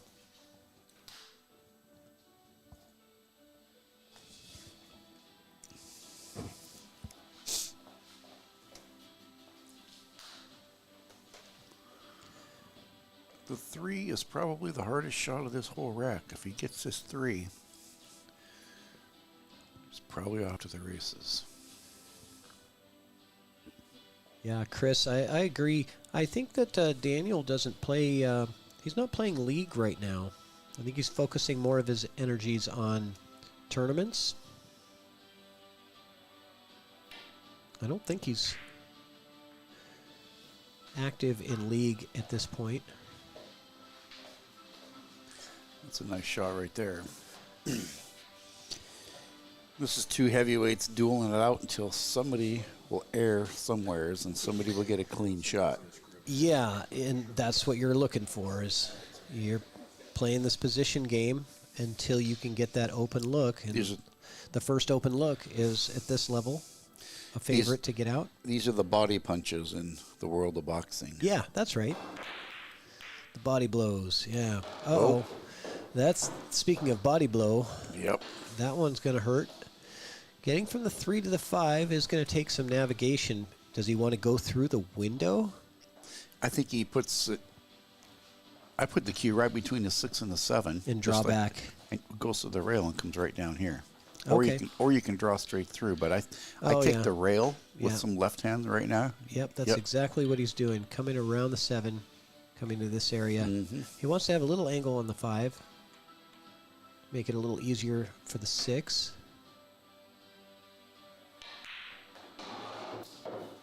Not that much angle. Yeah, that's a lot. No, it's definitely no. Yeah, he wanted to be right about here. Mm-hmm. That would have been ideal for him. So he's going to have to work through this one. Think you can slide that cue through the 9 and the 10 rail and then through the alley? No. That's tight. I don't think so. No. I don't think that's the path. Are you talking about if he cuts the 5 here? Yep. The cue ball is going to go.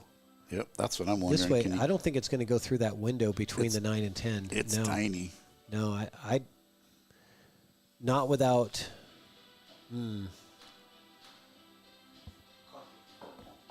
So he's calling it in the corner. He's banking this, Rich. He's back banking the 5. Yep. He's calling the 5 off this rail and back there to use the better position for the cue ball. This could sell out, though, if he misses this. No, he's shooting safe. Yeah, all day. He just called a pocket just in case it goes off of a ball. This is not going to be good. He did not hook him. No, I don't think so. I'm looking right down the window, and he is good to go. Yep.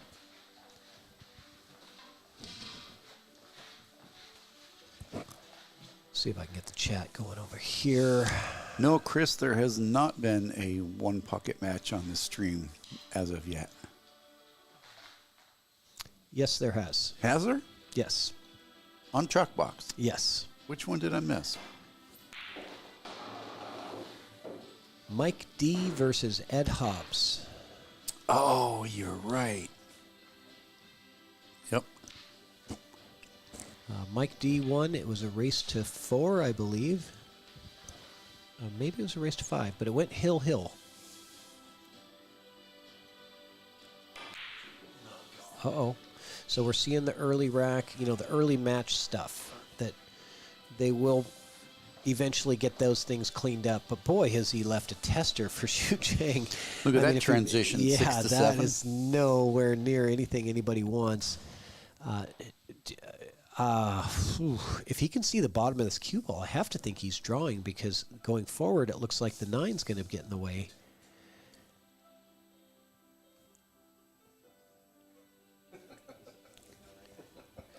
Come on down, Todd. I don't know what Patrick says about that, but. Oh my goodness. Wow.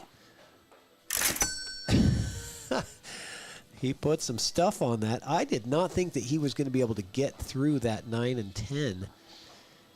And it's not like he's smelling like a rose here. He's still got to get out of trouble. But man, did he put some stuff on that cue ball to get that all the way over there. Yeah, that 7's a challenge.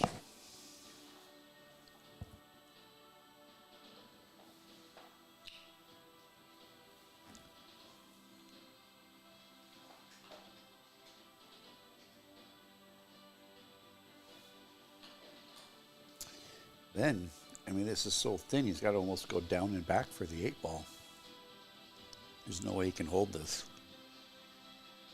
Correct. He has to go back and forth.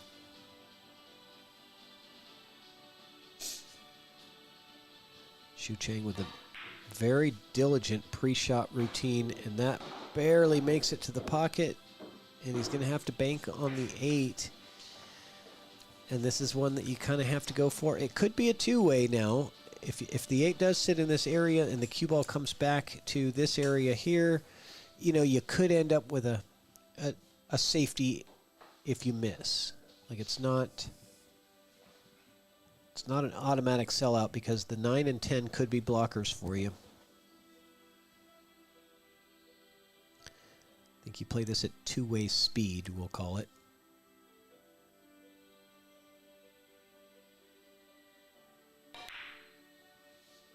That is two-way speed.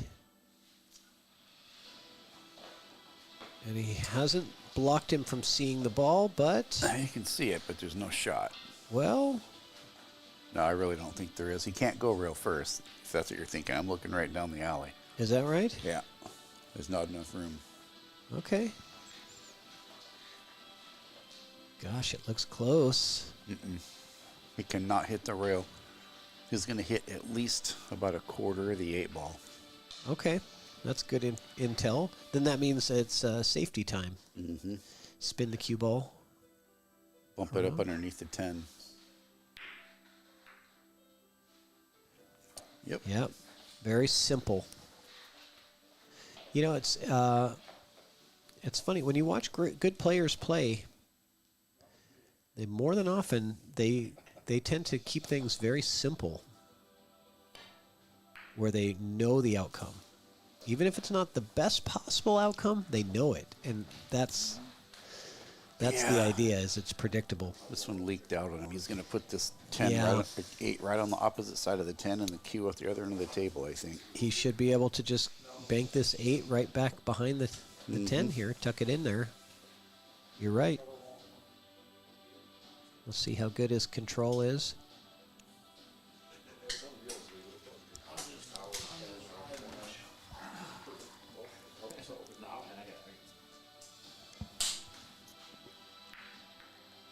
Uh-oh.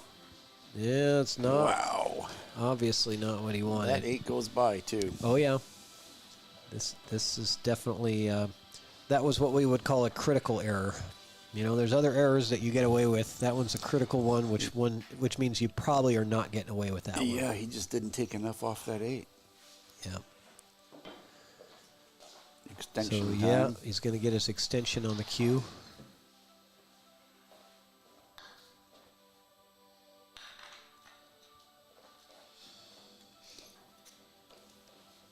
Well, I'm glad you said it, Todd, because the last thing we're going to do is any commentating cursors here.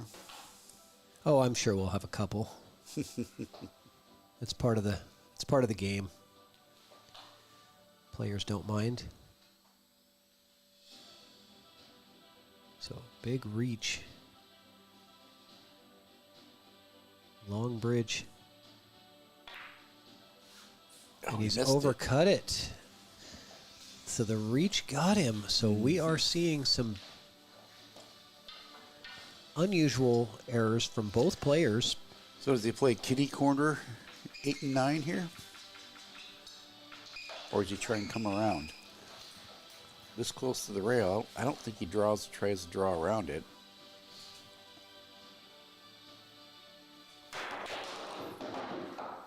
He did. That's a heck of a shot. Yeah, why not? Because the cue ball was so close to the rail is why you were thinking, because he'd had to jack up on it. But, oh. Wow. You know, I mean, I don't know if I'm going to critique, but he might have fired at that a little faster. There's a little less pre-shot routine there in that one. Exactly what I was going to say. Complete different pre-shot. Yeah. Is your microphone there hovering around your chin, or is it? Yeah, there you go. Hopefully everybody can hear me okay. Oh, that's better. If you were talking through your chin, I would have been able to hear you just fine, but your beard sort of muffles that, I think. Yeah. Wow. Outside spin, 2 rails onto the 10. Oh, little crisp. No, he's taking the extra rail because it would have been too hard to Wow. hold. Look at that. Oh, my gosh. Taking the extra rail. 2 extra rails. Yep. Plural. Great shot from Shucheng. And back to the extension. He says, I'm going to take my time this time.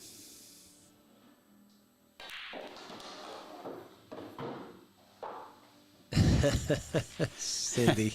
Thank you, Cindy. All right. Let's check out that replay from Shucheng Chao on the 9 ball to take the extra couple of rails, not trying to hold the cue ball, bringing it around. And look at how sweet he gets around that 10 ball. Wow. Man, that was beautiful.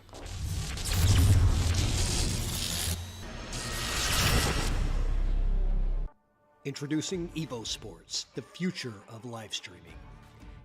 It's now easier than ever to stream and share your action.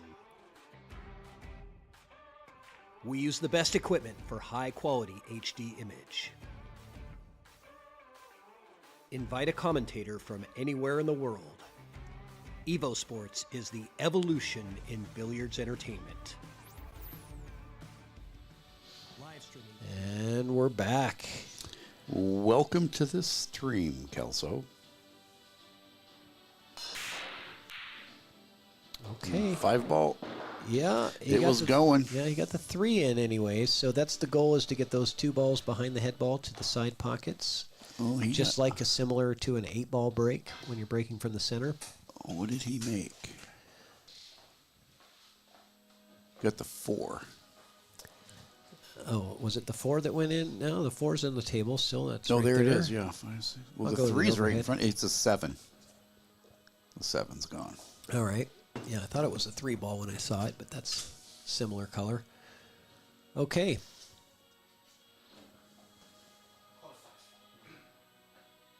Calls a corner. Yeah, you'll see these players a lot of times. They will call a pocket even when they're playing safe, because you never know if it's possible for it to go somewhere. Never hurts to call it in a pocket, because it can only harm you when you don't call something and it goes in. How many times have we done that in 10 ball, right, where you call safe and then it accidentally goes in and it leaves an open shot? You're like, Why didn't I think of that? Why did I call safe? What's the point of calling safety in 10 ball? You don't get to, it's not like you can pocket a ball and say, oh, it's your turn. They can give it back to you. Chris Moreno's in the chat. Welcome, Chris. There's a lockup. Look at Look that. at that. Oh, my gosh. You got a side for the one way, and you have the 8 for the other. The kicking lanes are really difficult.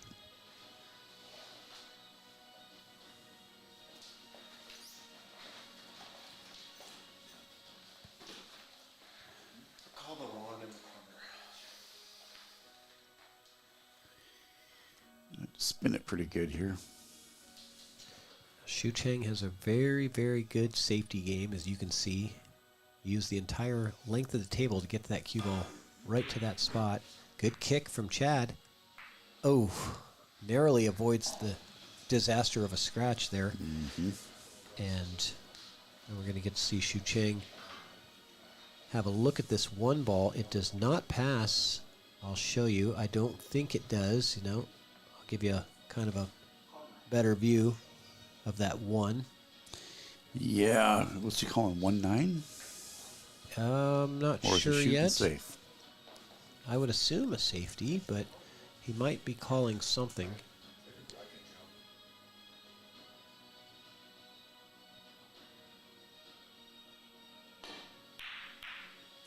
Oh, he hits the combo and just comes back a little bit too far.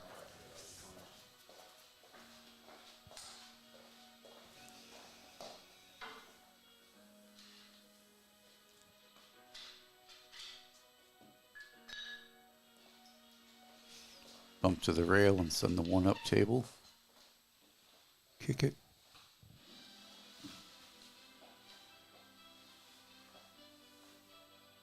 Yeah, my knees won't let me do that. Yeah, the older you get, the harder it is to get yourself flexible on the pool table like that. Bad knees and vertically challenged. It's not a good combo. No, you're not taking that shot. He's jumping it. Yeah, I know. Yeah, great attempt. Okay, Chad's going to have an opportunity now. Long distance, but it's going to take a stroke. The 1 to the 2, and then the 2 to the 3. He should be able to come out for the 2 in the bottom left corner, I believe. He's got a slight angle on the 1, so maybe just a touch of right English here can help your cue ball get a little bit better angle, more favorable on the 2. But that right English causes deflection, which can cause you to hit that 1 too full. Shucheng's got this with a little bit of low right. He'll just, or even just straight right. He'll just come to that rail and slide down for the deuce.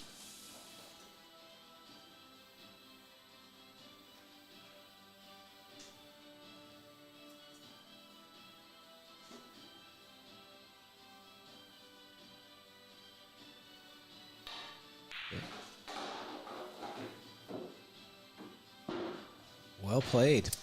Here's a stroke. Well executed. Yeah, not too much. He's off the rail, and it's not a lot of distance. So this is probably his more standard stroke. I wouldn't say he's really got to dig into this at all. Not too much anyway. Unless he really wants to power it and get down really close to that 3. Yeah, I guess it was really straight, wasn't it? Mm-hmm. Yeah. So just stunning it over is good. Shucheng going to try to take an early 2-0 lead if he can get this going. Thank you, Chris. Hopefully we will get to the point where we can hire you. Do I get a new union contract then? It's not unionized. I forgot to tell you, only ChalkBox is. Yeah, so it's not part of the union deal. Sorry. Yeah. Nice shot, Shucheng. Yeah, it's really tough out there, isn't Some it? backwards angle, drag to the rail, come back out.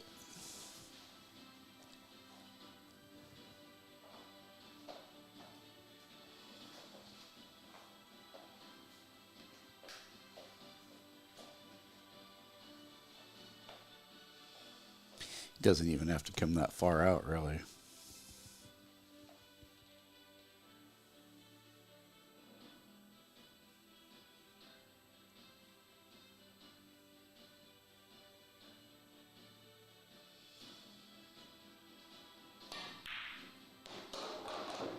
Beautiful shot. Yes, it was.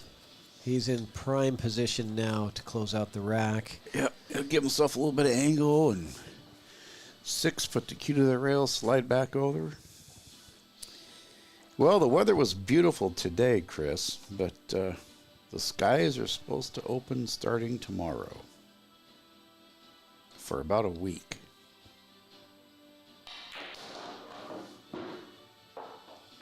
A little straighter than he wanted, I think, but he'll make it work. And meanwhile, Chad just... Spectator mode. Yeah, he's in spectator mode. You know, somebody, I can't remember who it was. Somebody said that you need to work on your chair game. And I said, what's the chair game? He said, that's your mental attitude when you're in your chair waiting for your next turn. Mm-hmm. Are you fuming? Are you frustrated? Are you upset? Are you trying to, get yourself... Beautiful shot there. Yeah, really nice. Could not have gotten better position on the 8-ball than right there.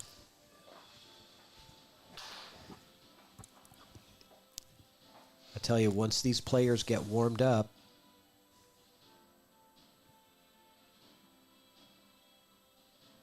God, I think there's more side action on this match than any other match that we've had on ChalkBox.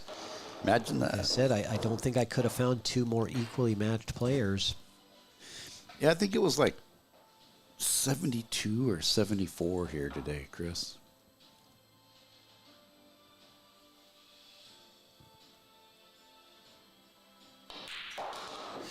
Beautiful run out from Shucheng. Let's take a look at that shot to set up on the 8-ball. He didn't have a lot of angle with this 6. Look at how he powers forward through the ball. Getting that cue ball to come around with a nice little angle to get perfect on that ball. Well done. 2-0. He's secretly another co-brother. He's the co-cousin. Shucheng is from Shanghai, China. The co-brothers are actually Taiwanese.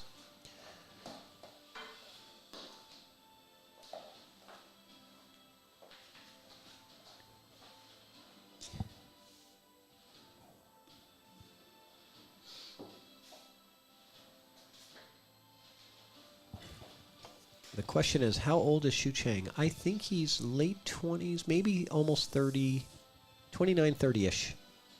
I think. Oh, that cue ball was tracking for the side pocket, and it got saved at the last second.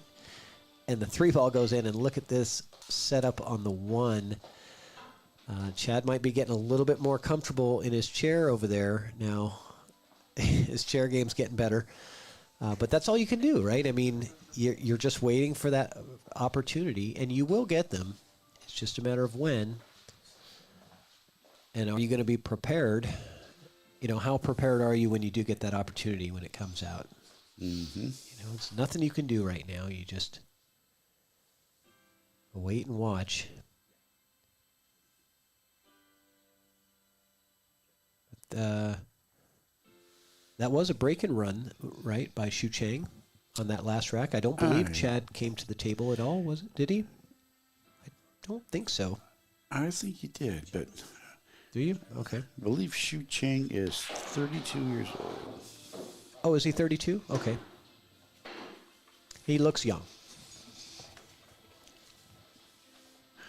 Yeah, he's not old and weathered like us. Yeah. I say he looks young. He is young. 32 is young. So Cindy says that was a break and run. Yeah, thank you, Cindy. I thought so. I didn't remember Chad coming to the table here.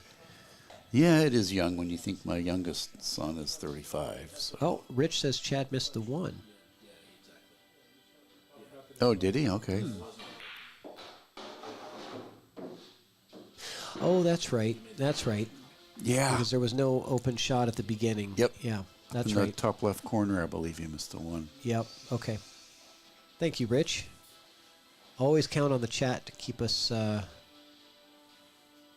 square in the know.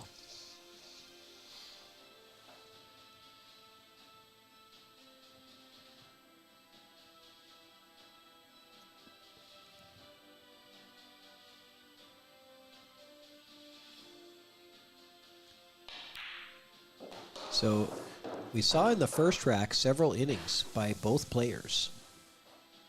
Tightening it up. But getting the feel. But this rack, I mean, these last two, it has been pretty much all Shucheng. Very few chances for Chad. It's a funny cue ball to hold for the 6.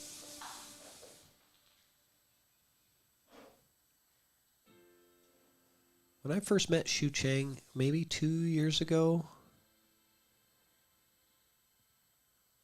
uh-oh. Missed it. Okay, there's your opportunity, Chad.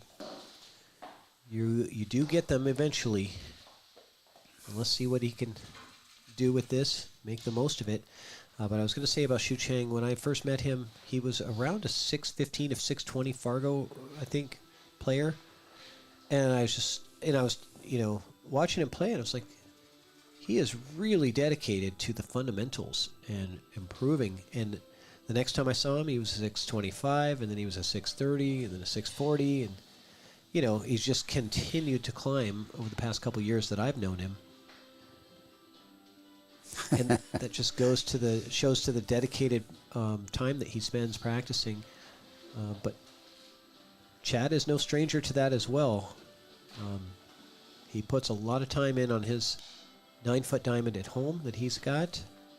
And I know he's prepared quite a bit for this match.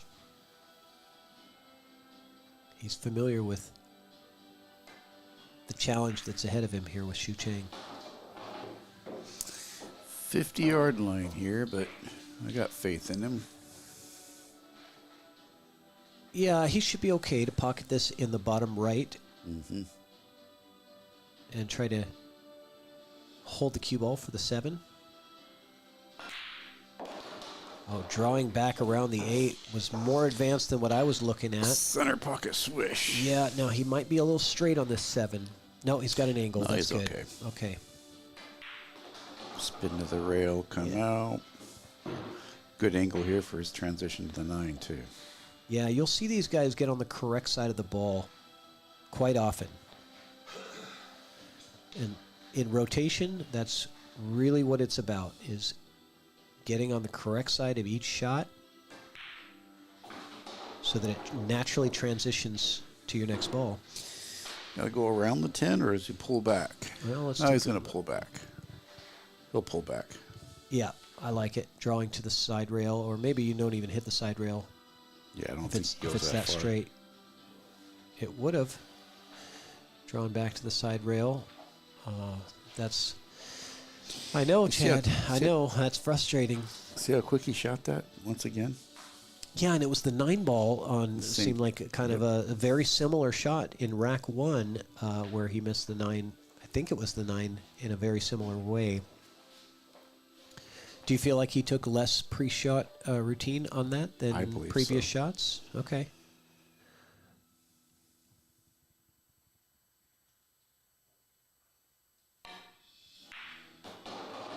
Perfect.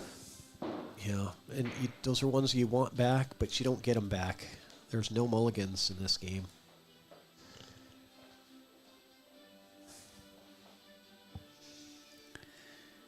John's in the background. He says, I give away mulligans. And Shucheng. Chad's still looking to crack that ice. Got to get that first one. Adding up the lead, and we're going to go to a quick commercial break for Salotto. Salotto is the world's premier pool community. Playing your friends has never been more fun. Raise the bar with Salotto so regular practice can become real pressure. With monthly prizes and cash payouts, Salotto brings pool to the people. You can even submit match results to Fargo Rate through Salotto if you want, but you don't have to. Your race, your place. Make your matches count with Salotto. Download now and get started. No minimum play per month. 8, 9, 10 ball. You choose. It all counts. What were you, John? 8-5? All right, we're back. Looks like we're on a little bit of a player break here. Just going to take a couple of minutes. Shucheng's going to continue to get warmed up as Chad's called a quick break. So, Greg, the first match was 8-6 in favor of Tim Bullus. It's a fairly close match.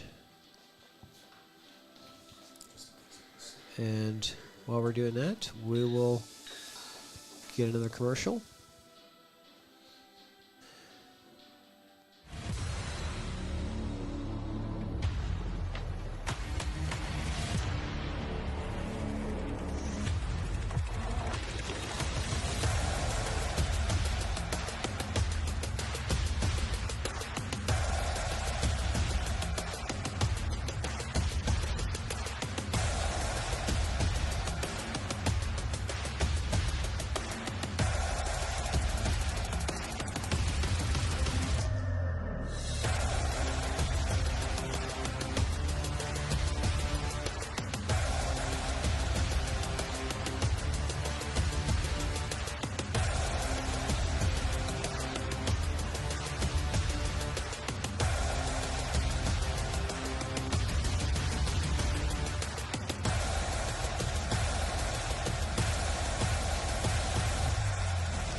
We're still on a short little player break here.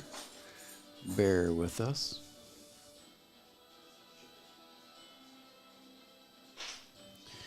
So we got out to, we had the Philippines and we had Europe.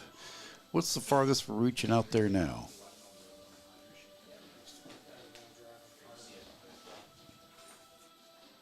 Let us know in the chat.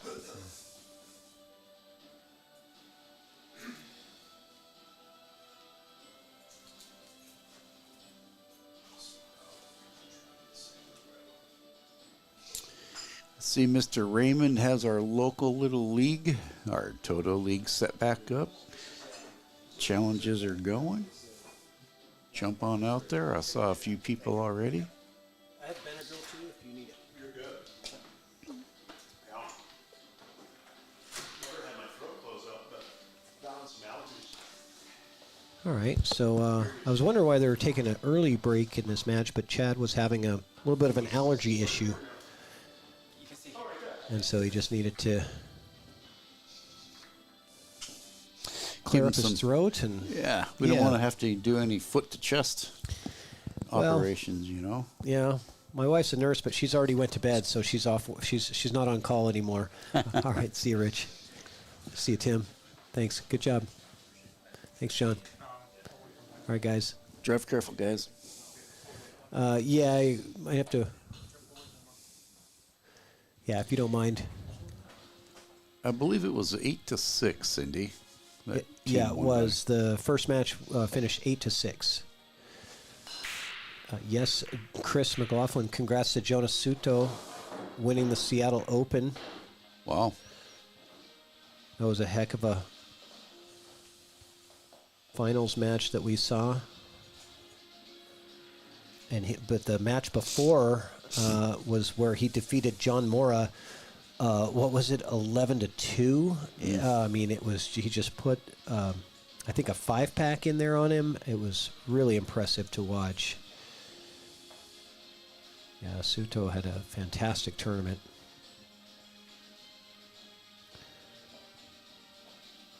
It was really exciting to watch the professional player action at Ox Billiards this last weekend.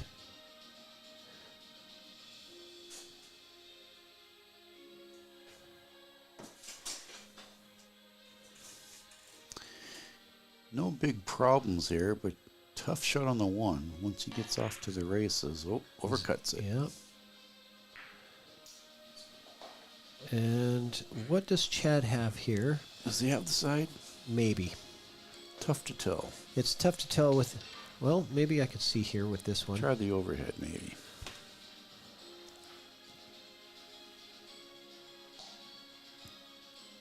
I think he does, but it is very, very close.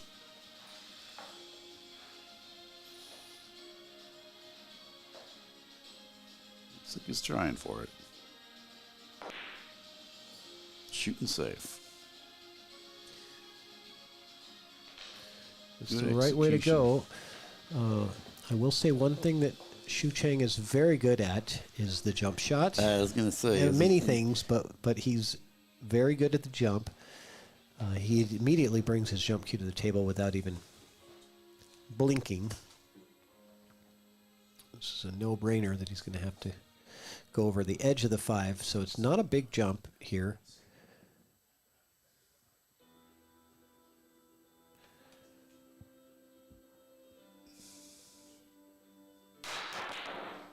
Good contact. What's he going to get out of it? Yeah.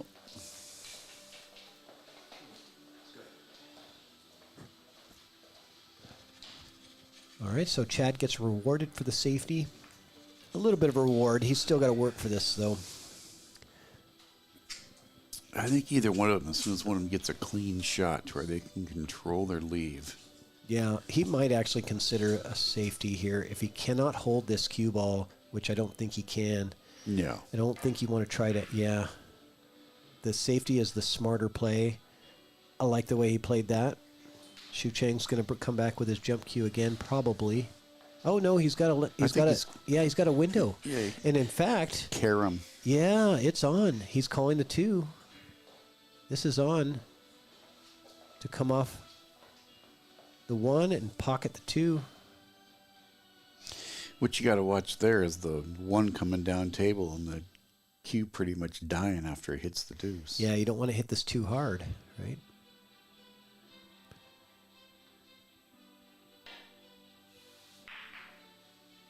He definitely did not hit that too hard. Great carom shot, but it still climbed up table quite a ways. It did, and there's nothing you can do about that, right? He did the best he could with it.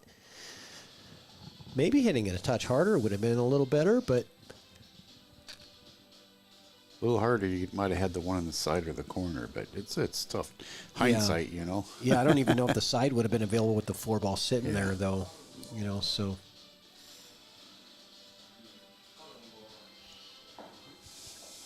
He's going to back bank it. Reverse bank. Wow. Let's go to the side I think camera. he's doing that. He's going to stick the cue back behind the 3 yeah, and the 6. Could be a 2-way here. You call it. So if it goes, you'll probably have a look at the 3, and if it doesn't, potential for safety is there.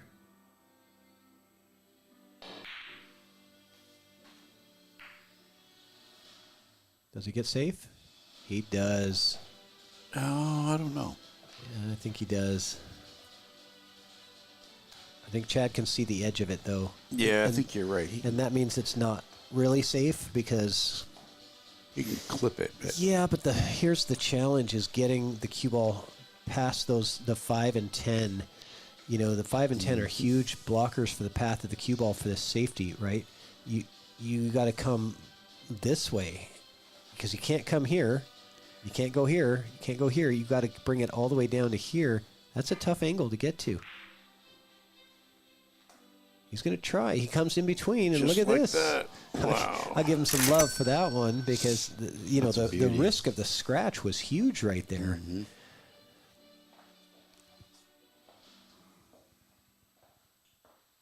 I was thinking he was going to go extra thin on it and try to come to the other side, but then the scratch down in the corner was a big risk. Man. Yeah, I don't know. I don't know if he could have done any better with that position. So he's playing 2 rails? I think so, yeah. He's calling it, but I think it's going to be more of a kick. And I was thinking kick and stick, but no. Just Speed a long good. leave. Go to the overhead here, and I believe he has it.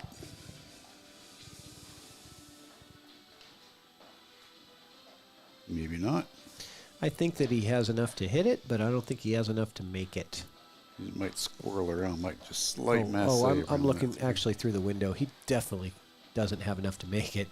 He can only see the right side of the 1 ball here. He's calling the 4 ball. Is that what he said? I believe so. Okay. Because he's kicking underneath the 1. I think it clipped the 1 first. Yeah, I believe so. Yep, it did.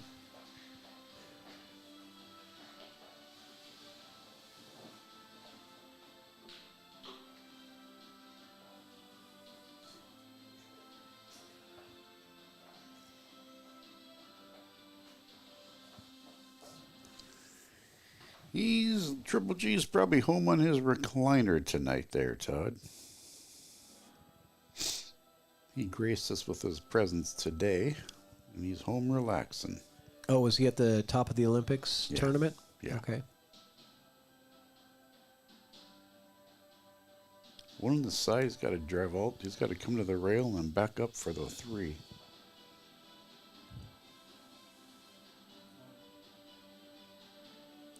Oh, this inspirational music has got to go. It's on a loop here, and I just realized that it was on a loop. I'm sorry, guys.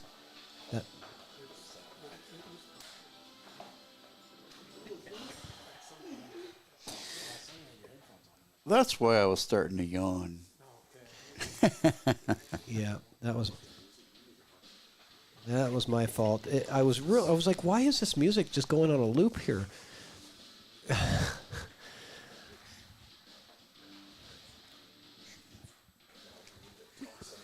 Rich is back here laughing. He's going to fall over. You know, I have too many things to pay attention to. I need a sound person. I got microphone issues, music issues, people issues. I'm doing good with the video, I think, but oh, how did he get through all that without hitting anything? All right, Shucheng a chance now to take a 4-0 lead early in the set. 4 to the 5 is the toughest shot I see. Okay. 1-3-4 is pretty much easy peasy for him, but got to drive that rail and come back across for the 5.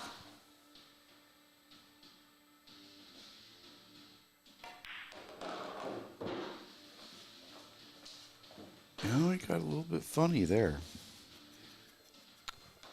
I think he's gonna go across it and play the 4 in the side. No, the 4 is not going to play in the side. The 4 does not play in the side. So he's gonna pocket this in the side, and he's gonna take this cue ball off this rail and back up this way. That's my guess, anyway. He might, but I see the 4 plays on the side. He's playing for it right there. No. Oh yeah. And he'll slide right across, and he'll take the 5 in the lower right. You like that shot? I don't think so, Rich. He's calling it. You're right. It just doesn't look good to me, but maybe it's just the angle that I'm looking at it from. But I'll borrow my glasses. Holy smokes. He's calling. Did he say cross side? No, right there. All right. I can't get a view because he's blocking my camera, but that's okay. All right. Maybe it's definitely dicey. Yeah. It was not there, Rich. It was not there. I'm telling you. We'll have to ask him later. I don't know.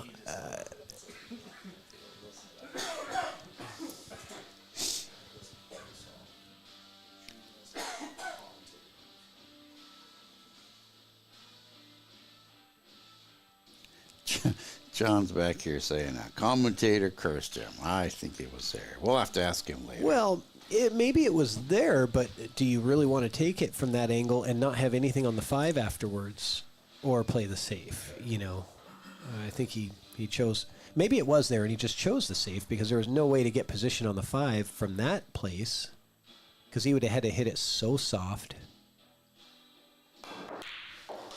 Wow. Okay, there we go. It's going to take another one, though. Let's go. But, man, I love seeing a good kick shot like that. He could have gotten more of a reward, which would have been great, but we'll take a highlight reel anyway. That was a kick .4, and now he needs the kick .5 shot. Yes, he does. Okay. He's calling it. The bottom right corner. Leah Laser Eyes is in the chat. What's Welcome up, Leah? aboard, Leah. She's over there hanging out at Aaron Rodgers' house, staring at Vanderbeck's nipples.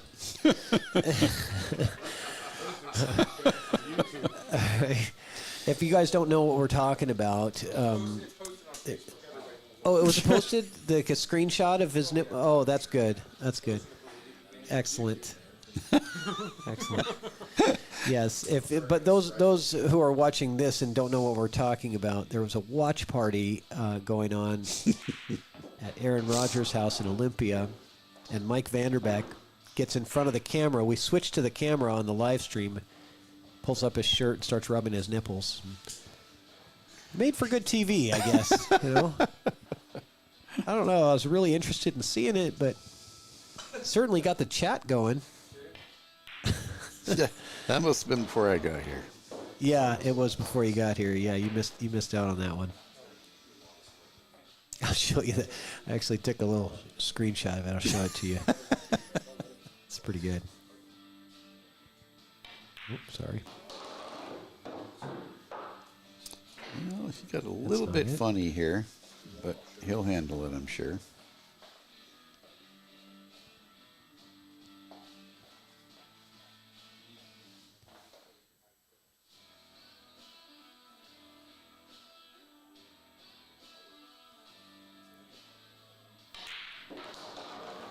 Wow. Look at that.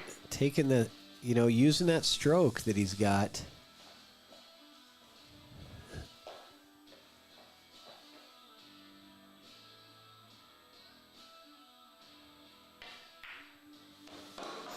Money.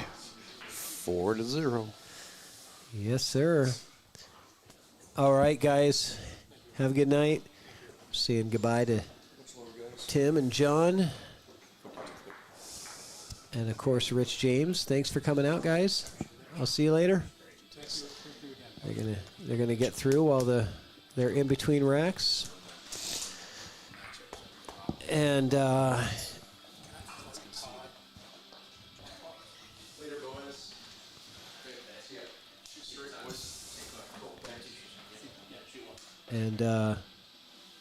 Tim Bullus won his first match, and this is a little plug for his business, the Smokin' Bull Barbecue.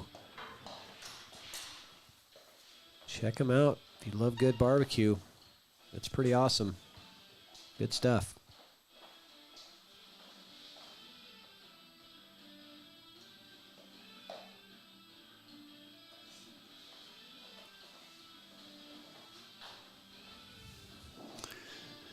4-0. Chad's got to crack that ice still.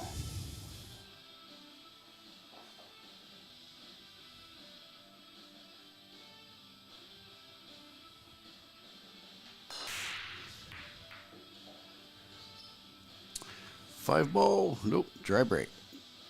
In jail. That's lockup break. Here, I'll show you the picture of this. So they're having a watch party, and this is what he's doing in the camera. That's great. Look at everybody's face on the. Yeah, classic. Classic. Oh, you know what? If you can't laugh at yourself, who can you laugh at, right? Oh, he does a good job of laughing at himself. So, okay, push out from Chad. And he's going to leave Shucheng a look because he kind of has to. He's forced to. I would have probably liked to have Shucheng on the rail instead of... Because he's not going to give it back if you stick him right here. He's still going to take it. Just a tougher shot. But it's just tougher, right? That's what I'm looking for. In a push out, I'm always looking for what's the toughest shot I'm going to give that I could give him without him giving it back. Mm-hmm. And if he does give it back, do I want it?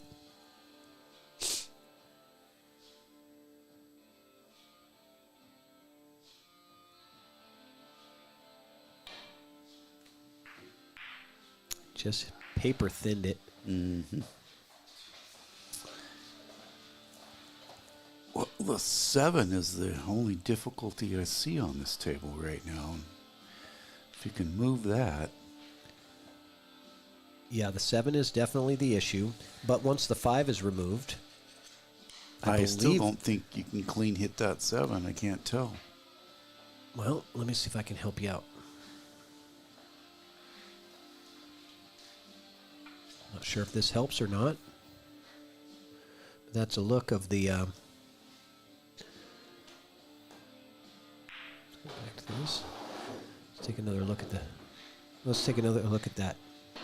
Yeah, you can't. You can't really tell from that view, but it's very close. But he might attack it right here. Actually, yeah, I was going to say he could attack the 7 ball, and he does. Well executed shot from Chad right there. I like that to break out the problem. And now there are no problems. Yeah, that's pretty much what we were talking about, Jack. We probably had some extra words in there, but pretty much the scenario we were trying to lay out.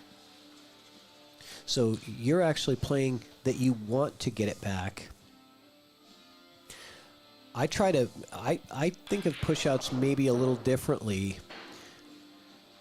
Well, it depends on who I'm playing. If I'm playing an aggressive player that rarely gives back a push out, then I'm gonna put them in a pretty bad spot, and they don't give it back. If they have a history of doing that, I'm going to continue. So you have to know. That's the thing about a push out, is you really have to know your opponent pretty well, and what they're willing to accept and what they're willing to give back. How much risk tolerant they are. I like that stroke from Chad. That's what he needs to get that arm loosened up, fire that ball in like that. That's going to really help. He's got to come back up on top of this 6. If he could bump this 9, it would kill his cue ball good for him.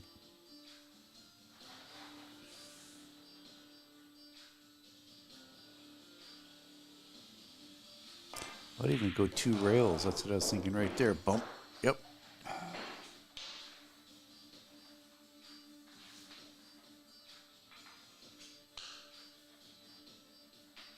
All my extra commentators left. Now I don't have a chance to eat a bowl of chili. A little quieter back here. Oh, holy!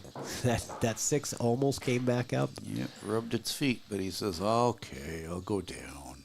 Yeah, he's got a little angle on the 7. He should be able to punch forward here. He doesn't have to, though. He could go with a little bit of a low ball. I think he drives forward 2 rails. Yeah, I do too. Yeah, it was natural to get to the 8 in the side that way. 2 rails onto the 9. All right, this is where we get to see the fight that Chad's got in him. Because playing pool matches like this, it's not just about who the better player is. It's who's got the stronger will to survive. That mental fortitude. Yep. Yeah, I think he's going to spin and go 2 rails around the 9. Just like that. 3 rails maybe. He gets straight enough to draw back. He did. This is the 9 ball that's haunted him. You see him take an extra pause Yeah, there. let's see what This is the ball that got him twice. Taking his time this time. Mm-hmm. You don't want to let this one get away.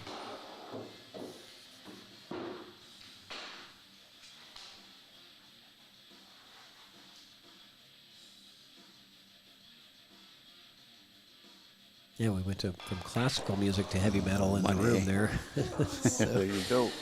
Let's see that. This is the shot that got the rack going, was breaking out the only problem ball, the 7 ball. He gets it early, too. Yeah, that's the deal. You want to take care of your problems early, and he did.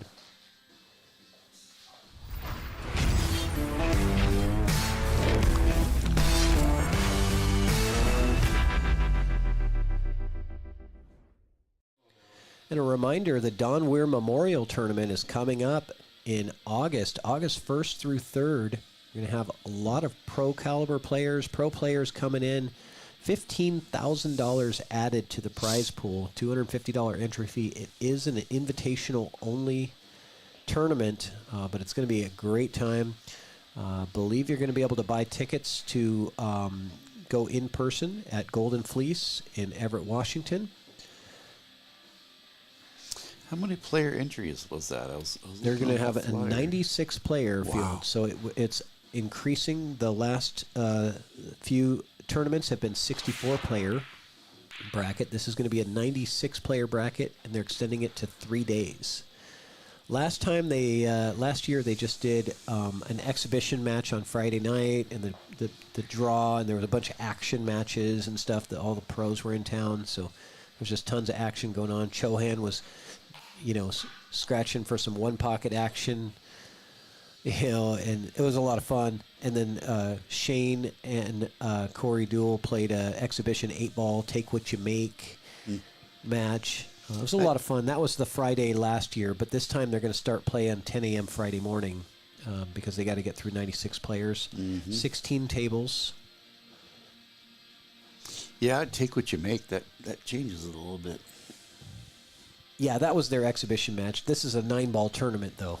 But yeah, I love watching pro players play 8-ball take what you make, because it does force them into maybe some patterns that they didn't really like. And you got to see some highlight reel quality stuff. Welcome aboard, Angela.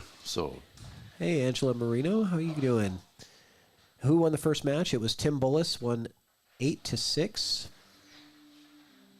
So Olympia gets the win against Kitsap this time. We need to have a tally. We've had so many Olympia and Kitsap matchups. I want to know, like, what's the overall between Olympia and Kitsap? Yep. I know I contributed to the Olympia one. Did you donate to Olympia? Yes, I did. Josh Carlson, was it? Yeah. Yeah, that's right. Couldn't get That's it right. going that night.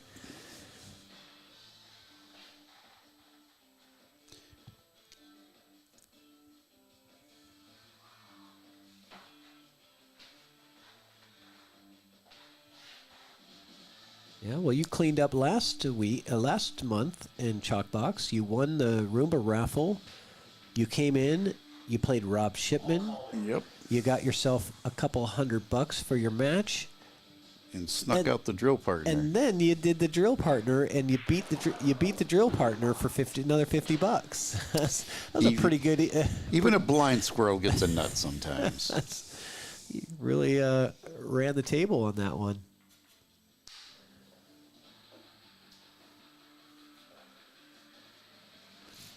We were ahead a while back, but maybe pretty even now. Well, I think that, I don't know. I think that the Moscone County battle counts for like 10, though, doesn't it? Because it's 5-on-5. You've got 10 players. Yeah. That should count for 10, or at least 5 wins. You might get some pushback and we got from them 2 on of those, that, so, you know. No, that was a lot of fun playing in that match. Good shot. I was surprised that one ball went down. He rubbed that rail. Diamond nut, but he must have had good spin on it.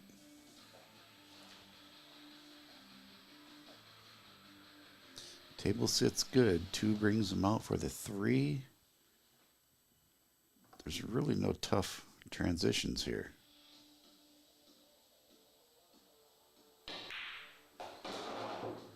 They're never tough from this chair. Oh, that got a little funny on him. He got a little close to it, too. So, yeah. See how straight he is. You know, it's kind of awkward here. Dane says, that Moscone doesn't count. The Moscone doesn't count. I thought it was like a big deal.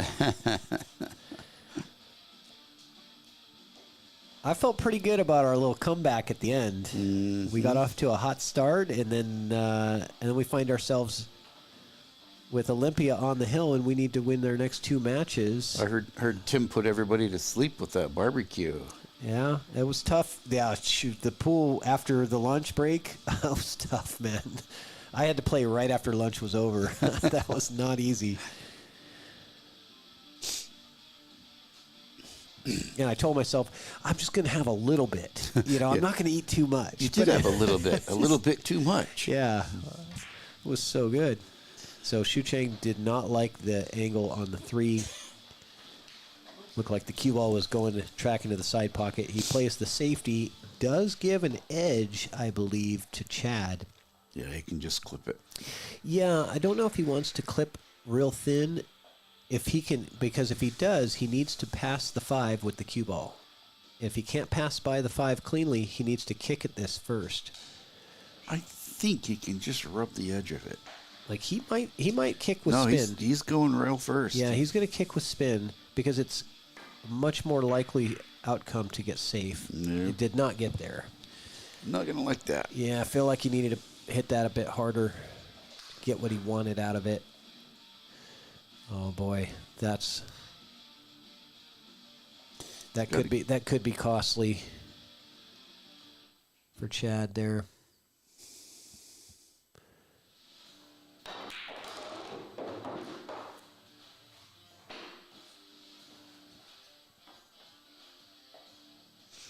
This table sits nice for him.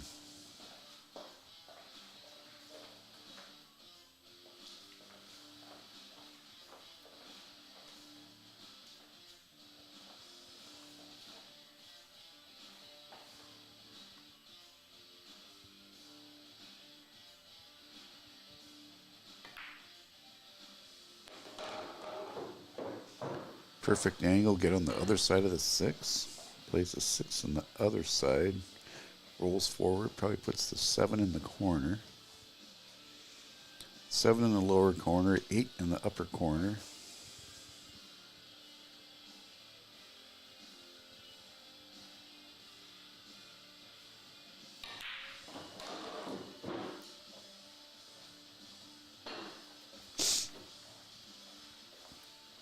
I think he just rolls this forward about 8 inches. 7 straight in the corner. I think you're going to draw to the other side of the 7 and play it in the side. Play the 7 in the same side pocket as the 6. These guys don't like to roll balls. They like to stroke it and find that straight tangent line that they can find, that they can follow. You are correct. More predictable. It's much more predictable of exactly where you're going to end up and what line the cue ball is going to be on.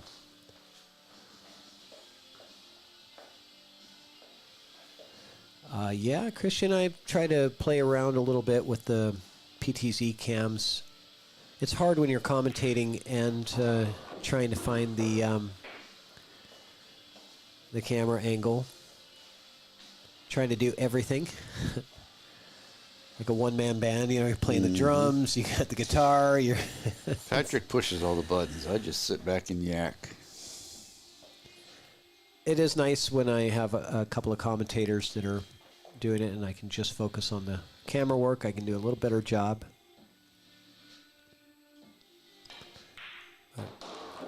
I've never claimed to be a great multitasker. Couple different jobs for each one of your personalities, right? Yeah. Well, this should take him right down.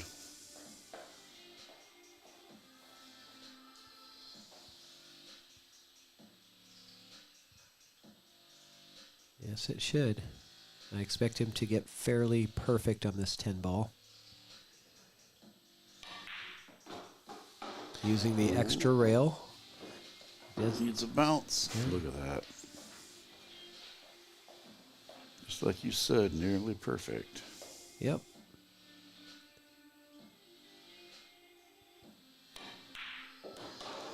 And 5-1, Shucheng is laying down the thunder right now. He says, I'm going to try and make it to where you don't have to restart this. Yeah, exactly. Well, let's say something about our newest sponsor, BadBoys.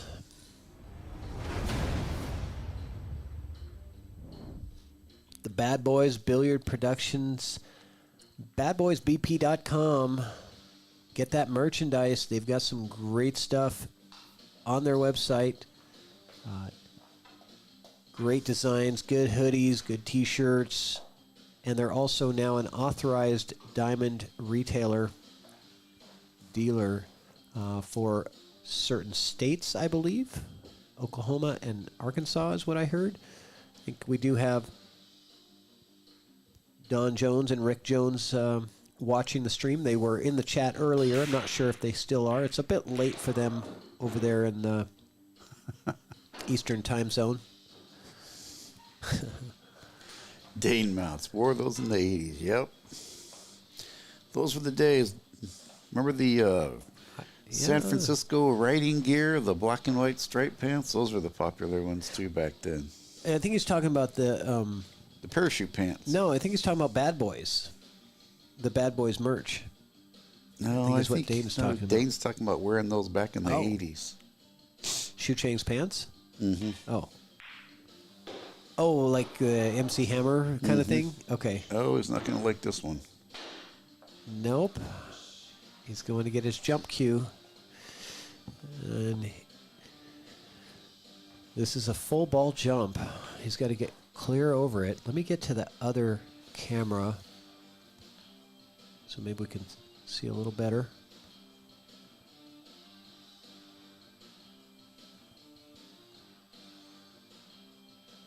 There's a good view.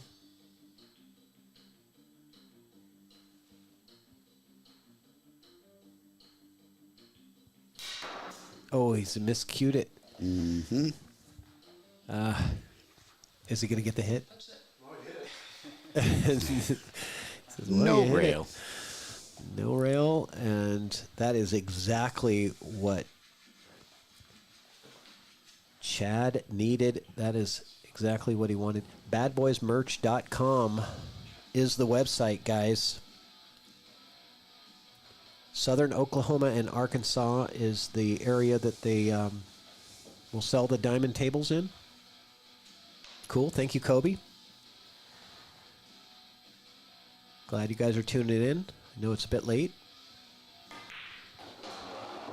Yeah, they're probably 3 hours ahead from us. Yeah, right I think now. they're Eastern time. So is that a little after 2? I remember that, Dane. Yep. Oh boy, we're dating ourselves there. Now wait, did you wear those Star jeans, Rich? Not the Star, but I had some of the San Francisco riding gear. Those are popular. Oh, I don't know if I even want to have the image. No, I don't. Hit the unsee button. Those were the days, man. Yeah, I'll bet. Hash jeans, they were another big one too. Yep.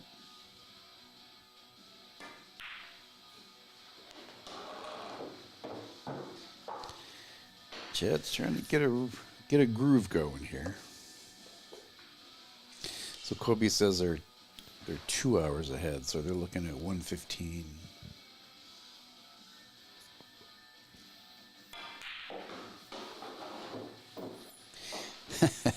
Greg says I had the matching tassels.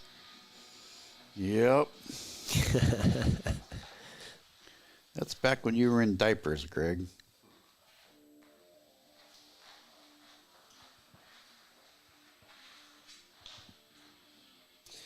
That long ago, he might even have been a twinkle in his dad's eye. You never know.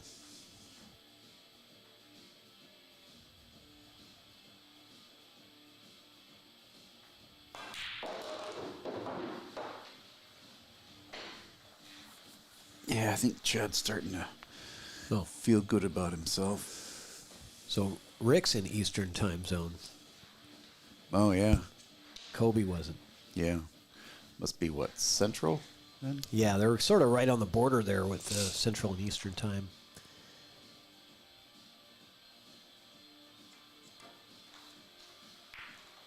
Oh, that very unfortunate and very surprising, honestly. He was so focused on getting the perfect shape on the 9. Yeah, Greg, the key is almost.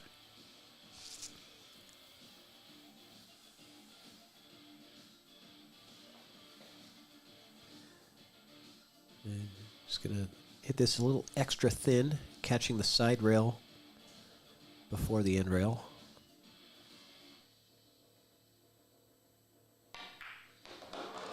Got to watch out for the 10 ball. He got good. Whew, man, that was a really close line because I'm looking at it going, is that line coming into the 10? And it sure was, but man, did he hit that at the perfect speed.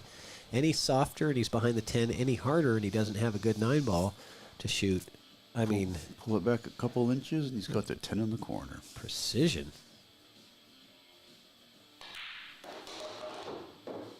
Oh yeah, Dane, the 501 button flies. Oh yeah. Yep. Those were the jeans. Everybody wore those back in the 80s. I remember that. And 90s.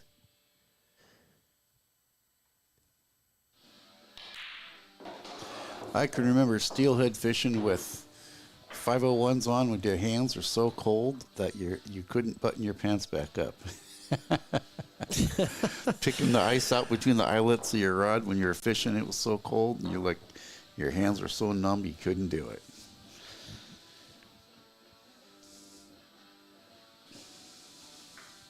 Okay. Just getting caught up on some stuff here.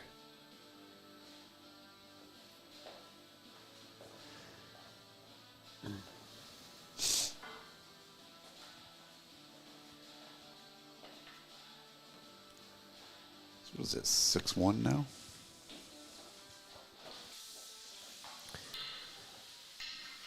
Well, yes, it is. Halfway there. He's past the halfway mark. And Chad's had some unfortunate late game errors that were very unusual for him. Yeah, he really needs to catch a gear here. He's got to clean up. He's got to clean up those mistakes, especially in the late game. This is an opportunity to do it. A scratch on break with an open table. And this is what you need to get yourself back in the game. You run these out, and you put down a good break on your next rack, and you're back in it, right? I mean, you're mentally, that's all you need. Get that feel-good attitude. Yep. I feel like, Chad's just not feeling it yet, but the time is running out. Yeah, these games start to get... I realize they're only one game still, but they start to almost mean more. It's a psychological effect.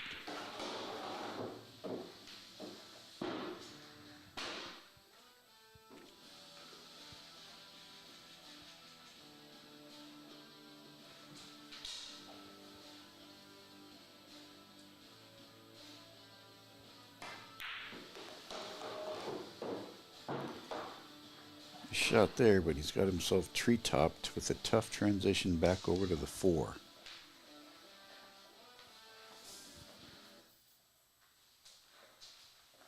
I think he just slow rolls himself out of there. Gets what angle he can and takes his medicine for the 4. Just like that.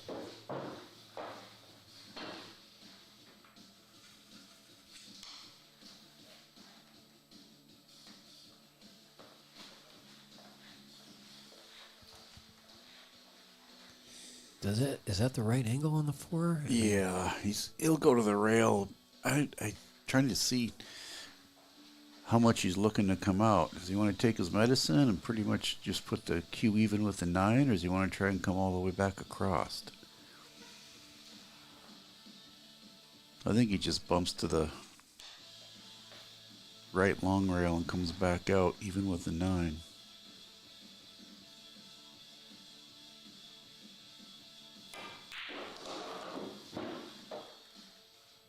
Oof. Oh. A little sigh of relief comes from Chad there. Like, whew.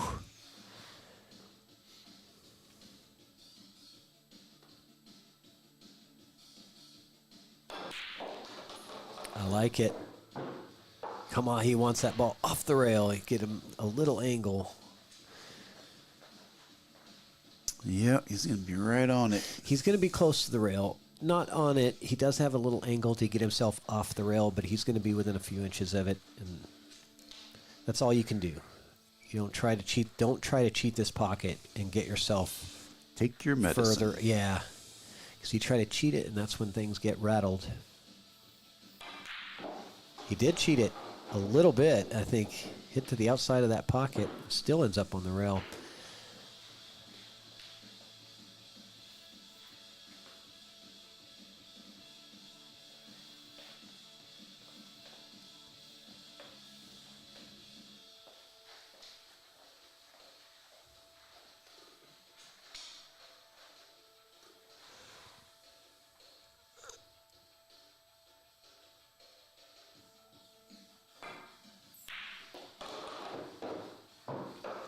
I think he's starting to feel good about himself now.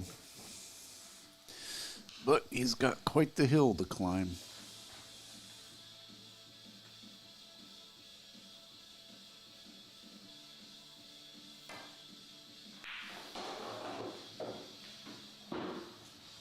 Yep, this is what he needed. Like I said, a scratch on break. You take care of your business.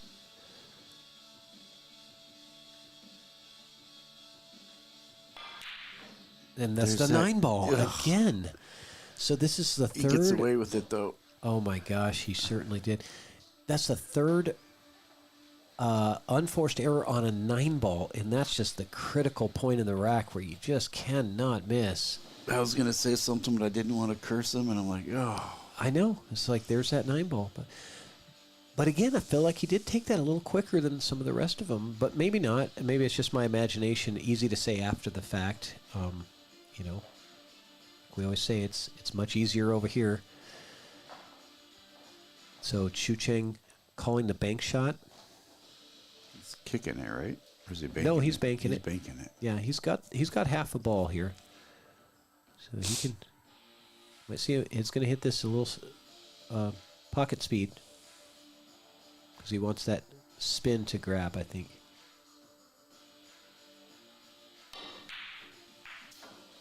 Double kiss.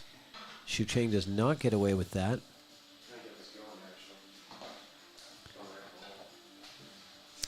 See if Chad can bear down now. Yeah. Loosening up his arm there. He's going to have to get the arm working for this one a little bit. A bit of distance here, and he wants better than a stop shot, right? Mm-hmm. You don't want to just stop it right there. You would like to get that 10 in the side a little easier. Or in the corner. That works. Wasn't sure which direction he was going to draw that. Much more manageable. He fires that 10 ball in at Mach 10. And there we go. He says, let's go. He goes, I can do this. All right, so it's not too late to get into that Roomba raffle. If you guys are interested in getting on the ChalkBox, you can win a spot. You can also win some cool prizes. So the way that it works is you buy your tickets. We draw tickets out of the jar at the end of the night. I'm going to draw 15 tickets out of the jar. Each ticket represents a ball in the Roomba raffle. And as the Roomba gets on the table, we rack up all 15 balls. The Roomba goes. And as the Roomba drops balls, the prizes are awarded. So if your ball drops first, you win the Q Claw. Second ball wins the Taom Max Rack. Third ball gets the BadBoys hoodie. Fourth gets the Evo Sports Jam Up jersey. And the fifth ball gets the grand prize of a $100 buy-in and a spot on the show. Yeah, Todd, I think he's just trying to keep his arm and his shoulder loose. Kind of talks to himself a little bit when he does that too. Just trying to work his quirks out. Yeah, he's just probably just feeling a little stiff. I will say that it is very tough to come in for the second match. Much easier. Now, he did get here about 4:30, and he hit some balls for a while before the first match started. He wanted to come in early. Shucheng did not. Shucheng got here right before his match. Right before the intermission. But it's hard.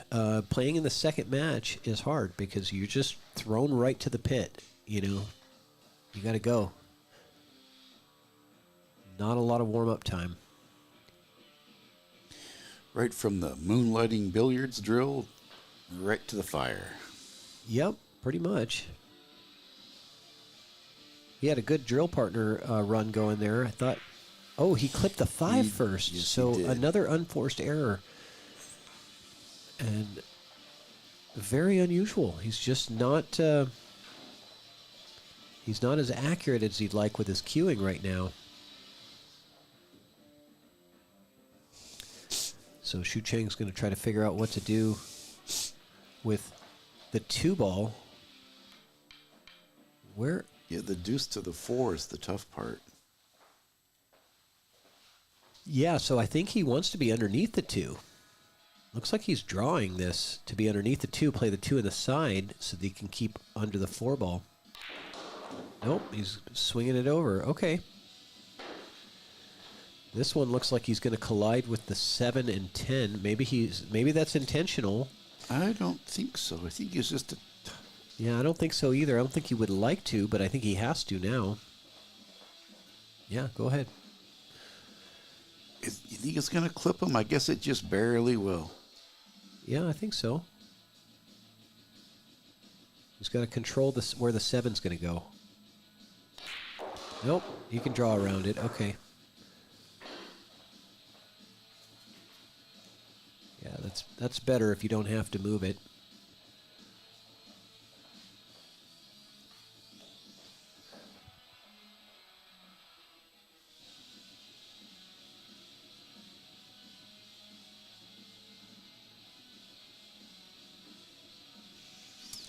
Squirt right around him here. Excellent cue ball control there. Right on the line he wants to be on. The exact line. He did get a little far, so this is going to make cueing a little more difficult. He's probably going to have to get his extension. Shucheng is a right-handed player. You think he goes underneath the 7 and puts the 7 in the right side, or does he take the 6 to the rail and try and drift the cue back out? I think he just goes side to side. Nope. I was thinking he was going to catch both rails. Yeah, he's going to put the 7 in the same corner. Yep. No early 10s, guys, so not going to be looking for that 7-10 combo at all. If there was early 10s, I'm sure he'd be setting up for it with this, but it's not going to really help you. You can pocket the 10 on a combo. It's not a win, it's just continuation to keep shooting after you spot the 10. But that is not what he's doing here. Very accurate. Nice shot. Very accurate cueing.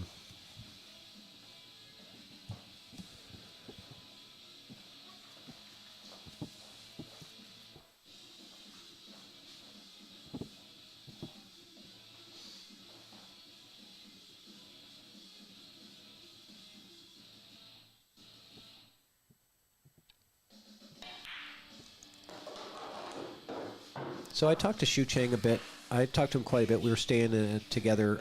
He was staying at our house in Lincoln City. We were talking about his pre-shot routine because he has quite a long pre-shot routine compared to most players. A lot of times he's down on his shot for quite a while, especially difficult ones. And I asked him, I said, what are you calculating? Like when you're down on your shot and you're spending that much time thinking and going through your practice strokes on the ball, sometimes for quite a bit.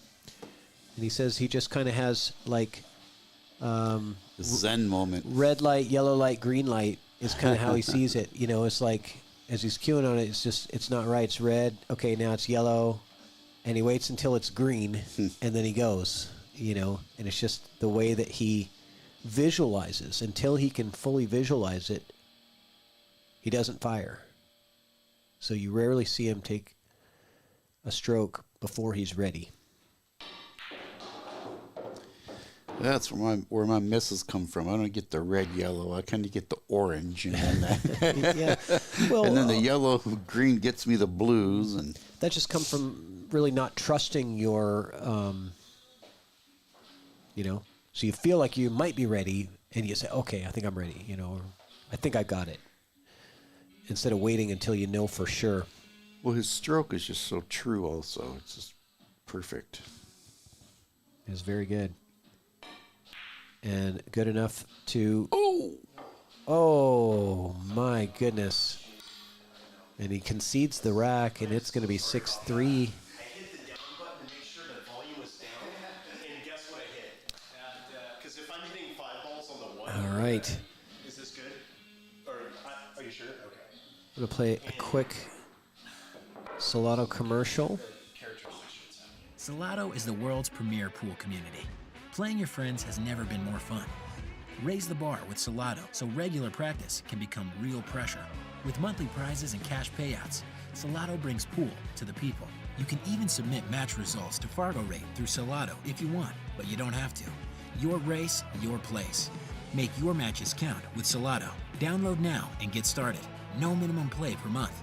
8, 9, 10 ball. You choose. It all counts.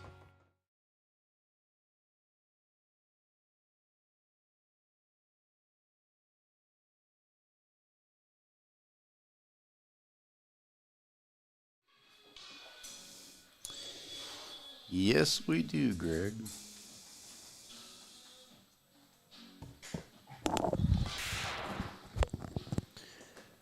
So help me out, folks. Did he update the score? No, he has not updated the score yet. It is 6-3. He's about to do it right now. There it goes.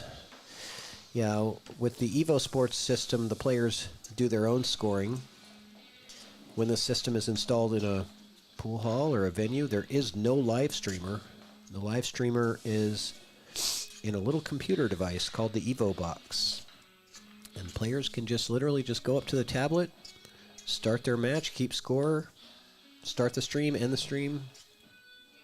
And they can even bring in a commentator from another area to commentate their match. We are using the Evo Sports technology here on ChalkBox, which allows us to have commentator tools like drawing tools. We get a scribble on the screen. We can scribble on the screen. Scoreboard is automatically updated by the players. So all we have to do is just talk. But obviously, this is a more customized version of Evo Sports where I have multiple cameras and zoom lenses and things like that. But the essential part is powered by Evo Sports.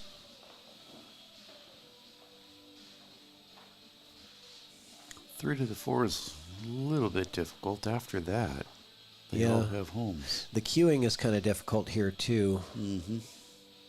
It's not really tree chopped, but he's kind of like halfway.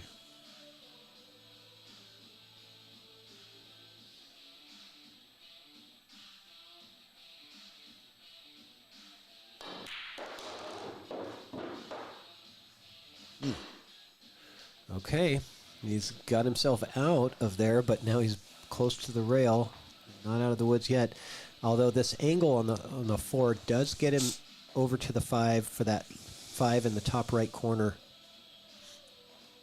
without much maneuvering with the cue ball. It's just a hit it at the right speed kind of shot.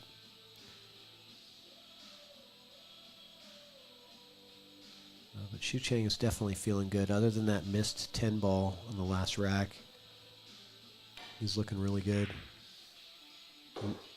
That was clutch right there. Center pocket. That was clutch. Those are tough to make. Nothing but net.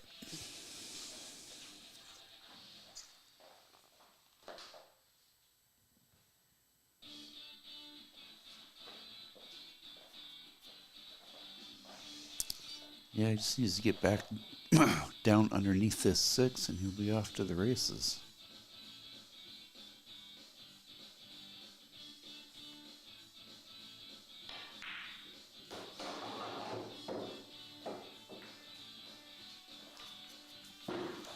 Just what the doctor ordered there.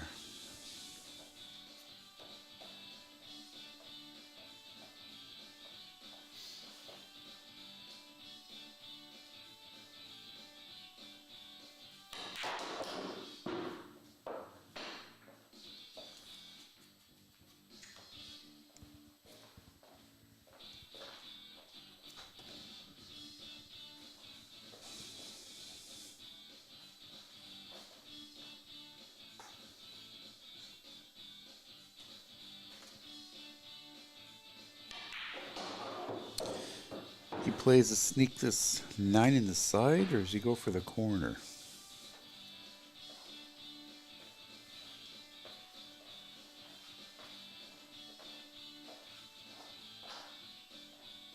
I think he goes 2 rails, possibly 3. 9 in the top right corner. Yeah, it's not bad to play it in the side, but I think the corner allows you better position for the 10, potentially. But he's going to play it in the side. Yeah, that angle's pretty good. Should be able to roll it right back to approximately where it is now, a little bit more to the left.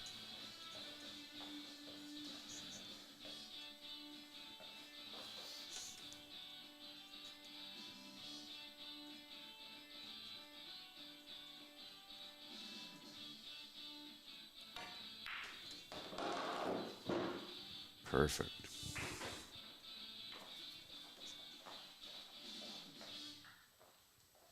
Well, I wouldn't say perfect, Rich. I would say he would like to be off that rail a little more. Well.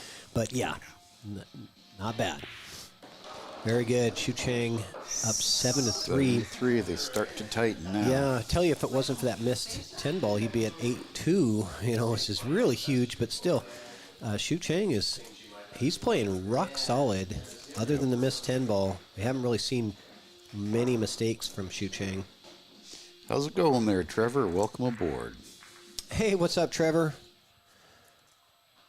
Trevor's my road dog for this upcoming trip we're going to be taking. We're going up to Idaho. We're going to be playing in the Warmo tournament in Twin Falls, Idaho. It's an 8-ball tournament. Big field, a lot of players. We're installing Evo Sports up there at the Pocket in Twin Falls, Idaho, and then hopefully also at the Pocket in Boise, Idaho as well. They're looking at getting Evo Sports. Spreading the word. Yeah, it's growing pretty fast. 9-ball, 1-ball. Yeah, he's got quite a few going there, so he's got the back cut on the 3, I believe, to get started, right? The deuce. Oh, the 2 is still on the table. I didn't see that. Okay, back cut on the 2 then. I think. Let's go back to the other camera, I think now. Yeah, you got to wonder if he shoots safe here. I mean, the cut is there, but But it's going to bring the cue ball around to not an ideal spot to be able to get the 3. You're right. He's got to be thinking about a safety here.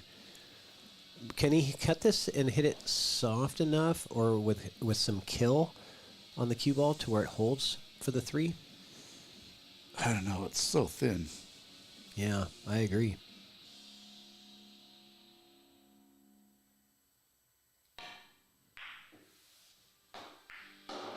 How about that? Wow. How about that? This guy.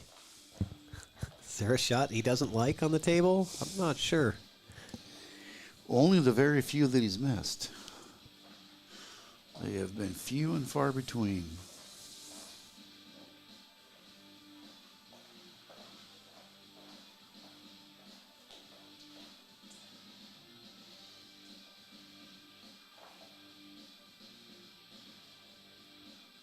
It looks like the 3 does play. Mm-hmm. It's not blocked. Hardest part's holding the cue for the 4, I think. He's not holding the cue. 4 on the side. Yeah, he's just going to go ahead and let the cue roll forward and play the 4 on the side. So, Trevor, are you going to be doing any commentary for Evo Sports tonight for the pro event in Taiwan that's going on? I think we wouldn't mind having a couple more commentators fill in on some spots there. So far we've had Mandarin, Japanese, and English commentators for that tournament. We're bringing in commentators from really all over the world.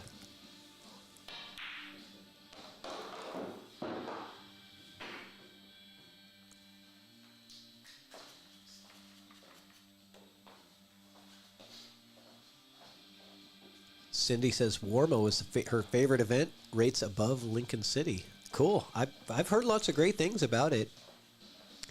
And the owner of the Pocket in Twin Falls, Carl Warmersley, I think is his last name, which is, the tournament is, I'm sure, named after him. I hear he runs a great event and a great room out of there. Can't wait to check it out.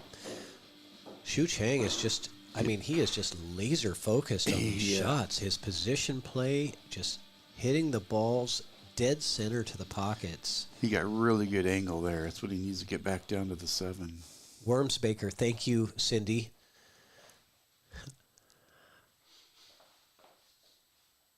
Yeah, I'm excited to meet them in person. I haven't met Carl yet in person. We just spoke on the phone a couple of times.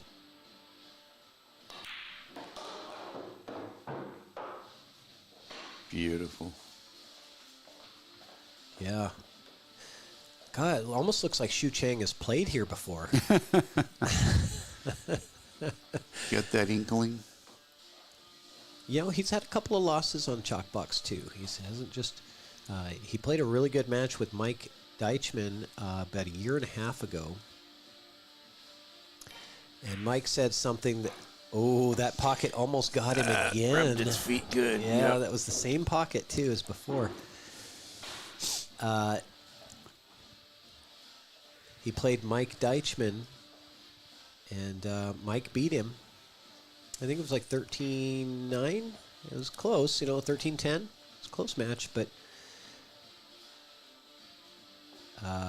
Mike said in the post game interview, he said, "I'm just glad I'm playing him now and not a year from now, because I can tell that he's going to be." No, that got a little funny on him. You know, Mike just knew that Shucheng was on the up and coming list, and he was right. That was a year and a half ago. Shucheng was a 630 maybe at that point, and he's just continued to improve and improve.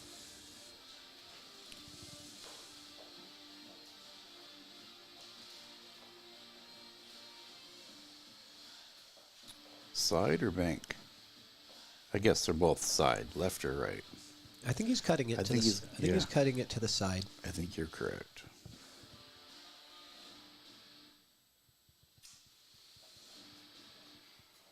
Yep, he is. No, he's looking at the bank now. Oh, is he? Oh, okay. Oh.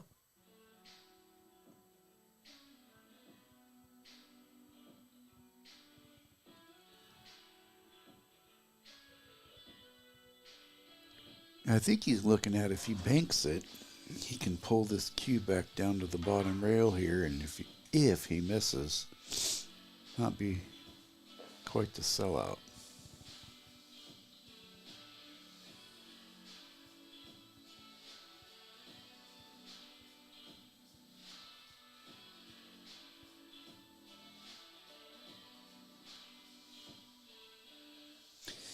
Taking enough off that? It's tough to tell. Yep, center pocket. I guess that was just enough, huh? Yeah, not quite center pocket, but great shot. That's what I was talking Great bank about. shot, but he's making it to where, he's getting that cue ball on the bottom rail in case it doesn't go. At least Chad's going to have something difficult to deal with. But I mean, even if Chad had, was not making the late game errors that he has so far in this match, it would still be a tough one for him to win, as good as Shucheng is playing right now. Mm-hmm. Up to 8-3 now.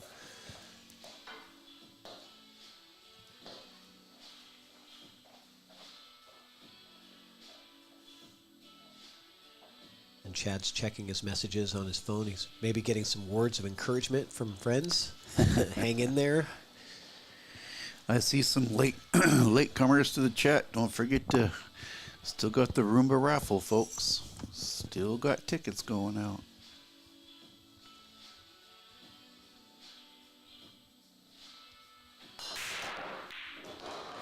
Oh.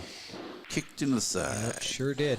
So the last time Shucheng scratched on break, it did turn into a win for Chad. He was able to run out the table. Yeah, this one, however. Yeah, is that 2-6? Is that a combo? What has he got there? No. I'm going to say no right away.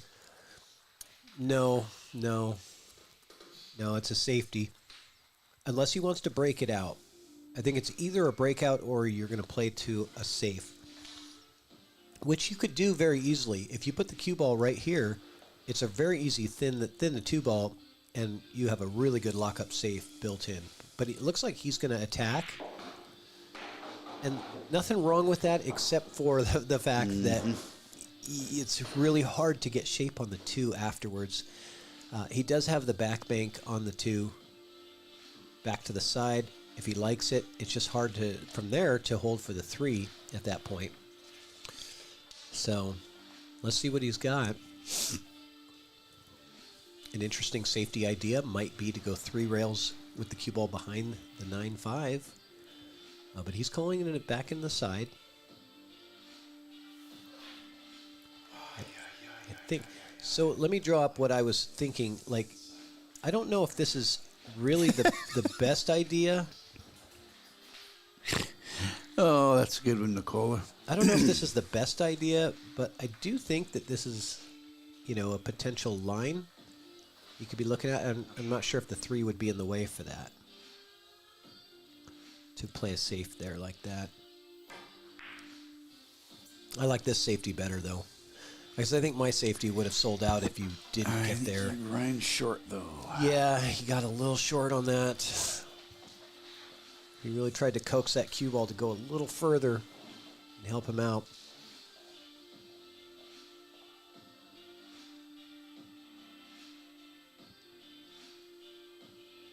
Cha-ching. That's right, B-Dunk. Shucheng has acquired the nickname Cha-ching for...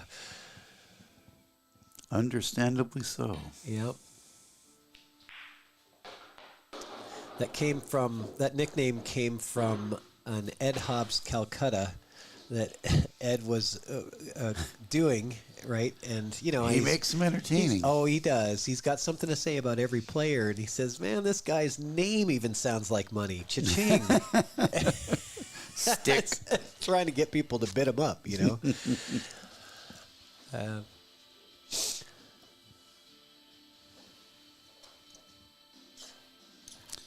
Yeah, once you get them nicknames, they stick.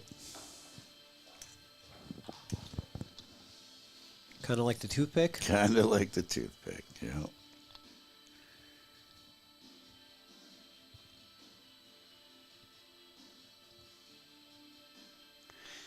Had a guy down in Lincoln City. I'd never even seen the gentleman before. He looks at me and goes, "Hey, you're the toothpick." Yeah. That's really funny. Good try from Shucheng to get short side on the 4. He slides this in the side. You think? What about going behind the 8 with the cue ball? Yeah, he's shooting safe. Yeah. Nope. Can you drive the 4 to the top rail and hide the cue ball behind the 8? It's going to the side. You sure? Mm-hmm. Really? Think so. Nope. Thought he was. I gave you a chance there, Rich. Yeah. I didn't want to contradict you, but Camera angles are funny. I didn't see it that way. Hey, Trevor, how's it going, buddy? Didn't know if you remember me. We met down in Lincoln City that day in the hallway.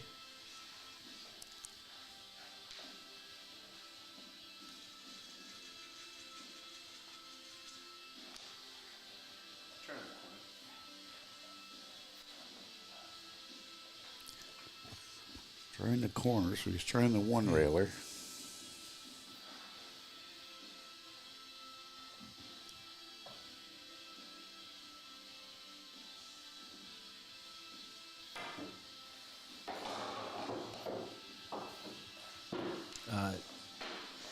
Yeah, he's definitely on the fast track, John.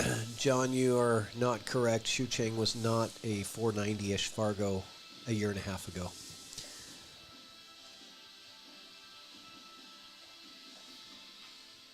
He was on here about a year and a half ago, like a 580, 590, something like that. He was low 600s, 620-ish a year and a half ago.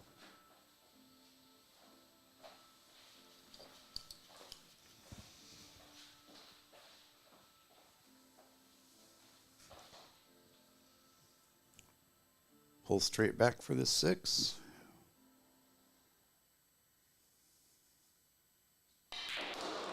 Yeah. Little stop shot here. Yeah, that was good because he didn't get too straight to where he's going to be on the rail, but he didn't have too much angle. That's just the perfect amount of angle, about a 15 degrees. Should be able to get himself a nice, comfortable 8 to the 9 transition out of this. A little stop shot or maybe a couple 2 inches of draw. Yeah, you just want to pop it off the rail a little bit.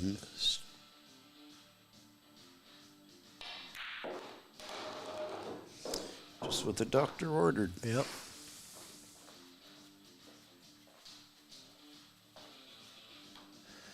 Yeah, we are watching some great pool.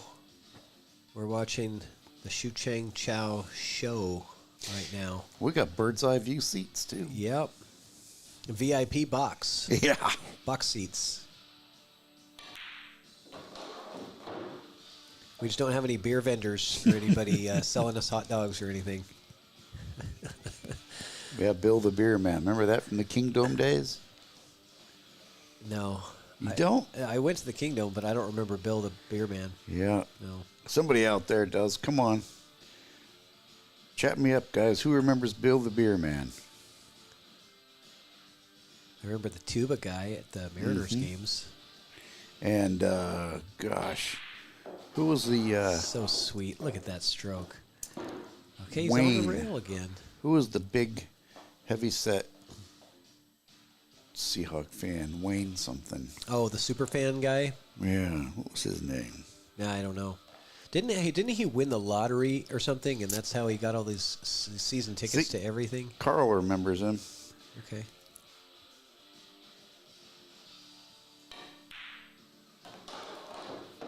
Great out right there from Shucheng. Played everything textbook. Yeah, Chad's gonna feel the sting now. That squeeze is gonna be there. 9-3. Yeah, there's, I'd say three racks that I really feel like Chad gave up. Yeah, not nines. I'm not saying he gave up. I'm saying that he should have won and didn't. There Turned was over those. at least 3. And if you add 3 to your score and you minus 3 off of your opponent's score, 5-6. It's 6-5 in favor of Chad, right? Or Yep. Yeah, be 6-6, I guess. 6-6 at this point, right? If just those 3 mistakes makes it a tie game instead of a 9-3 game. That's massive. Mm-hmm.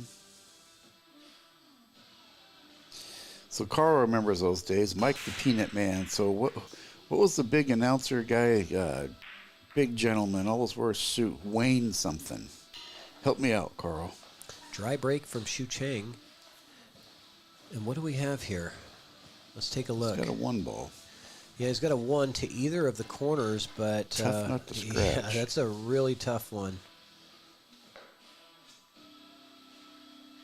Oh, thanks, Don. Don's on it. Big Low is the Hawks super fan. Won the lottery, goes to every game. Yeah, I heard that story about him.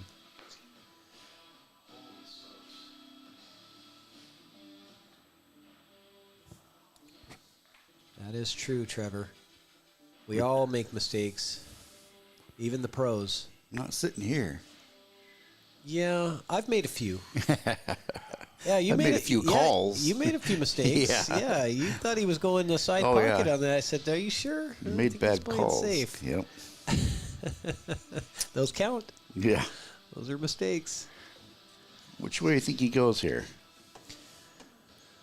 Top or bottom? Well, I think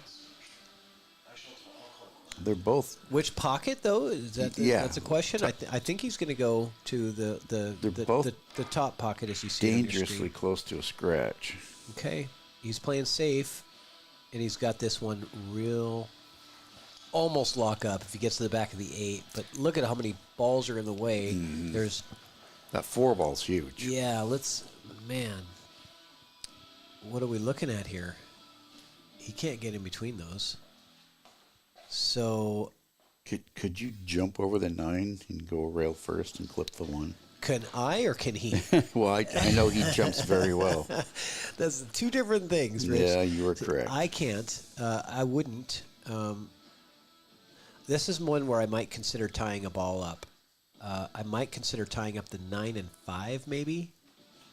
Maybe I just thin the 9, over towards the 5. I don't know.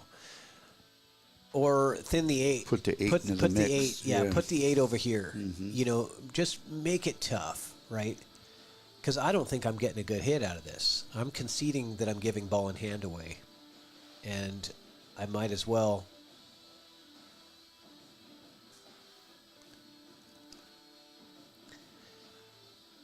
Dojo says this is a pretty standard kick, 2 rails. Well, that 4 ball is looming. Look at how much traffic you have to navigate through. Yeah. If the 4 ball's not there, sure, I agree. That's a pretty standard 2 rail kick. If the 4 ball's not there, yeah, that 4 ball. Not much of a problem. Big footprint. Yeah, it's covering half the ball. You're trying to hit a target that's 1 inch. And you're moving the cue ball 10 feet off 2 rails, and you're hitting a target of 1 inch. Yeah, pretty standard.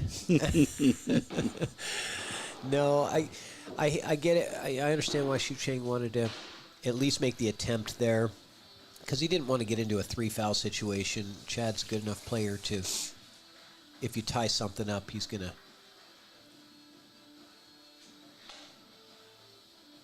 be able to maneuver well enough to still win the rack afterwards. How's he get on this 3? I don't think he goes by the 10. That's how. Just like that. Silly me. Didn't I see that? Well, we didn't know exactly what kind of angle he had. But kind of close to his work here with the 3-ball, but should be manageable. Can he pull it back around, or does he play the 5-7? I don't know what to say here. Always different when you're at the table. Yeah, he played for that combo. I was on. Oh, the 4. I didn't see the 4. Yeah, the 4's next. Counting is hard, though. 4 does come before 5. But yeah, I know it's late. Yeah. Now what does he do though? That's the question. Is really what is he going to do on the 5?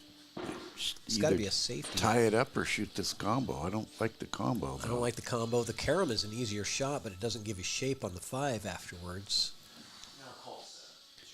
He's calling the 7. This is I think a 2-way here. I don't think he really wants to make it. Yeah, he's not. He's not at all interested in pocketing that 7. So Shucheng now does get back to the table with a better look than what he had. This is a much... Well, that wouldn't be tough to get a better look than what he had.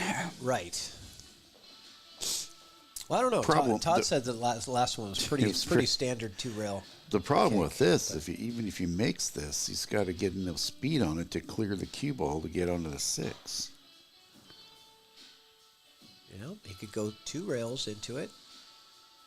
It is a bit off the rail for that. It's going 1 rail into it.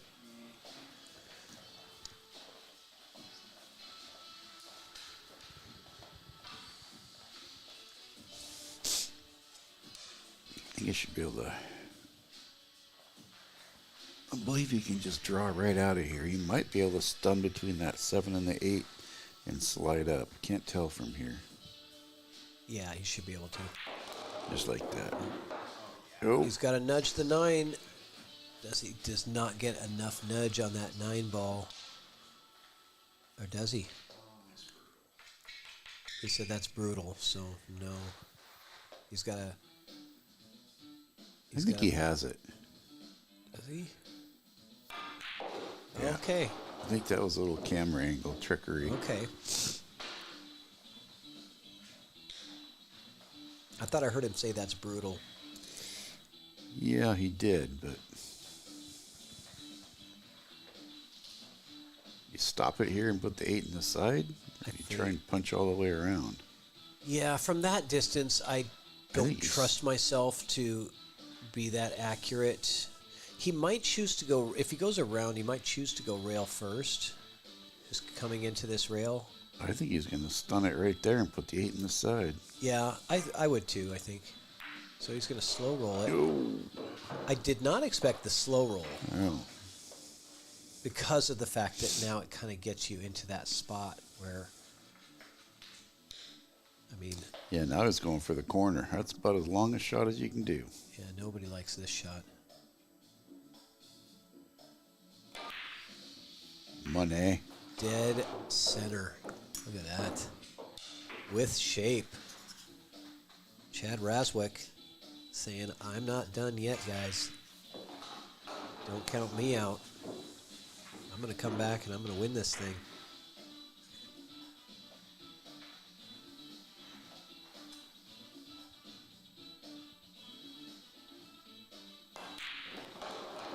Whew. All right, player break. 9-4. We're going to go to Evo Sports commercial.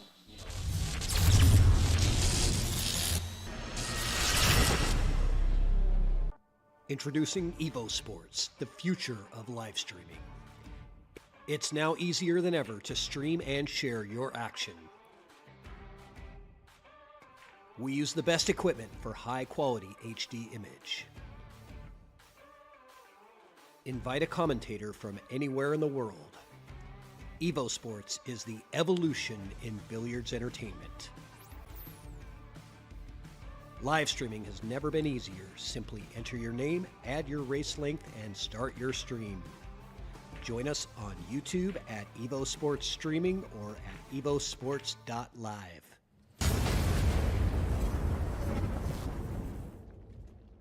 Moonlighting Billiards presents The Drill Partner.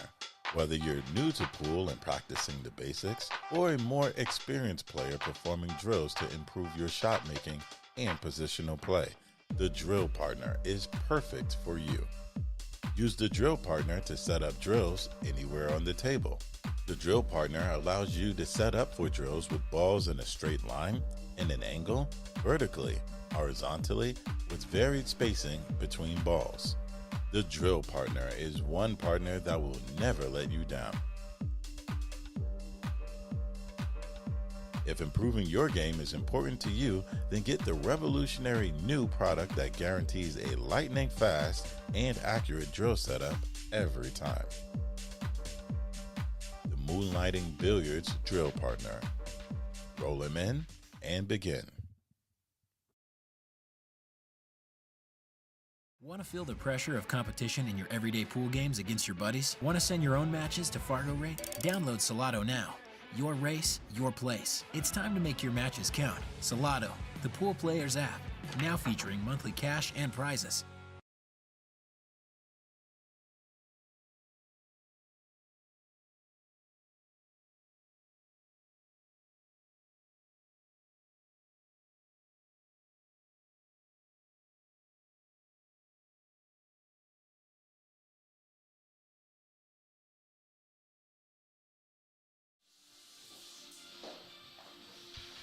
All right, we're back from our player break. 9-4 in favor of Shucheng. But Chad with the last win and the break. Nearly scratches on the break. Avoids it, gets a couple balls in and dresses up nicely for the one. I'm trying to remember, have we seen any break-and runs in this match? Yeah, I don't think so either.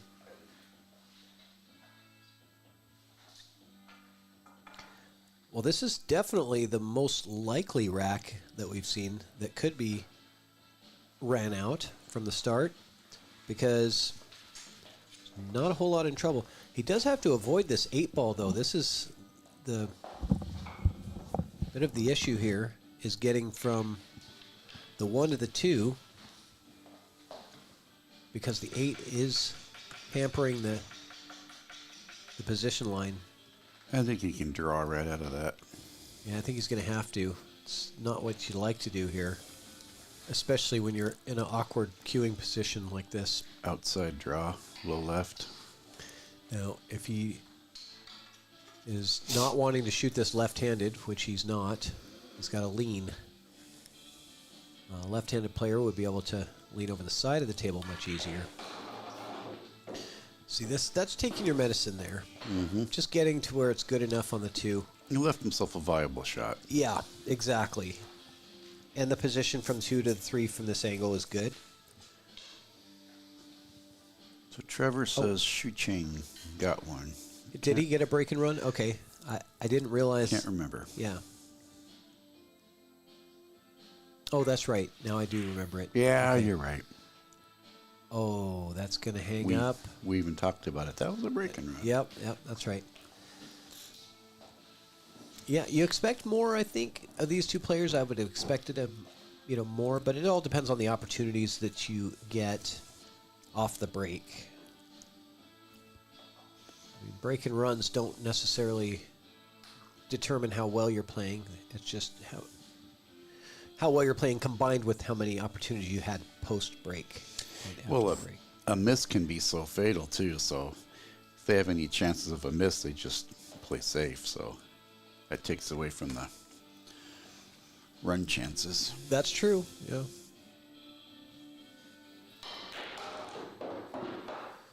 Yep, that was a tough spot to get that 2-ball and get out. And he's forced into a bank situation. This is pretty straightforward as far as bank shots go. He's got to draw straight back to get on the 5, though.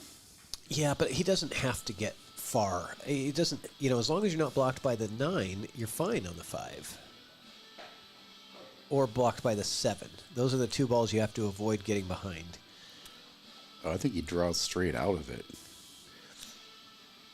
I think he goes to the bottom rail. I think he's he's cutting the 3. Is he? Oh boy, this would be something. I think he is. I wouldn't imagine that you would cut that from that position. Yeah. Well, Chad says I got to try and climb this mountain a little bit more. And speaking of cut shots from Shucheng, a flashback memory of last year in the Seattle 9-Ball Open. He had a match with professional player Lucas Fracasso-Werner, who is mid to high 700s player, I think, mid 700s player. And Shucheng was on the hill. I don't remember what the score was. Maybe 8-5, a race to 9. Could have beat him 9-5. Shucheng had a tough cut on the 9-ball all the way across the table. He makes it. Cue ball goes 4 rails around the table and barely drops in the corner pocket. And he ends up losing the match. And it would have been an incredible win for him to defeat a pro player like that. He definitely had the chance. And he had won the match for about 4 to 5 seconds while that cue ball was traveling around the table. Yep. Father Time comes back and gets you. Okay, Trevor says the one where he banked the 10 ball in was the break and run. All right.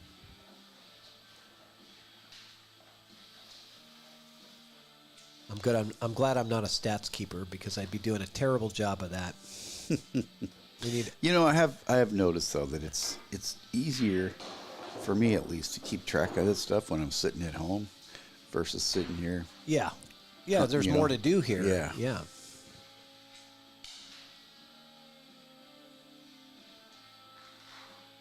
Okay, draw straight back. Right to where the cue ball is now would be all right. It's got a little angle. Does he? Mm-hmm. Yeah. Oh, I can give you maybe a look. Oh, no, I can't. He got in the way too quick. I think you're right. He has just a slight angle. Wow. Just a slight angle, but that was enough to get the cue ball back. Okay. Distance, but he's got to keep Shucheng off the hill for as long as he can.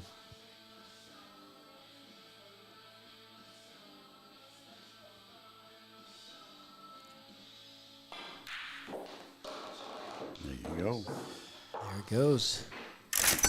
Come Roomba time, it'll be kind of lean around here. We won't have all the... Oh, no, they're all going to wait around. They got to wait around for the main event, the Roomba Raffle. No, I mean the helpers for us in there. Oh, what are they going to do? Well, usually you got people, 3-4 people in there laughing and joking and pulling tickets. And Yeah, well, I might have to be the ticket puller. Yeah. You can draw on the whiteboard. You can be the Vanna. names. Yeah, that's right.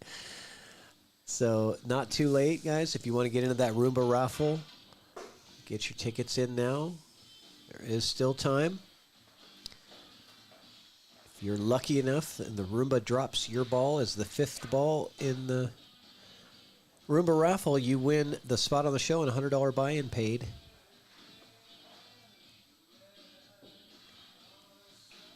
Don Jones says this match is far from over. Let's go, Chad. Rooting for their BadBoys sponsored player. Boy, this cue ball is just so close to a scratch so many times on those breaks. There's a rough setup. Yeah. it's push out material. You're not going to do much. Got the side camera. That's probably the best. I don't know if he'll push or if he'll kick it and try and kick and stick him. He's got a fairly clean kick straight at the one.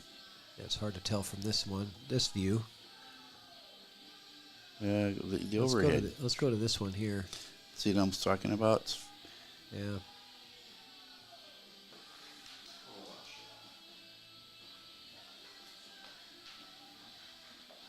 But he is rolling out.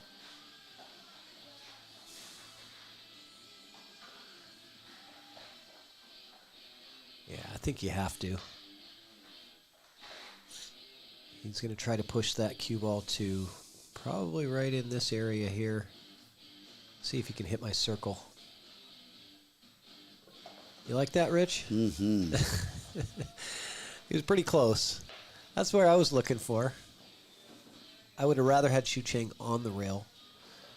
Trevor liked my kick and stick. I really think he could have hit it. It would have bumped the one right around. But see, I think you can pay him back right here. Well, one of the things that was really risky about the kick and stick is there's the potential to break open that 5-7 inadvertently and then leave a shot, right? Yeah, but see, this is the... That was the downside of the payback. Well, yeah. I mean, I think ideally Chad wanted to get that cue ball resting on the rail, which would have made that shot a little bit harder for Shucheng to execute. Do you jump this? I don't think so. I don't think so either. You could, though. But Chad seems to favor the kick shot over the jump more often.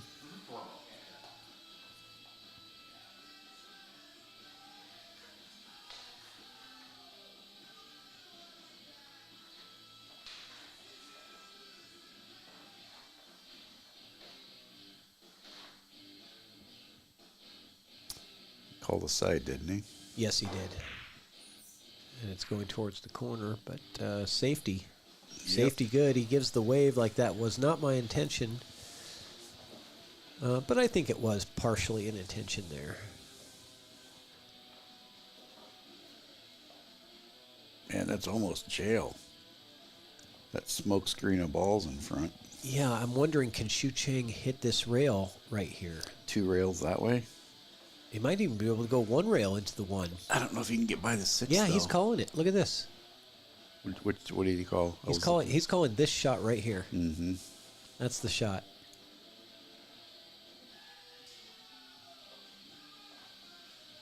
I was trying to peek through the Now glass. he's calling the side. He realizes that angle was not on, and now he's going to go 2 rails into the 1, calling it in the side pocket.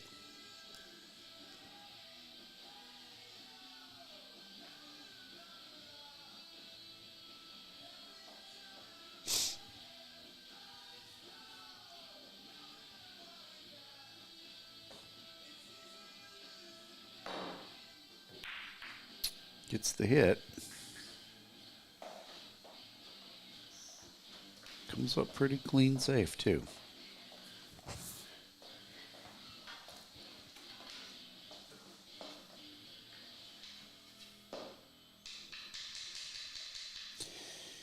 I hear him chucking the jumpy. I can't see it, but I can hear it. Yeah, just as I was saying, he favors the kick over the jump. There's not much reward for a kick shot on the 1 in this situation because the 1 was going to go into the 6 and kind of kill the momentum of it.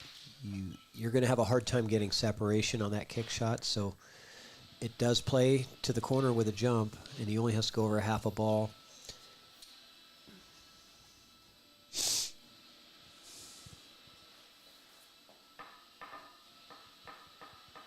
Yeah, he's really thinking this one through. Now he is looking at the kick. He is switching his cues. He's going back to the shooting cue.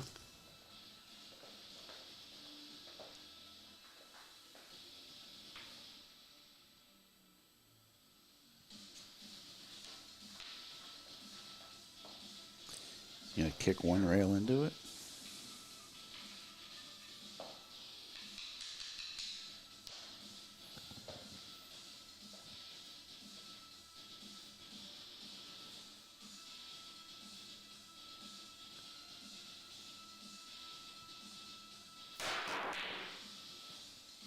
attempt.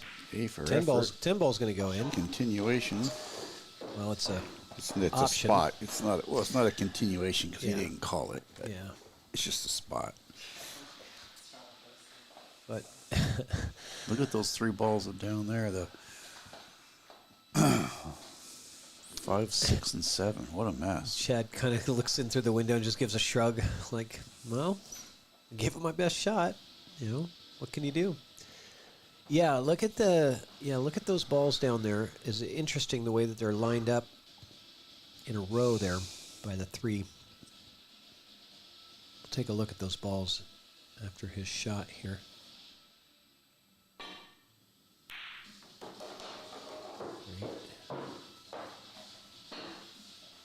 Yeah, ducks in a row over there. I mean, Yeah, but if he makes this deuce, he can get backwards angle on him and make the 3 and move them.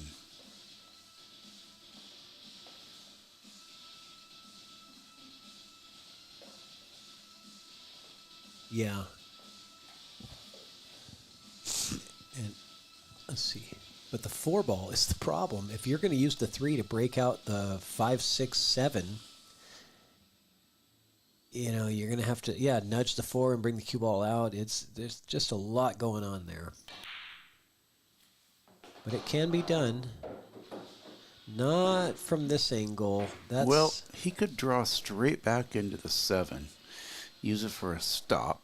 Yeah, that's true. As long as it separates, he'll have the 4. Easier said than done, but Yeah. And it's harder because the 5 is in the middle of that trio of balls, and that makes it harder. If the 5 was on the end, you could just play the 3 and then the 4 and then use the 5 as like a safety he's shooting with inside. He's going to try and clip the rail and come back and hit the 7. Oh, Just like wow. that. Well played. And now the trick is to get from the 4 to the 5. He does have the natural path. This will be pretty.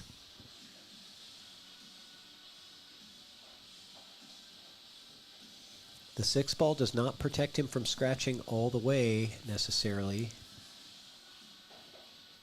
There is still a scratch path. He wants to come this way. Right? There is still a scratch pass past the 6.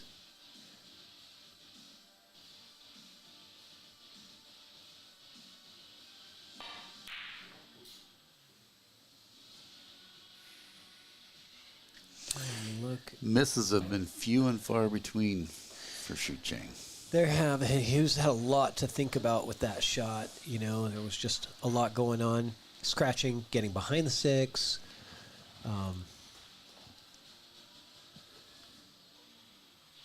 You try and drive this through, or you roll this forward 12 inches and take your medicine.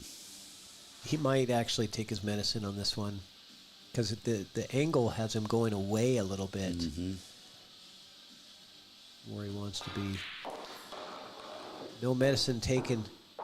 He says, how's that for medicine?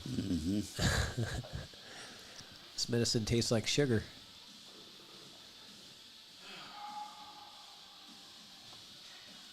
A big sigh from Chad. Probably just happy to be in this position right now anyway. Yep.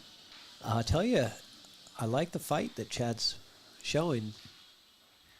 There's no quit. He ain't gonna go down without swinging. That's for sure.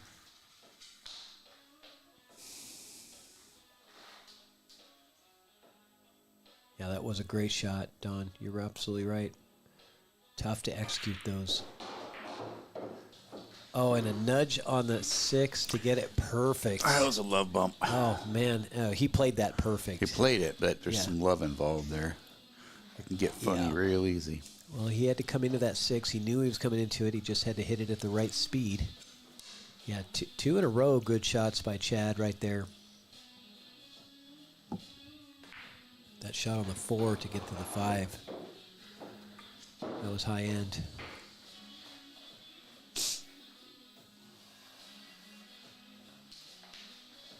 And Chad is lighting up the chat. He's got a lot of fans out there rooting for him.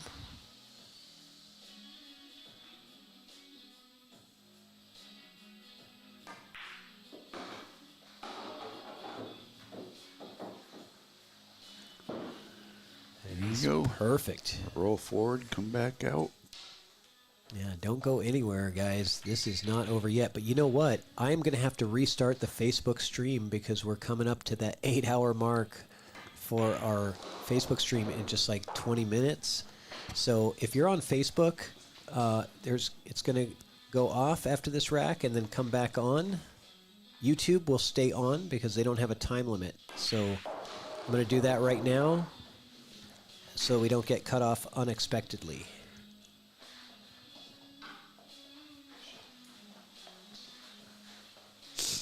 Okay.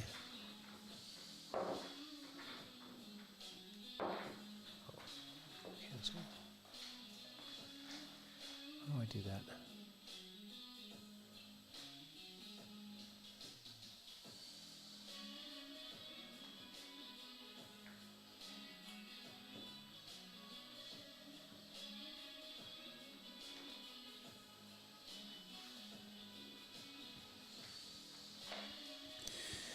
Nine to 6. Wasn't it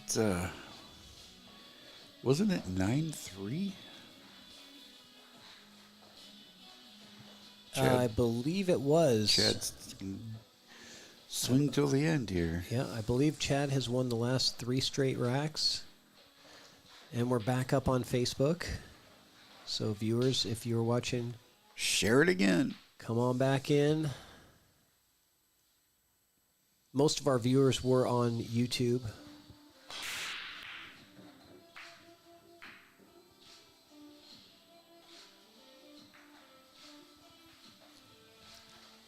That sounded like a dry break. I did not hear anything roll into a pocket there.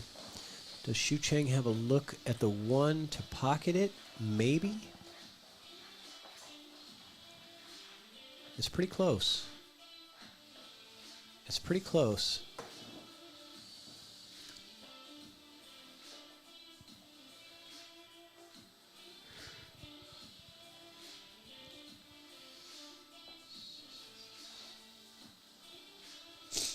I think you can just clip it. No, he's going to the rail.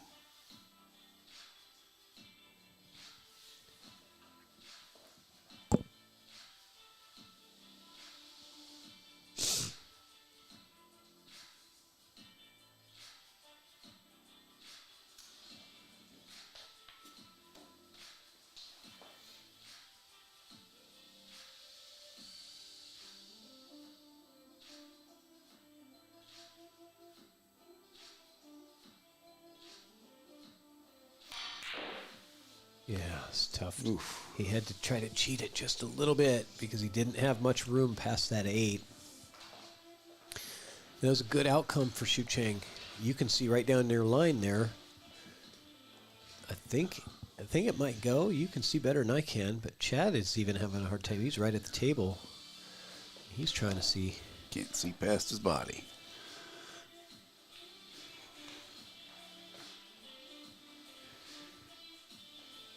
And Chad is getting the jump cue out.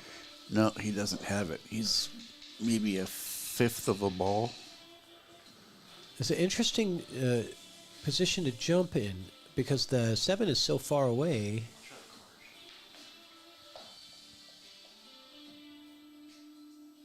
But you only have to go over the little edge of it there. Nice Beautiful shot right oh, there. No justice. No. Good jump.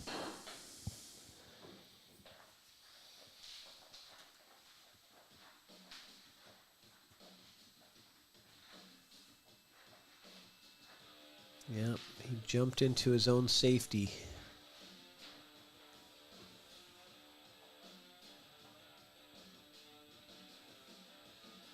Boy, I don't even know what he does here. Yeah, I'm not seeing it either. That 5-ball. 5-ball blocks the path for your natural kick, 1 rail to the 2. Did he take the tree-topped kick this way? Yeah, I think you might have to. I don't know if, yeah, he's a little bit tree-topped for that shot, but let's take a look at this camera view. Yeah, I think the only way he can attack it is either with a lot of spin coming off this rail with a ton of spin and bringing it this way.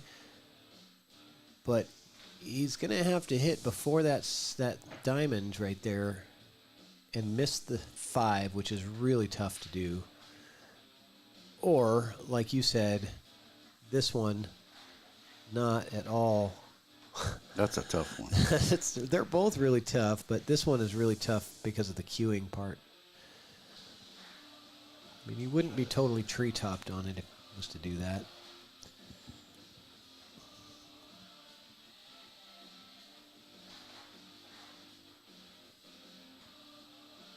Okay. Just got to hit this with some spin. I think I'd call that a good hit. From the direction of the balls, I think. Oh. I think he called foul on himself.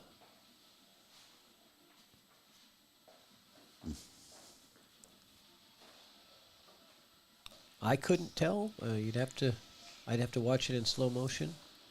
But the players know because they're right there on top of it, right? So they can see it better than anybody. Good sportsmanship from Chad, calling foul on himself. Definitely was questionable. There's no doubt about that.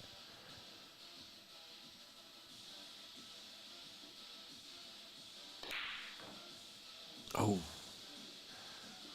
A ball in hand miss from Shucheng.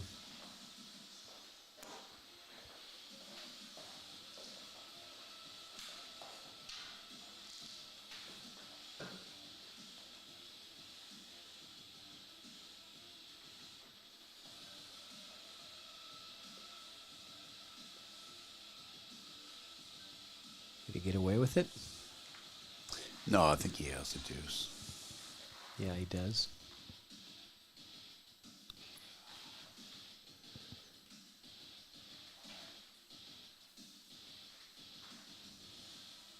He's looking at jacking up. You see that?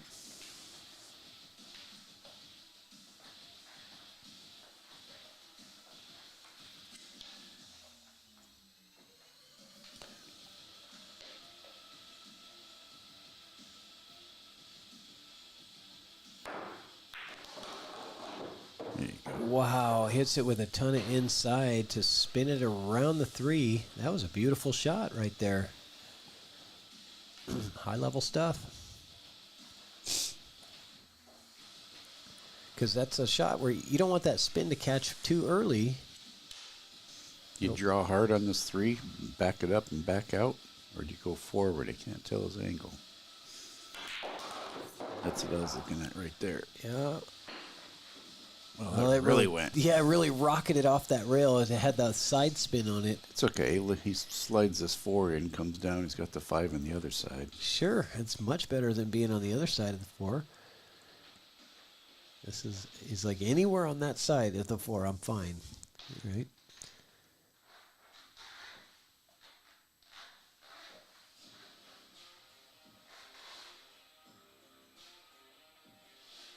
Well, these guys are getting their money's worth, that's for sure. Mm-hmm. All the players tonight have gotten their money's worth out of these matches.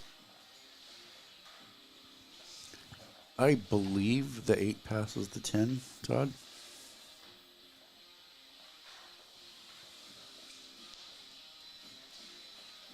Well, you be the judge. It's close.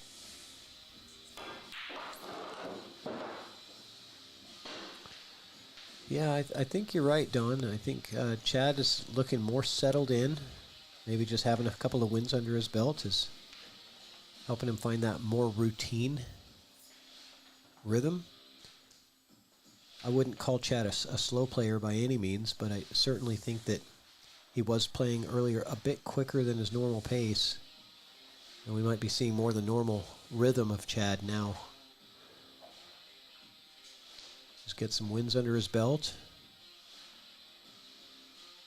Starting to feel a little more in control now.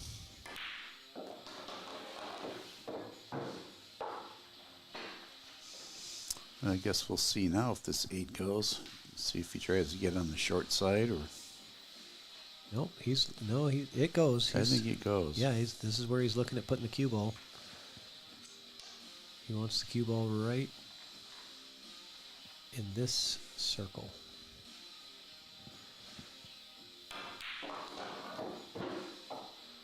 How'd he do? Beautiful.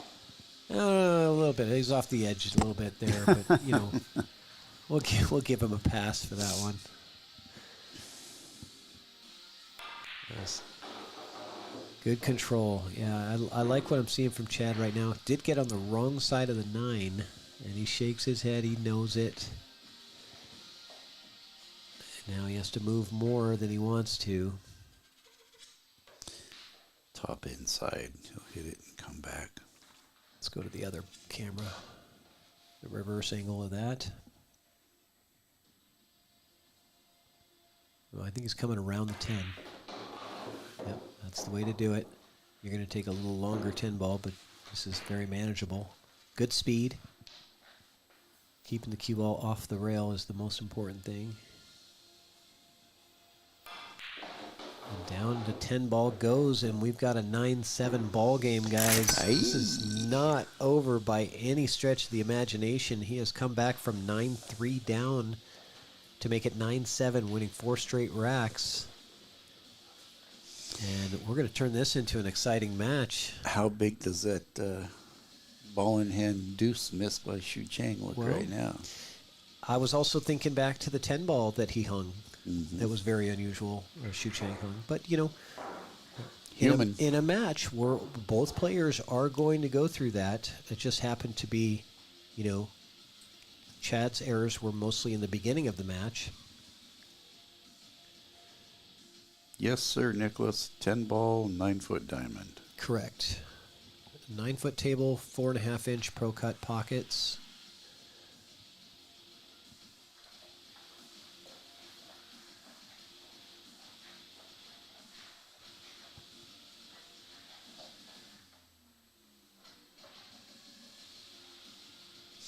Well, we're getting our money's worth. We wanted that hill match, you know. It's like, oof. Everybody wants hill, except for the player that's ahead.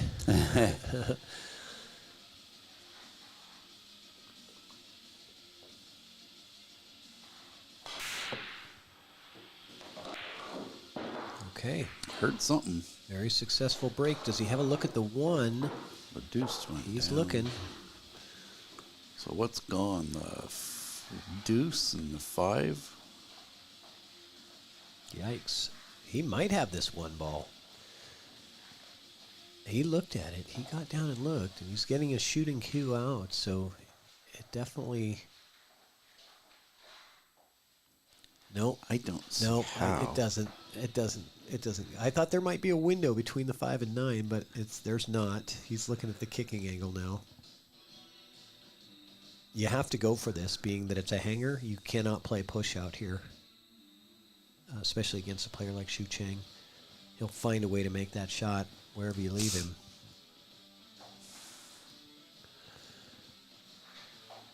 Unless it's too yucky, then he gives it back. But, you know, the...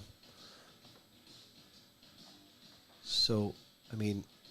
That's what I was looking at. Yeah, like, isn't... This is the shot, right? I mean...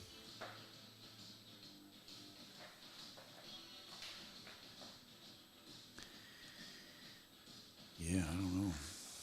I don't know what else there is, but he's looking at all the options. He is looking at coming this way, though. Let's go to the side camera. Maybe we're missing something here. Yeah, he Going does. between the 3 and the 7. He's got this.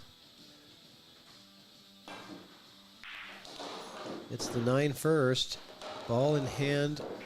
Oh, that was a very fortunate roll of the 9 right there. Tying those 2 up is huge. Shucheng is probably going to play a safety, I would assume, right behind. He's checking to see with the cue ball, checking to see how much room there is. And I don't think there's room to squeeze the 3 past the 9. That's the problem. And if not, it's okay. You would just put the cue ball right there, and you just hit a thin piece of the 3, sending the cue ball this way and nudging the 3 a little closer to the 9, and then you're set up for your next, for your 3 foul, basically. If you can get him on 2 right here and keep the 3 next to the 9, you're in good shape for the 3 foul. because you can do the same shot again. Real thin here. Super thin. He hit it too thick. But he's still got the safety. Yeah. And that's fine because he doesn't have to go for the 3 foul afterwards if he does get the second foul, but he won't, because this is definitely, you know, and this is actually a really good opportunity for Chad to play a safety right back, because if he can come into the full part of this 3, you know, it bounces the 3 off this rail and up. Cue ball sits behind the 9. That's your ideal scenario right there. One thing you don't want to do is come 2 rails into it. You do not want to hit that side rail before, because that's going to just open everything up. You got to be very precise with hitting that spot on the 3 ball right there on it, right when you're coming off the rail. Not too full, not too much of a cut. Yeah, see exactly where he's pointing his cue. It's definitely dicey. It's precise. It's very precise. And he's got a long distance to do it. Any inadvertent side spin on the cue ball, and you're going to miss your mark by quite a bit. He's just calling it for the heck of it, but he's playing this as a safety.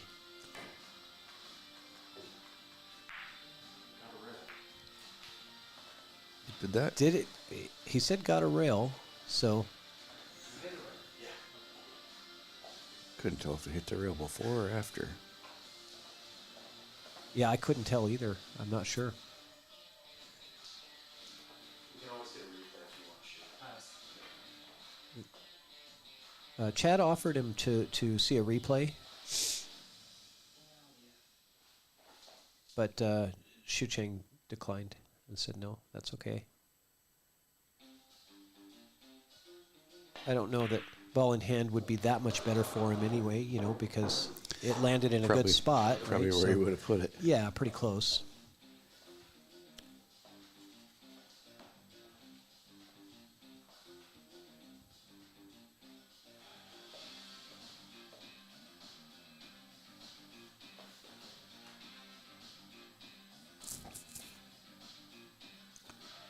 See, I thought that 4 was the 8.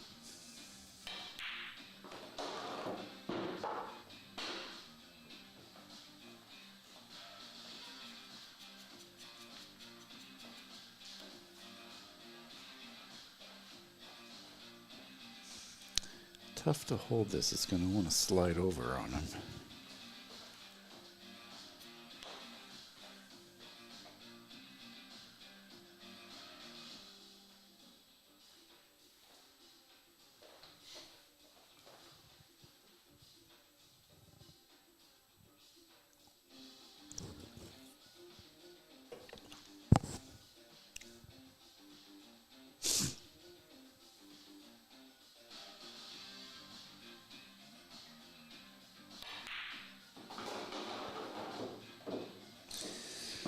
It's a nice shot right there. Pull it straight back, he'll have the 7.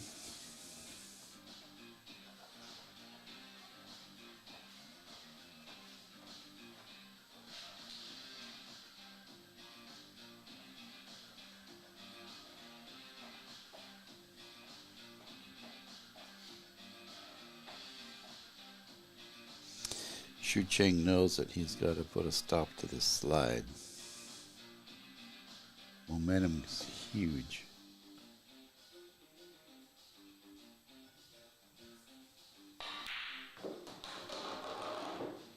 That was nicely executed.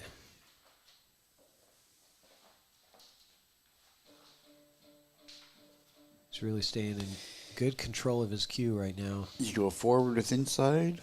No. Or around with outside? Yes, it's the natural path. Yeah. Yeah, you're always going to take this around with that angle. Because the only thing you have to worry about is the scratch in the side.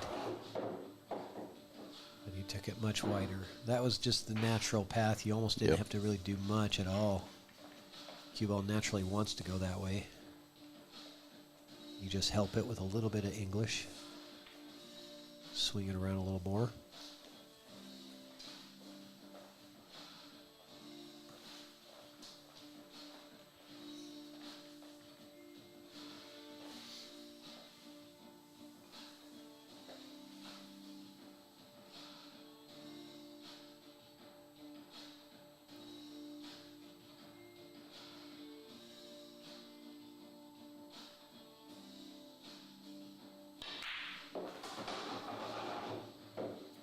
Beautiful. And this 10 ball is going to put Shucheng on the hill.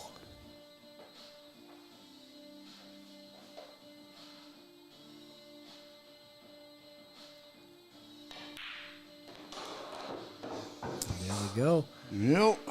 Chad knows what he has to do now. Yep. If he gets a chance, right? Shucheng breaking.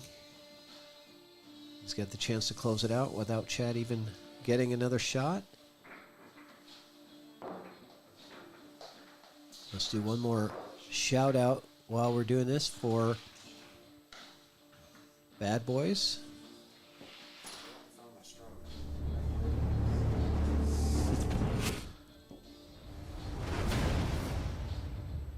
All right. Thank you so much to Don and Rick Jones of Bad Boys Billiard Productions sponsoring the stream for tonight, sponsoring their player, Chad Razwick. And great merchandise available at badboysbp.com. Check them out.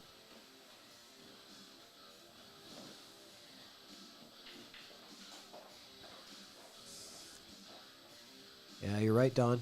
That definitely. And Chad just came back here to get a drink of something where we are in between racks, and he said, he goes, I finally found my stroke, but it might be a little too late. I would have to agree. It does seem like Chad has definitely found his stroke. He's hitting the ball much cleaner, much better right now. But it might have taken him just a little bit too long to find it. We'll find out. Yeah, absolutely. You're welcome, Don.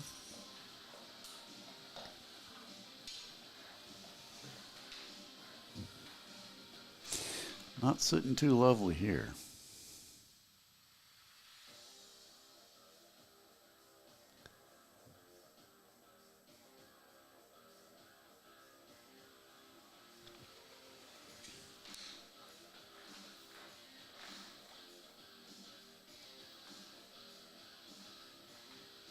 I'm going to go off the right side of the one and hide behind that deuce, I think.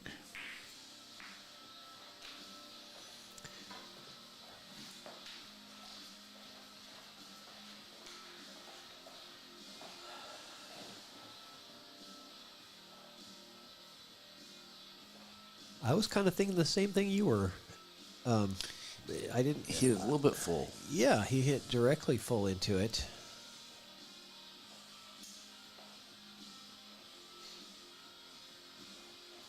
There's not a lot he can do with this one. Well, he might be able to use the 6 to stop the 1 if he can get the cue ball back to the 3 to snooker him behind the 3 ball. The 6 will stop the 1 in that spot right there.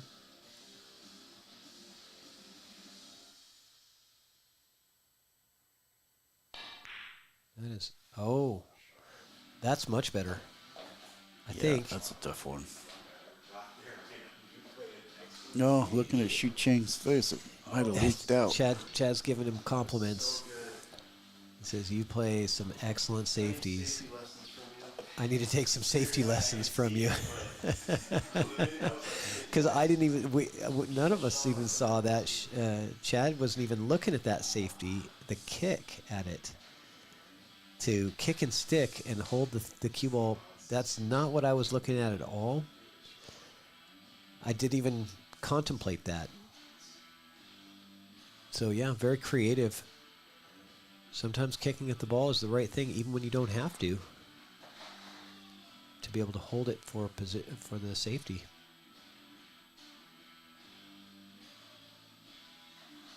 It's a nice compliment for Shucheng to receive from such an established player like Chad, saying that he would like to take safety lessons from Shucheng. I love the respect between these two players and most of the players that come and play here. Could be $1,000 ball, yeah, could be. Well, so we did leave him a little piece of it. Okay. Chad gives him a safety lesson of his own right there. Yeah, that little 2-ball bump.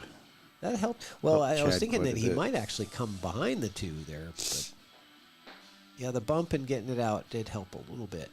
So Shucheng going to maybe look at another kick and stick if he can see enough inside with a lot of spin and come into this 9-ball. The kick and stick should be there. I don't think he can. Yeah, you've got a better angle than I do. From the camera, it looks like that might work, but you're right. I think it's just too far away, too far off to the side. The direct line from the cue to the 1 goes right through between the 9 and the 10. Yeah, that's not going to work. But you can kick 2 rails at it. Mm-hmm. Okay.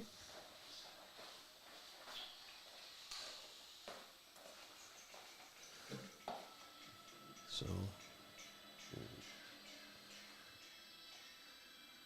a lot of good strategy, safety play in this rack. Kind of reminds me of the first rack. There was a lot of this.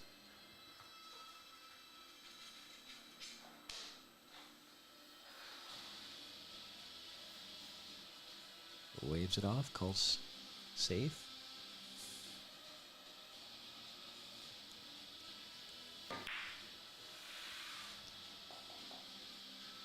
A little light. Yeah, just a hair too light. I understand he wants to hold the cue ball as best as he can to the 4. I think he has the corner. Definitely wanted that 1 to go up a little bit further. You think he has the corner? Mm-hmm. Yeah. Let's take a look at the side camera here. That gives us any information.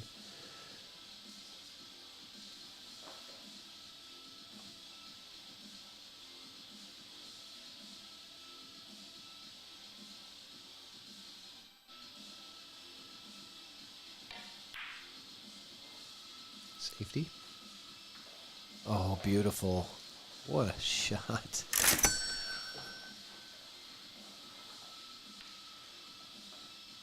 We got Mike D in the house. Welcome, welcome. What's up, Mike? I was just talking about you earlier. Said when Mike D and Shucheng played their match, Mike won and said in the interview, I'm glad I'm playing him now and not a year from now. Because this kid is getting better by the day. On a mission. He could tell right away that he was on the upswing. And he certainly has been. So Shucheng gets rewarded for the safety with the ball in hand. And can he roadmap this to a victory? He's got some work to navigate through. The 6-ball is the big pain point of the rack, being that it's right there in that painful spot on the rail next to the side pocket. Nobody likes that. Is he going to try to take the 1 off the 6 right now? Sure looks like it. Yeah, it does, doesn't it?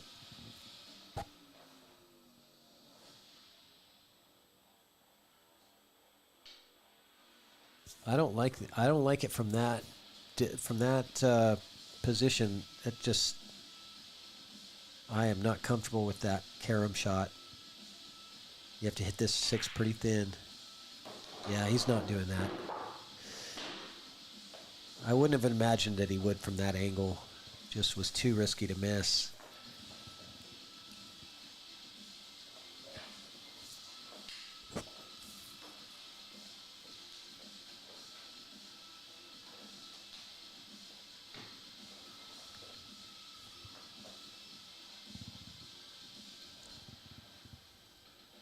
They come all the way back around the 3 and play same pocket.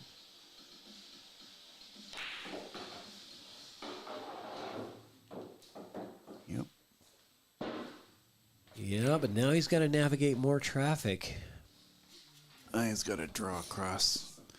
Slide it back over for the 4. No, I don't think you're drawing here. I don't think I would anyway, but he's a much better player than I am. But I think that I would probably look for this. Yeah, I don't know. Now, there's just too much traffic in the way to do kind of either one. Maybe you're right. Maybe he is going to draw.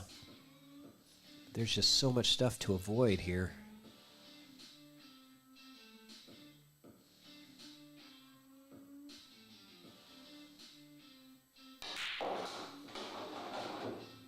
How good did he hit that ball? That's what I saw right there.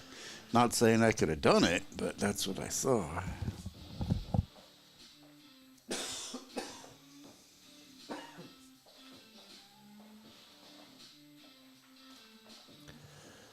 Man, he hit that good. Yeah, that 6 is nasty, though.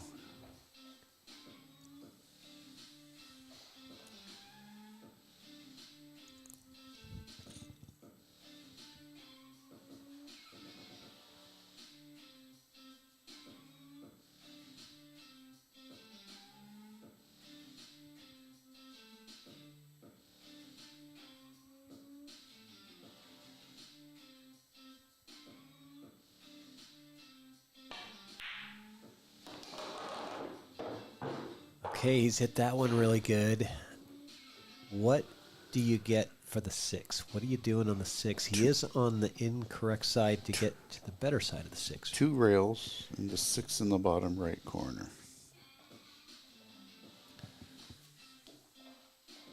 Yeah. Okay, so you're going to play the 6 past the side pocket. It's off of the rail. Is it? Okay, well, maybe it's not.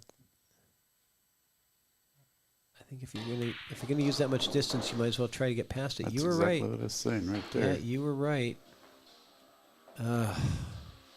Okay, this is the $1,000 shot. I think.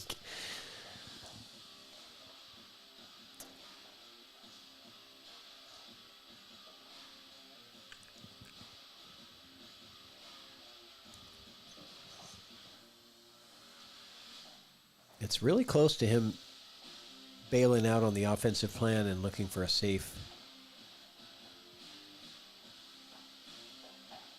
It's just really hard to make these. Past the side pocket to the corner, and you got to avoid the scratch with the cue ball on the other side. And hold for the 7.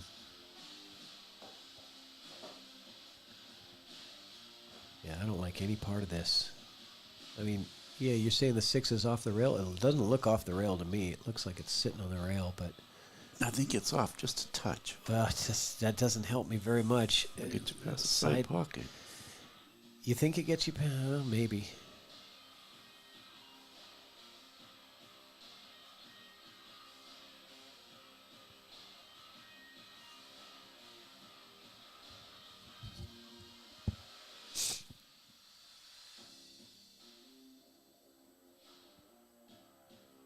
Okay, green light.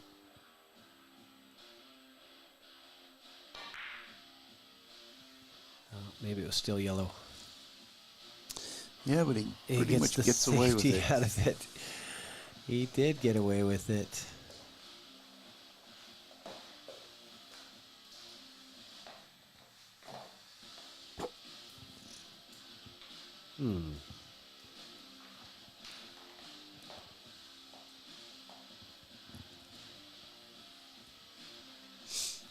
Incredible that it stopped in that perfect location. Anywhere a further, a little less, and Chad would have a much easier time here, but because the 10 is exactly in that spot, he's got a kick at it. I don't know if he's calling it. Look at this. Oh, this is going to work out nice for Chad. Okay. This rack is far from over. Unless something really unexpected happens.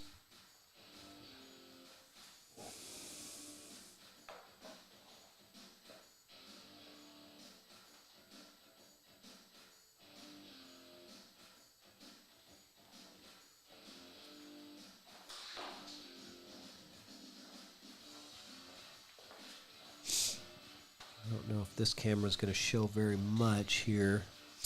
Well, one of the problems here is the 6 is so far away from the rail that he's got to get a hit and then drive a rail, and that's going to most likely open things up. Now he's looking at where the 9 is going to go if he kicks into the backside of the 6. He's calling a 9 ball. Yeah, bank kick combo. Yeah, he's calling 9 here. Kick combo bank, I should say. Yep. This would be an incredible highlight reel shot.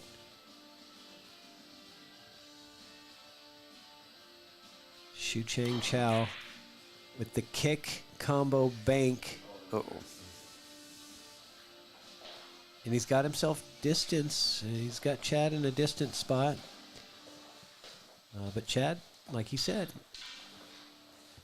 he's got his stroke going again. Looks like he might have some eye issue as well. I think he's having a problem with his allergies. That might be affecting his accuracy. It is also late, 1 o'clock a.m. Sorry about that, Rick and Don. You guys are diehards watching to the end. Oh no. I have to wonder if Chad is having an eye issue, because I've seen him rub his eyes a couple of times. Yep. I think he's got eye watering. I think there's an allergy situation. I gave him a Zyrtec when he came back here, so try to help him out. But that is not the time. Now is not the time. You want your eyes nice and fresh and ready. See things clearly.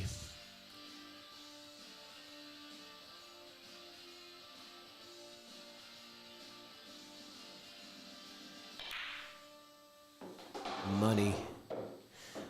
And I would say that say that the probability favors Shucheng right now, is what I'll say.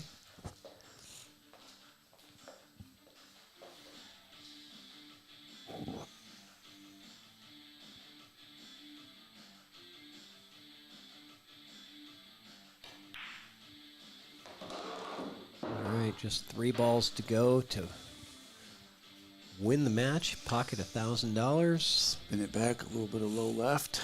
Come back out. Stop shot on the 9.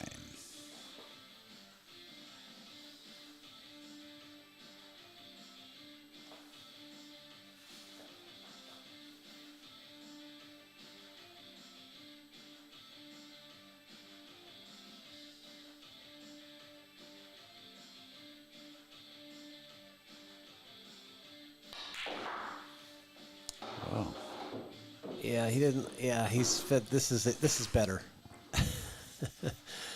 Wow.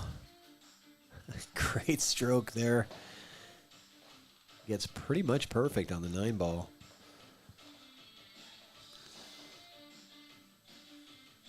I think he's going to come around and play the 10 in the same pocket the way he's stroking the ball right now. I just roll it forward. No, go same pocket for the 10. It's natural. And the concession there from Chad. Congratulations to Shucheng Chao. What a performance. Some fantastic firepower from both players. I really enjoyed that match. Hope you guys enjoyed watching, but don't go away just yet. We're going to do some quick player interviews, and then we're going to get started with the Roomba raffle and give away some prizes. So hang out with us. Be back in a second. Got comfortable, started to make a comeback, but it was a little too late. You played well. I felt like at some point you were punching 720 speed. So, yeah. Oh, what a match, guys. What a match. That was so entertaining. And, we had a lot of people in the chat staying up late to watch the end of this. Even Don Jones in Arkansas, where it's 3 o'clock in the morning over there. So come on over, Chad. Say a few things. You're getting a lot of support in the chat. You guys, You got a lot of fans out there, let me tell you, and they like the heart that you showed late, because you made a lot of errors early in the match, but you found your stroke later. How are you feeling? I'm okay. You're not always going to have it. And this week, coming into practice, I was not playing well. Lincoln City was just awesome. I was playing really good. But I battled some nerves, honestly, and I don't usually battle nerves. I'm usually calm in the moment. Man, it's a different spotlight. And I play a lot of tournaments, so I just chalk it up. I'm going to put it behind me once I process it, and that's just, I know what I'm capable of. And Shucheng, that's not taking anything away from this guy. We battle, and he played well. I felt like he was punching 720 speed at some point in the match, and I just ultimately just didn't have it. And I wasn't in the moment. Usually I'm in the moment down on the ball and I'm locked in, and it slows down. The game slows down, and I felt myself pulling out of the cockpit a few times. So I would say there was like there was 3 games where you had missed the 9 on shots that you shouldn't have, can't do that against and those are racks that you definitely we feel like you should have won in most cases, and they ended up being Shucheng's wins. And when the score is 9-3 and you've given up 3 games, that's a tie game right there. Instead of tie game being a 6-game deficit, it's just such a huge shift in those late game misses on the 9 balls. I feel like that was, a big part of it. That it happened early in the match. It was just so hard to come back from. But you also had an eye irritation or an allergy issue, I noticed. Yeah, so my throat closed up in the first 2 racks, and then you gave me a Claritin, and it got better. I don't know what it was. That wasn't taking anything away from him. That I don't think that really affected my play on the table. No. That was completely different. That was just a matter of just a little nervy in here, and so I can't wait to get back here because I'm gonna I hope so.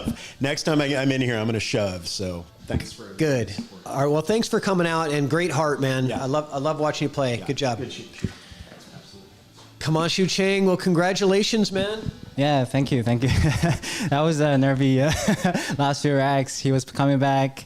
I even missed the bowling hand. Shouldn't take that one. I think it skid a little bit, but after so many times not shooting proper shot, should take the easier shot and then go to the shorter side. Yeah, there was critical errors. I call them critical errors, where it's sort of like game changers that you maybe should have won, or games that you should have won that you didn't, or whatever. And there was the 10 ball that you hung in the corner, and then the ball in hand miss. But Chad, I think, had more critical errors in the set and in the beginning, and he wasn't able to overcome that later. But man, you put on some good firepower. You made some great shots, great safeties. Let's talk about that last kick safety. I think it was on the 3 ball, and you surprised everybody. We weren't even looking at it. I don't think Chad saw it either. He's like, and Chad even said, "I need to get safety lessons from you."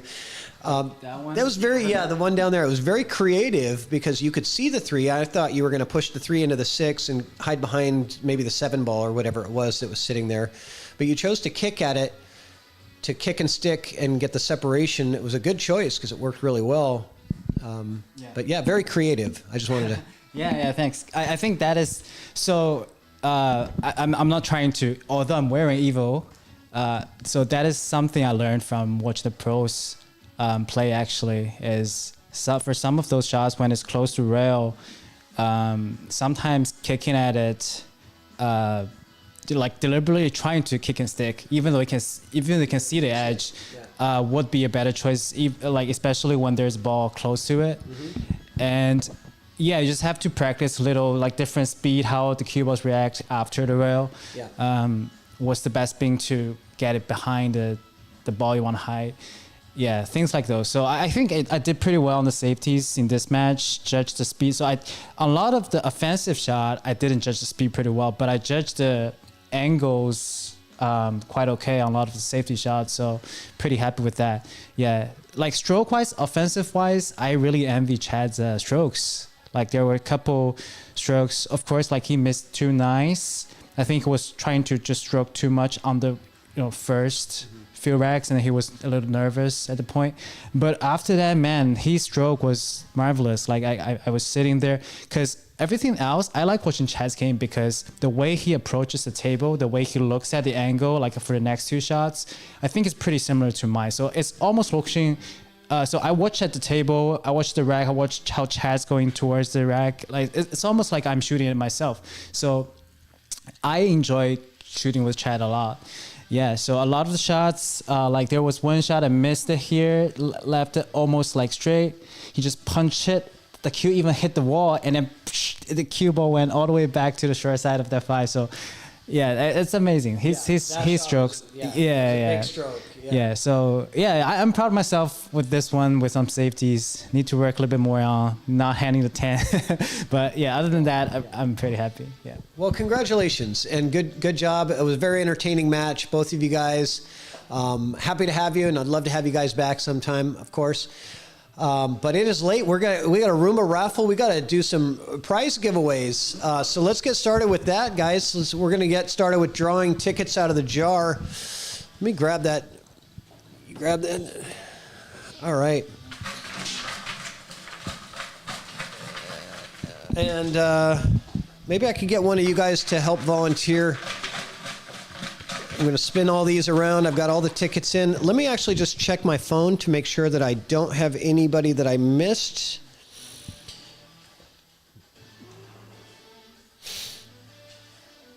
Ed Hobbs. I got Ed Hobbs now. I didn't see that come in. I got to get Ed Hobbs' tickets in here because he just put in. So, and then we're going to get started. Hold on one second.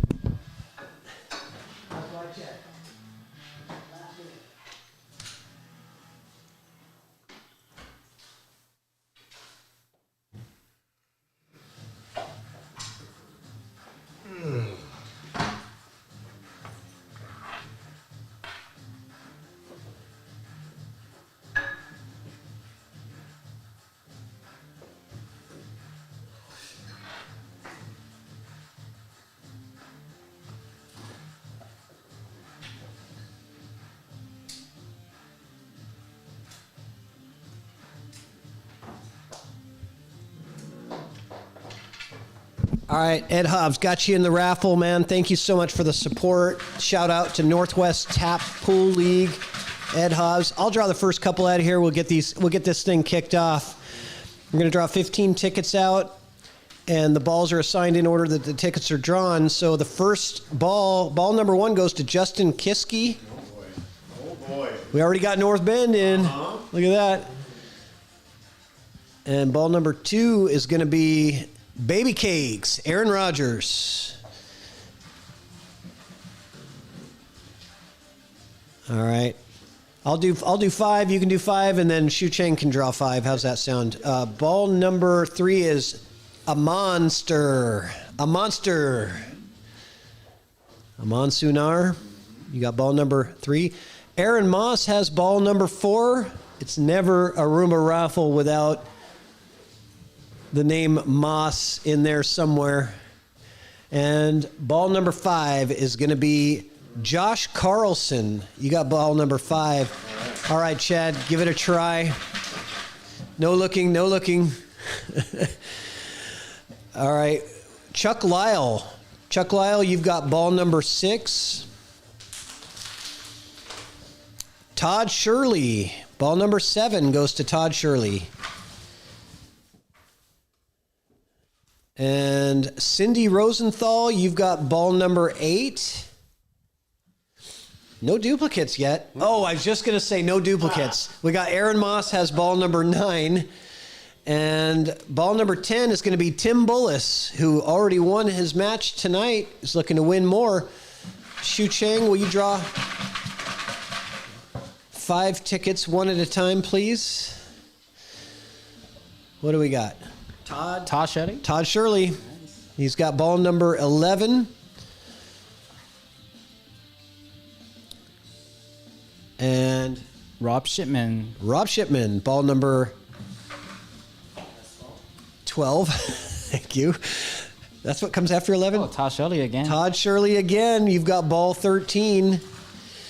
Lucky number 13. We've got 2 more tickets to draw.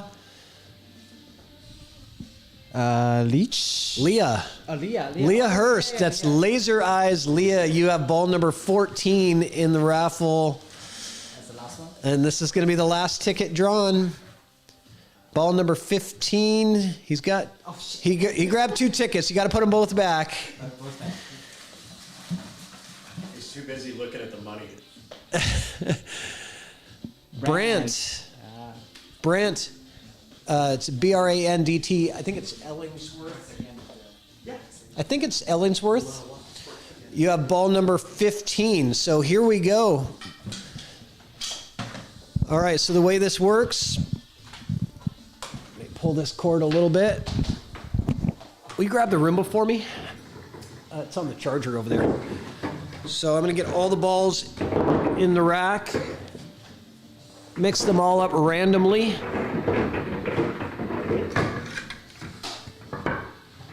Pull them out and put them in a random order.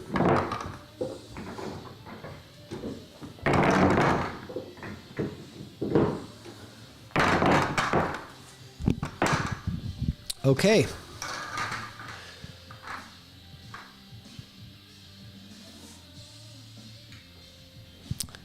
Nice thing about the Roomba raffle is it doesn't have to be a tight rack with no gaps. She doesn't seem to mind. All right, let's get rid of that cue ball.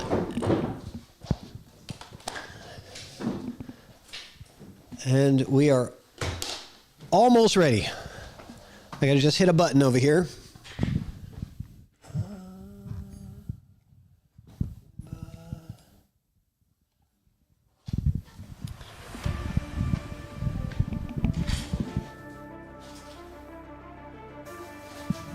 Okay, now we're ready to go. Let's go. Good luck, everybody. The funnest way to give away prizes in a raffle is just to let the Roomba do it, and you clean the table at the same time. All right, the 5 ball looks pretty good already. 5 is Josh Carlson. The first ball that drops is going to win the Q Claw. The second ball that drops wins the Taom Max Rack. The third ball gets the BadBoys hoodie. I know we had several people in the chat saying they want one. If you don't win one, you can buy one at badboysmerch.com.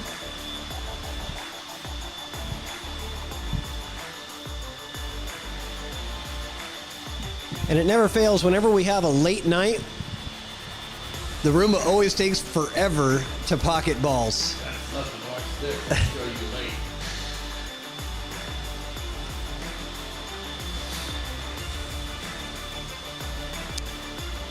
This is your first time watching the Roomba raffle live? Live, yes it is. Yes, absolutely.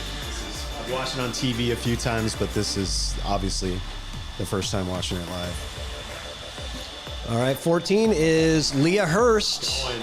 Come on, Leah. I think it's going to go at some point. I don't think she wants to win the spot on the show, but I think that 14 is going to be winning some type of a prize, I would say.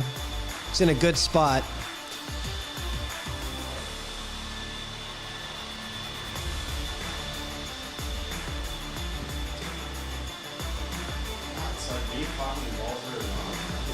Going. It's like me pocketing balls early on. It's just not going. It's like watching a horse race in slow motion. Right? Exactly, man. Exactly. And then as soon as the ball gets close, you're go, go, go. And then, oh, okay. And then it's, 2 minutes of nothing. I really like how the Roomba has the brush that gets under the rail. Yeah, that's the best. That's the best part. On my diamond, I use a vacuum just to handle it, but that's actually really cool. This is the lazy person's vacuum. It doesn't seem like it's messing with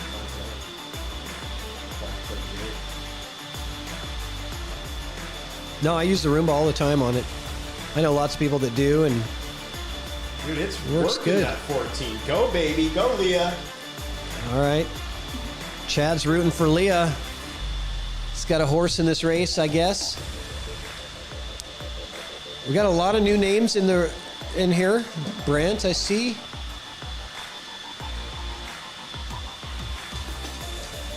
A couple of familiar ones.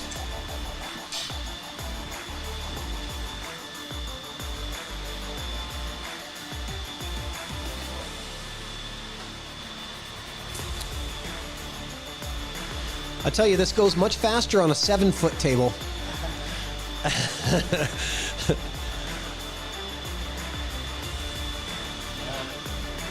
Okay, here we go. Now we got action. We got action. 13 ball is Todd Shirley. The 5 ball's Josh Carlson. The 14 is Leah Hurst. The 7 ball is Todd Shirley. Todd wins the Q Claw. Congratulations, Todd. Todd still has a couple of balls left in this. He's got the 13, which is looking in a good spot. The next ball is going to win the Taom Max Rack.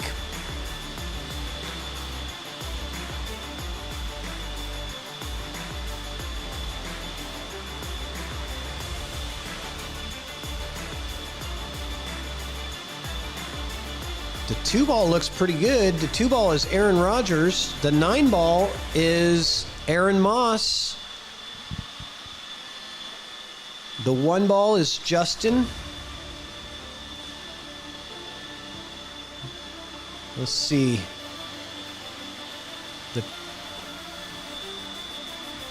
All right. 9-ball looking pretty good. 9-ball's looking good. Aaron Moss.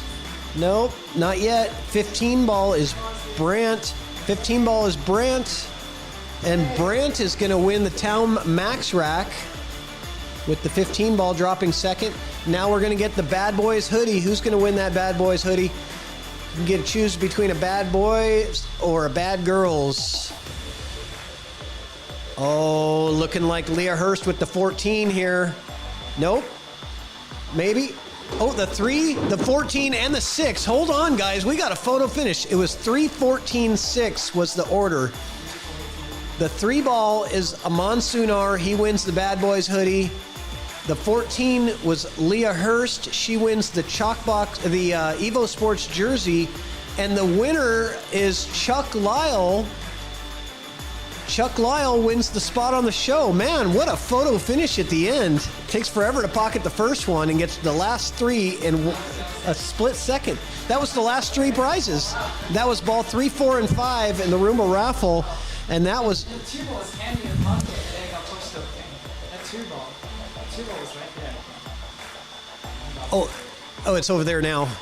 Yeah. Well, congratulations to all of the winners. And... man, Leah Hurst, boy, you were so close, but Chuck Lyle got it in a photo finish. Chuck, we'll be happy to have you on, and can't wait to schedule that match and get you on the show. So thanks, everybody, for watching. It was a lot of fun. Late night. Thanks for staying up late with us. Until next time, we'll see you guys soon.